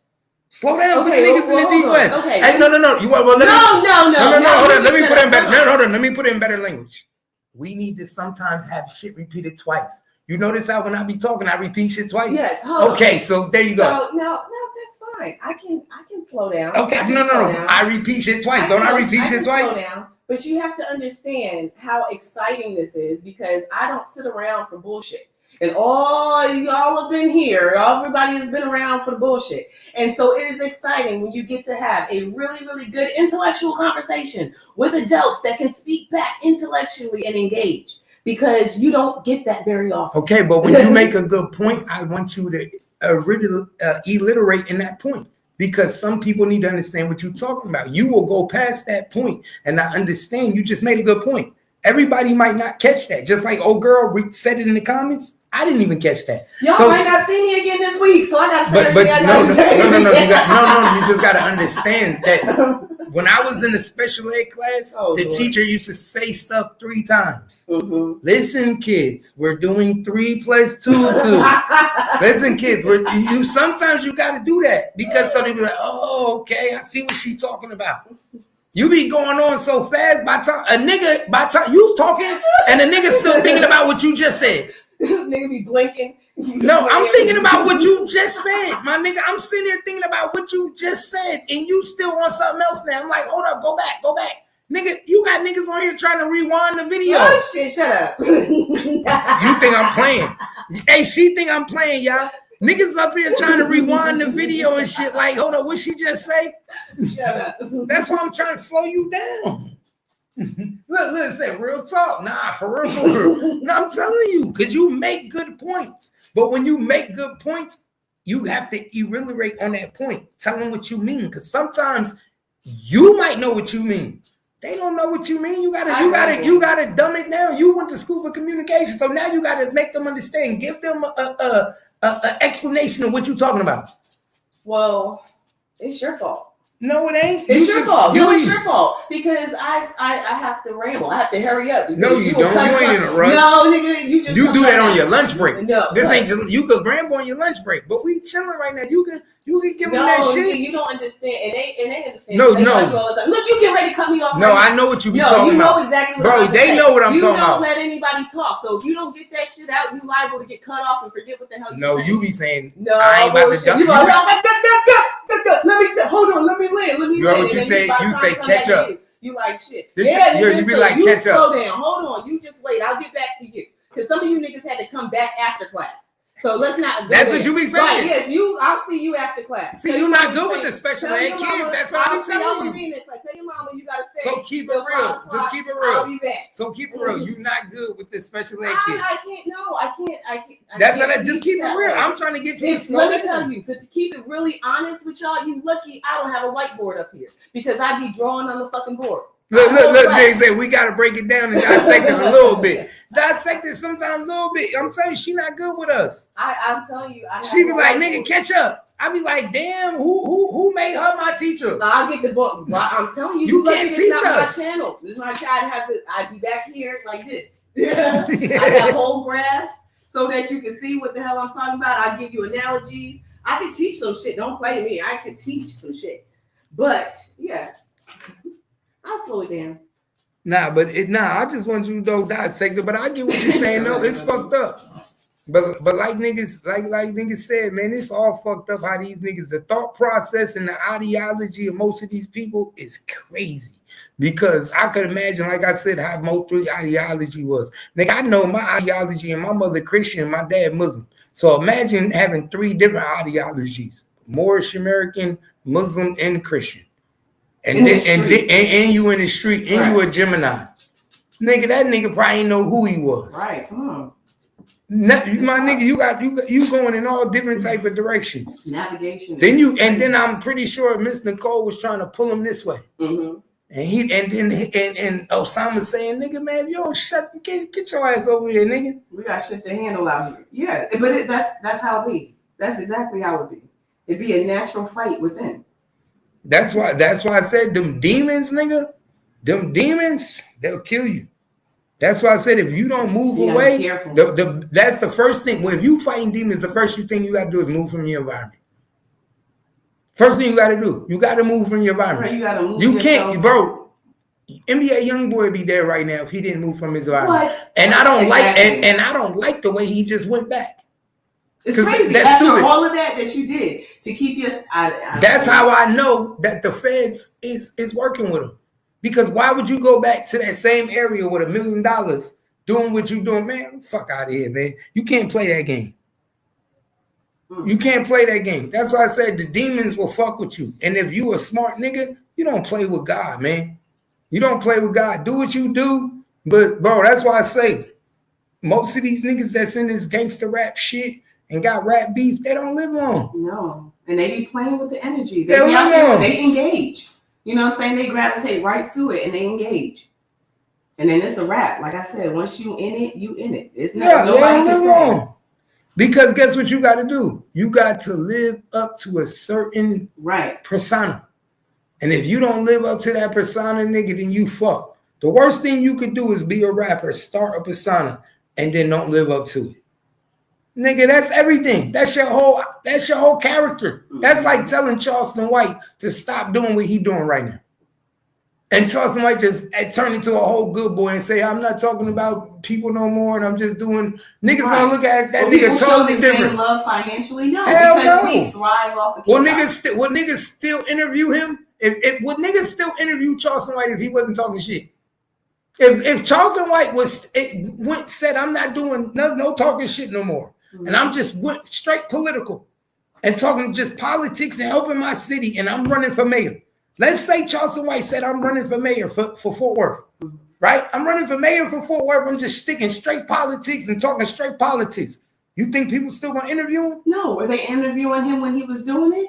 He told you on his interviews himself. When I was out here trying to get food for the kids and sneakers and stuff like that, niggas wasn't with it. But you out here talking and cussing on people's mamas and children and doing all this shit, and you niggas love it. And you pay me to do it. You want to hear me say fuck your favorite rapper. So we like that. So shit. Ain't that what we talking about? Right? That devil? Ain't that what we talking about? Exactly what we talking about. Ain't that playing with the devil? Exactly. The devil can get you. When you playing with the devil, he doing everything to talk shit about everybody. He getting the glitz, the glamour, and the love. Mm-hmm. He giving you what y'all want. Same thing Mo3 was getting, the glitz and the glamour and the love, right? What is the difference? What is the difference? What is the difference what Charleston White is doing from what Mo3 is doing? Mm-hmm. What is the difference? Nothing. Isn't it? Nothing. Charleston White killing niggas with his words. Right. See, if anything, Charleston White killing niggas more than Mo3 because he killed niggas with his words. Right. He hit them in the heart. He talking about your kids. Mo3 was killing niggas with bullets. Charleston White is killing niggas with words. Right. And you would think with what he say, people be at that, but no. Ain't nobody got the heart to do that. Why? Because it hits niggas' hearts for real. You get to saying shit because remember, these entertainers expose their life. We get to see it firsthand.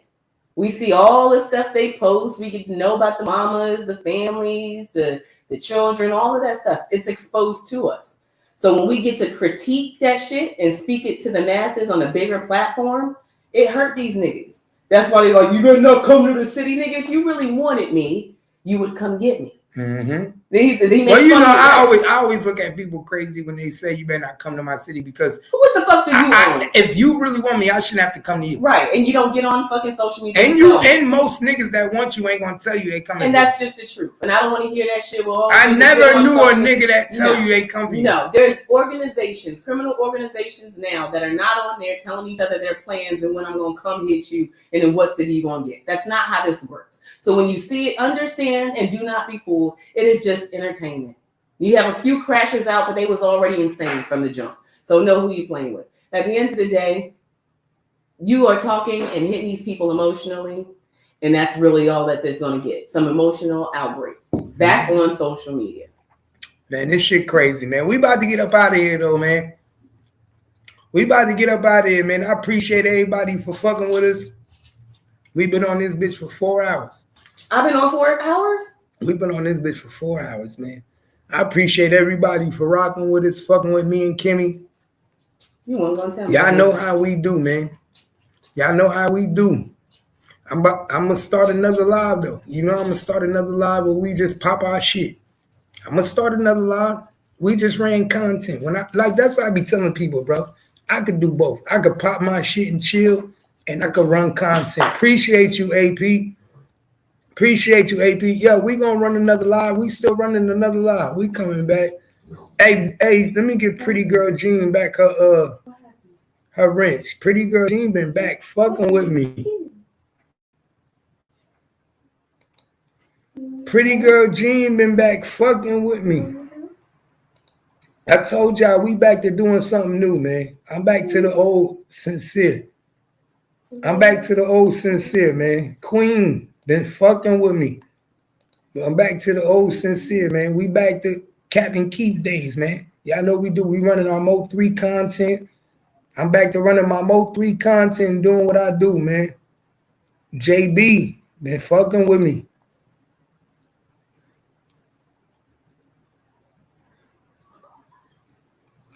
Yeah, we back to running our content, man, and getting back to what we do. That's what we back to doing, man. Got to. Like I told you, I've been gone for a minute. I've been away from the Mo3 sector for a minute doing other shit, trying to put something together, but I'm back, man. And like I said, you gonna get nothing but Mo3 content from me. That's all I'm doing is my Mo3 content, man, where I started at. Nah, for real. Lady Blockchain said, you sound like my husband. Hey, Black God, man. Black God been fucking with us. I told y'all we starting something different. We starting something different, man.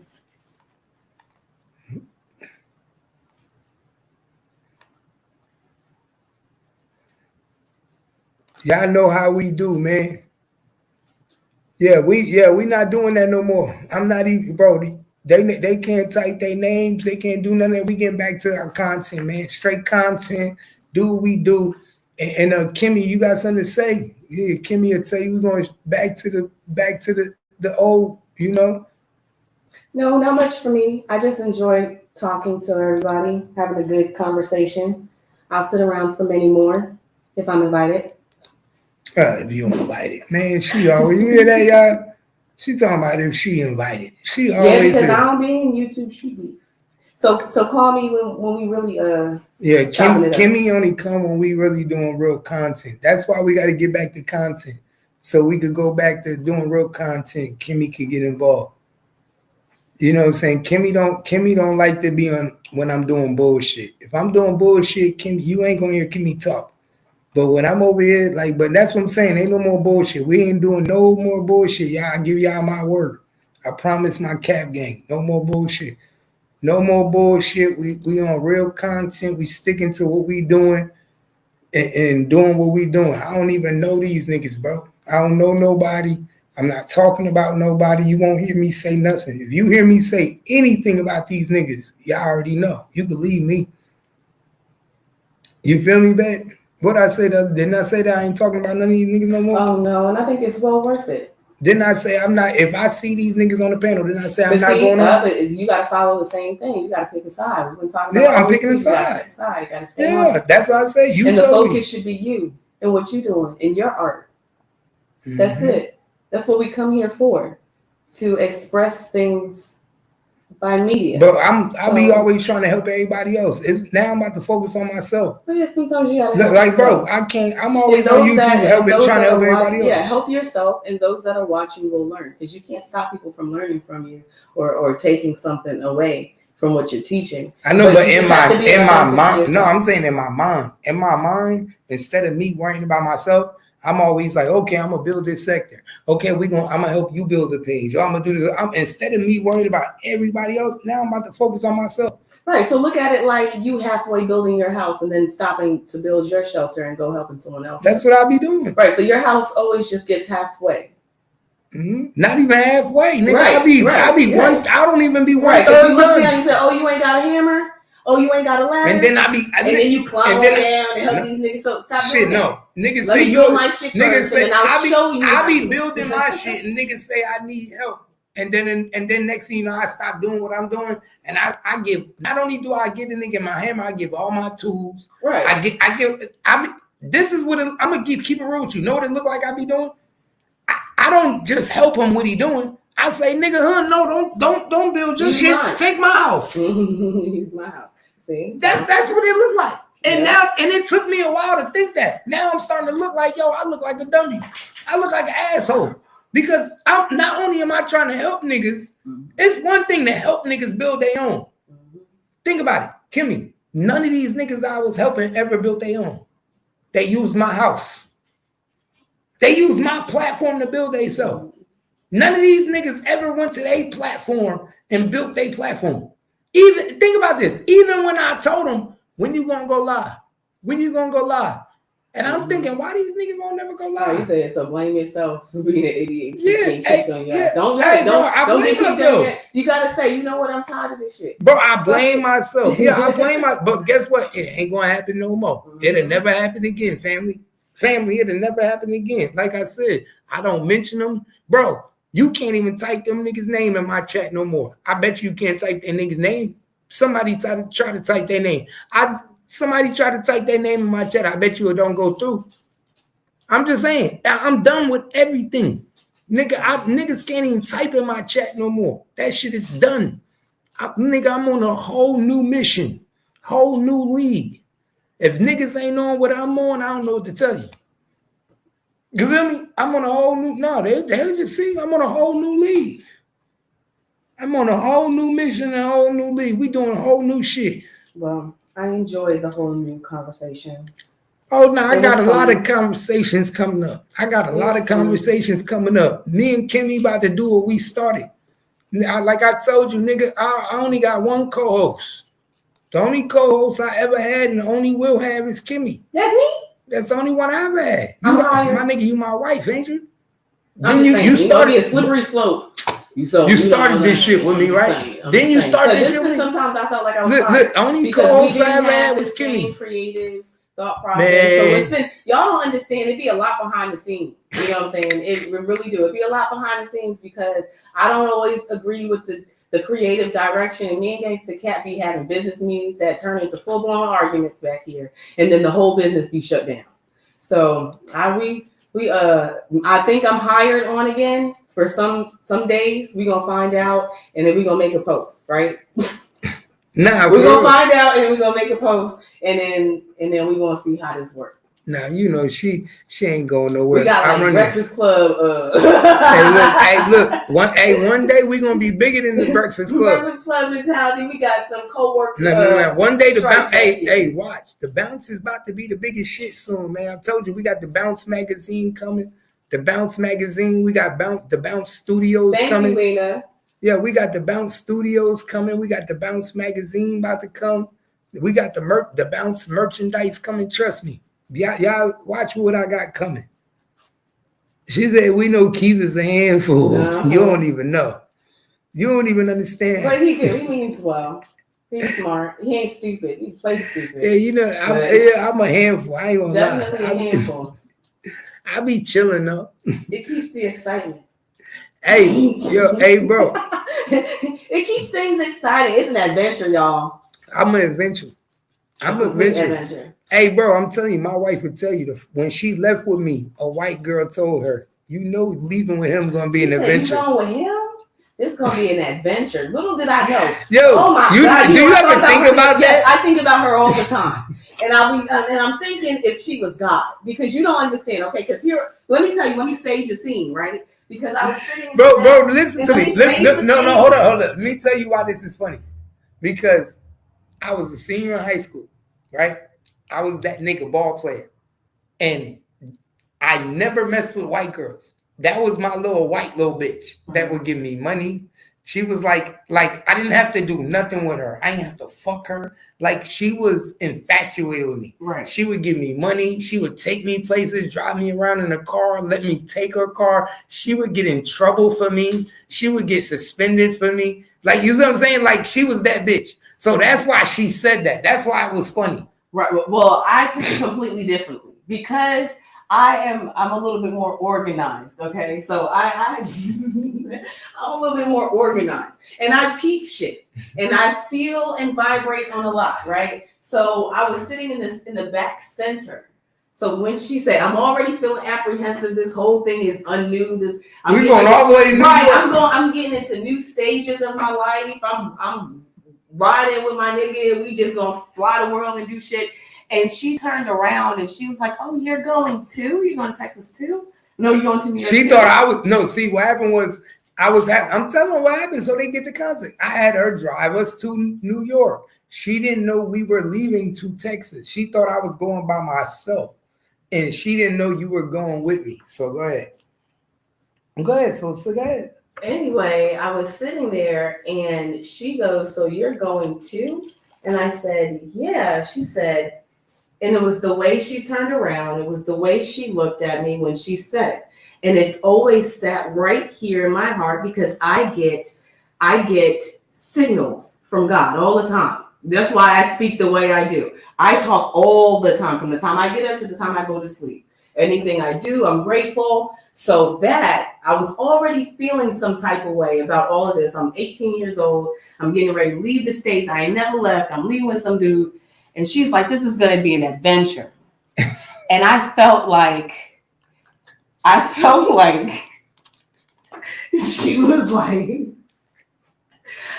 oh, girl, you about to be on a motherfucking ride. A roller coaster. Like, you have no idea. You know when you be saying that's your conscience talking? Because my ass should have stayed and rolled back in fucking school, right? Here I'm finna take on the world. And I'm like, oh. Bro, and she don't, and it was funny because she don't know you. She don't know me from a can of paint. I'm like, and she turned around and she no. It's like being on a roller coaster, getting ready to go down the drop. No. And you like, no, but the crazy thing, like that. no, the crazy thing about it, we was getting out the car. That's why it was funny because we was about to get out the car. We pulled up to my aunt's house in the apartment. We about to get out the car. So I'm like, all right, we out. And I'm like, I'll see you later. She didn't know I duped her. I duped her into driving us up there. She thought I was still her little like. Oh yeah. So I duped her. So when she saw you getting out the car with me, she like, you going too? Right. She said it's gonna be an adventure. She said, oh, okay, this gonna be an adventure. Like she just knew. Like, oh, this. She's like she was trying to. It sure fuck was. It's been a ride ever fucking since. I think about that shit all the time. Like, what would have happened if I done got out the car? She said I would have just dropped and rolled. What would have happened? What would have happened if I would have got out? Nah, she probably was looking at you like, but she probably. Those are key moments that people are supposed to listen to. She probably she'd be surprised if she knew we were still together. No. She'd be like, God damn, y'all still together? Like, bitch, I'm on an adventure. The fuck? The venture never stopped. The fuck? No, that's probably what she said. She'll probably say, the venture didn't stop. Shit. No. Hell no. That's what she would say. The adventure, y'all still on that adventure, bro? Because I was wild. Oh my God. Nah, but hey, but that's why I say life is crazy. Sometimes you don't know what you're getting into, what life expects. No, I knew that's the difference between me. That's why my relationship with God is so good. I knew exactly what the fuck I was getting into, but I just had to go, and I knew what I was going for. But he kept saying, "You go. Let me tell you something." You knew what you was getting into. This is not me. You knew that. I didn't know you knew. But oh no, nigga, I've manifested my whole life ever since I was very little. So I wasn't slick at all. No, you just know you are. Damn, I thought I did something. You just think That's why you get mad. I don't let you talk to you. Yeah, nigga, because you can't. I tell thought me I nothing. was slick. You can't tell me nothing. I know everything. I already knew. But I was down the ride though. Shit, it was fun. I thought I was slick. God No, damn. Sir. No, sir. You see how she do me out? It's all good though. It's all good. I was out there like Mo3, man. I was out there in them streets like Mo3. You was not out in the streets like Mo3. Yeah, I was out there like Mo3. I was ready to take niggas' heads off. That's the adventure in your head. What? Nigga, we just. I didn't have multiple personalities. Whoa! I didn't have multiple personalities. Join the club. I wasn't whooping niggas' ass. Join the club. Nigga, I was out there before Mo3. Listen. Mo3 wasn't locked up at 13. Listen, nigga. You talking about I was out there like Mo3? Why don't you stop? There was niggas out there before you. So join the club. All you did was join the fucking club. Niggas been outside with multiple personalities for years, kicking niggas' asses, taking them down, stepping on shit. It was niggas before you. Nigga, you was born in 93. Like, there was niggas before. Nigga, I was stepping on shit. It was niggas before you. I was stepping on shit. You won the first. Ask my mama. I've been in this shit. No. And the way you live your life is telling right now. In 2025, you. What you mean? Exactly. It's telling, nigga. You on the fucking internet. You ain't running around. You just did a fucking. If Mo3 was alive, he'd be on YouTube. You just did a 4-hour live. You didn't spin the block for fucking 4 hours. Nigga, if Mo3 was on live, he'd be on YouTube. As much as Mo3 loved Instagram, he'd be on YouTube right now. He'd probably still be alive, right? Yeah, Mo3 would be on YouTube. He'd be in the sector right now. Shit. Skype them. Then you ain't gotta fuck them now. You just take their video, do it live. I mean, all That's these what sex we sites do. have them like that. That's so what they do. Layla wants to go outside. That's what they do. They Look, vibe outside. with it. But if Mo3 was out live right now, nigga, he wouldn't even be, nigga, Mo3 wouldn't even be outside. Right. He be chilling Stay on the in internet. He be in the Mo3 sector. Right, that shit is saving some of these niggas. Mo3 got the biggest sector out of anybody out here. Mo3 be out here chilling. You know how many hoes Mo3 be fucking right now in the Mo3 sector? Come on, think about that. Mo3 be killing these niggas right now. That's why I said niggas don't even know. This shit like bigger than niggas think. It's got to a whole different level now, for real. You want to stay outside? My nigga Mo3. I'm killing these niggas. I'm stepping on these niggas. That's my favorite part. But I'm stepping on these niggas. What they talking about? Fuck these niggas. Niggas think it's a game. It ain't no game, nigga. Nigga, you know what it is. Nigga, HSM. Fuck these niggas talking about. Ooh, them niggas lucky, nigga. She eating grass. She always do that. Niggas lucky. Stop. Niggas lucky I ain't never met Mo3. If I would have met Mo3, nigga, ooh. That's on gang, nigga. Niggas lucky. If I would have met Mo3, boy, me and Mo3 would have been dangerous. Me and Mo3 together would have been dangerous. That nigga would have been like, yeah, that nigga ruthless. That nigga would have had me doing crazy shit. I ain't gonna lie. Mo3 would have had me doing some crazy shit. Especially knowing I don't give a fuck. When you got a nigga around you that don't give a fuck, he a dangerous nigga. I don't give a fuck. You know, I'm that type of nigga that's gonna put that work in. Work. Hey, bet. You ain't even taste one of them cookies yet. No. She ain't even taste some cookies yet, y'all. I'm trying to get her to taste some cookies. She ain't even taste some cookies. She tripping. I bought her some cookies. She ain't even taste some shit yet. See how she do? Real nigga shit. Mm-hmm. And she put on that thing for me last night and didn't give me none. Mm-hmm. Had me in the bed like crying. You forgot that? Mm-hmm. My tongue work better than that. You crazy. My tongue do all types of shit. Nigga, I'm a gangster. I'm a gangster. You ain't got to talk to me twice. Nigga, all you got to do is talk to me nice. I'm a gangster. Tell these niggas, tell them, you ain't got to talk to me. You ain't got to talk to me twice. All you got to do is talk to me nice. Real gangster shit. That's that gangster love. Gangster love, nigga. If you ain't got that gangster love, I don't know what to tell you, nigga. I'm on some gangster love type shit, nigga.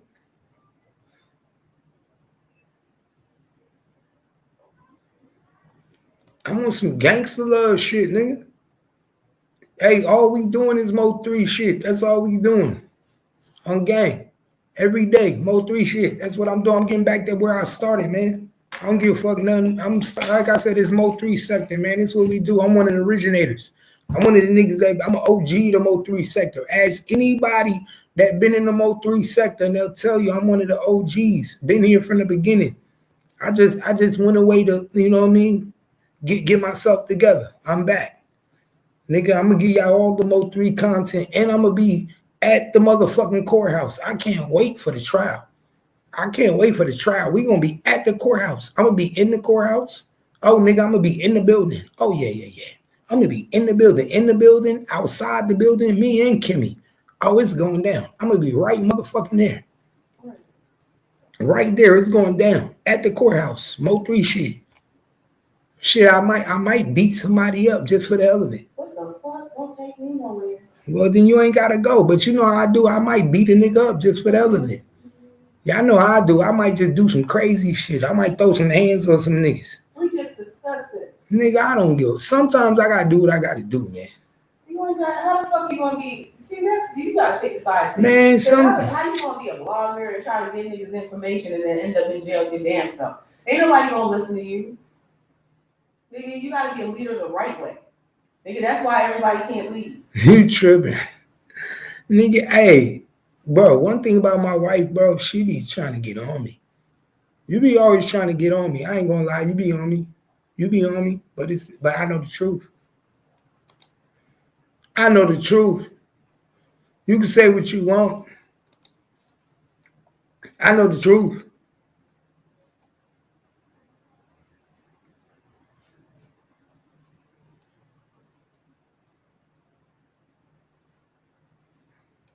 You know, Kimmy be on me. She be like, nigga, shut up.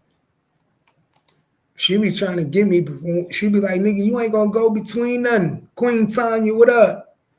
Long time no see. Long time no see, love. You already motherfucking know. You are. You said what? What'd you say? Like, that's the cat dude, Kimmy wrong. They don't like. They don't like you. People don't like you. Niggas don't like you on YouTube. You know that? Niggas don't like Bro, me. they be I trying don't to even go be at on you. this shit. It's my energy. Bro, that's the crazy thing about it is niggas be talking about you like you be on here really talking. Here. That nigga Mo3 say, she want me. Nigga, you know she want me. He said he said he wait. That nigga say he waiting for me to die for you to become his woman. That's what he said, man.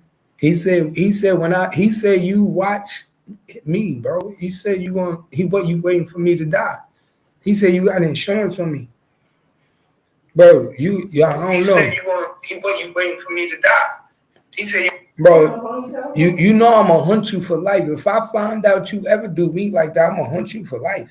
What?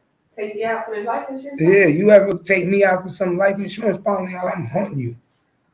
Nigga, I'm coming back to get you. I'm scared to do some shit like that just because I don't want nobody to hunt me. I'm just saying, I told you, I'm spiritual. I don't want nobody hunting me. When I close my eyes and relax, I don't want no spirits or no physical niggas in my space. And you damn sure, and you damn sure better not be with no nigga with no gold hair. You not gold hair. Nigga, if I die and I find out you with a nigga with gold dreads, oh, it's gonna be a problem. Let me find out you with a nigga with gold dreads. What? There's no ponytail. You already know. I be live. You know I'm always on it, Queen. Queen, you know I'm always on it. You know how we do. Hey, Queen, you know we back to it, Queen. We back to it. You already know. We back to it. Back to the content, man. No bullshit, no fuck shit. Gangsta Cat back to it. Kimmy back to it too. I got Kimmy back on point. And we gonna start doing solo lives with Kimmy do her interviews. So y'all start looking out for Kimmy interviews coming soon. Kimmy about to start doing her interviews where we bust down interviews with Kimmy, man. We about to make Kimmy a personality. It's time to make Kimmy a personality, man. We gonna have Kimmy talk in front of the camera with her ass out, and she gonna speak from behind. Man, I'm gonna know you lying. Nigga, you crazy. They done heard me talk on here, so they know damn well I ain't nigga, I'm gonna be the first nigga, bro. I'm gonna have you like this. Hey y'all, get the fuck. Y'all don't see him. This nigga stupid. They can't even see. This is me and you. They was like, hey, so what? I'm gonna have you answer the questions like this. Hey, no, what you talking about? Nigga, we about to go viral. Yeah. So like Big Shirley, like we never seen Big Shirley face. No, your show gonna be called Ass Talk. Get the fuck out. Your show gonna be called Ass Talk, and I'm gonna have you facing the TV and your ass on camera, and they just gonna look at your ass and you gonna answer questions. It's gonna be called Ass Talk. I already know what to do. I'm about to blow up. Kimmy new show gonna be called Ass Talk, but she gonna answer all the sophisticated questions, but you gonna be looking at that ass, and it's gonna be called Ass Talk. Oh my God, I'm a genius. I told you I'm a genius. I know I'm a genius. I know I'm a fucking genius, y'all. I'm gonna be the first nigga on YouTube with a show called Ass Talk. And the camera just looking at her ass, and all you can hear is her voice. And she gonna be answering questions.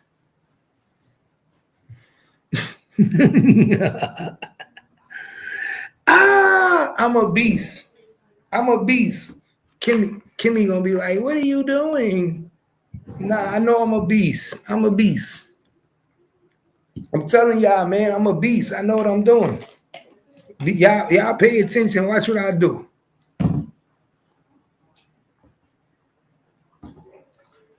Pay attention. But yeah, we had a good show today, man. We even talked for another 25 minutes. I was supposed to end it at 4.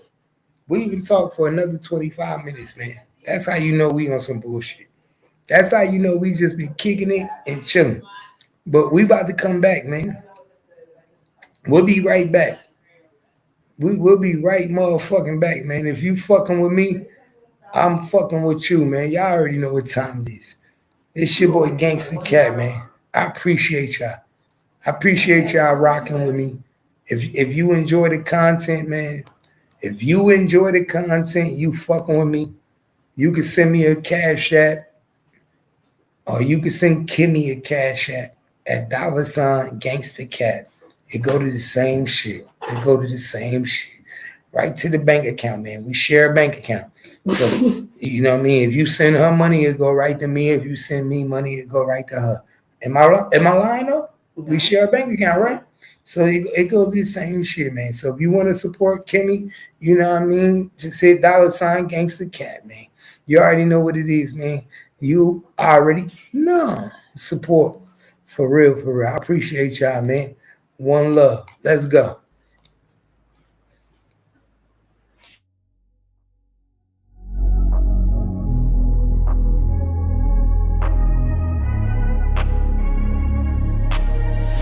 I'm changing who I am. I'm making a new plan, rearranging my life, and I won't look back ever again. Yeah. You ain't see me activated. You better hope that you never see me agitated. I think about my actions, plan them out, evaluated. That's how I end up on the top, man, I'm calculated. My mind's a weapon, my body is the engine. I'm never second guessing, I just do what I was destined. Cause I feel I got the blessing, persistence and obsession. That's how you keep progressing, I already learned that lesson, yeah. I'm changing who I am. I'm making a new plan, rearranging my life, and I won't look back ever again. You can't stop what's moving. You can't stop what's moving. I'm changing my life, and I won't look back ever again. No fear, see clear, you deserve to be great. I know it feels like things get in your way. Push through those walls and the others will fall. Sit up, stand tall, you can get through it all. I need some energy, anxiety's no friend to me. I have a short memory, I don't really remember things. That's how I move on, that's how I stay strong. A new day's on, I'll keep moving right along. And I feel like the pain in the past, it needs to stay in the past. You gotta take off the cast. I wanna feel like I'm a new person. I wanna have clear vision and purpose. And I feel like the pain shouldn't last. If you can move on and past the things that make you feel bad, and you can change in your brain, I'm certain. I've done it before, and man, I'm not perfect. I'm changing who I am. I'm making a new plan, rearranging my life, and I won't look back ever again. You can't stop what's moving. You can't stop what's moving. I'm changing my life, and I won't look back ever again. What's up, man? Y'all know who it is. It's your boy Floss the Boss, man. And you rocking with the Bounce News with my boy Gangsta Cap. You know what I'm saying? Floss the Boss streaming on all platforms, man. Y'all know it's scope for real.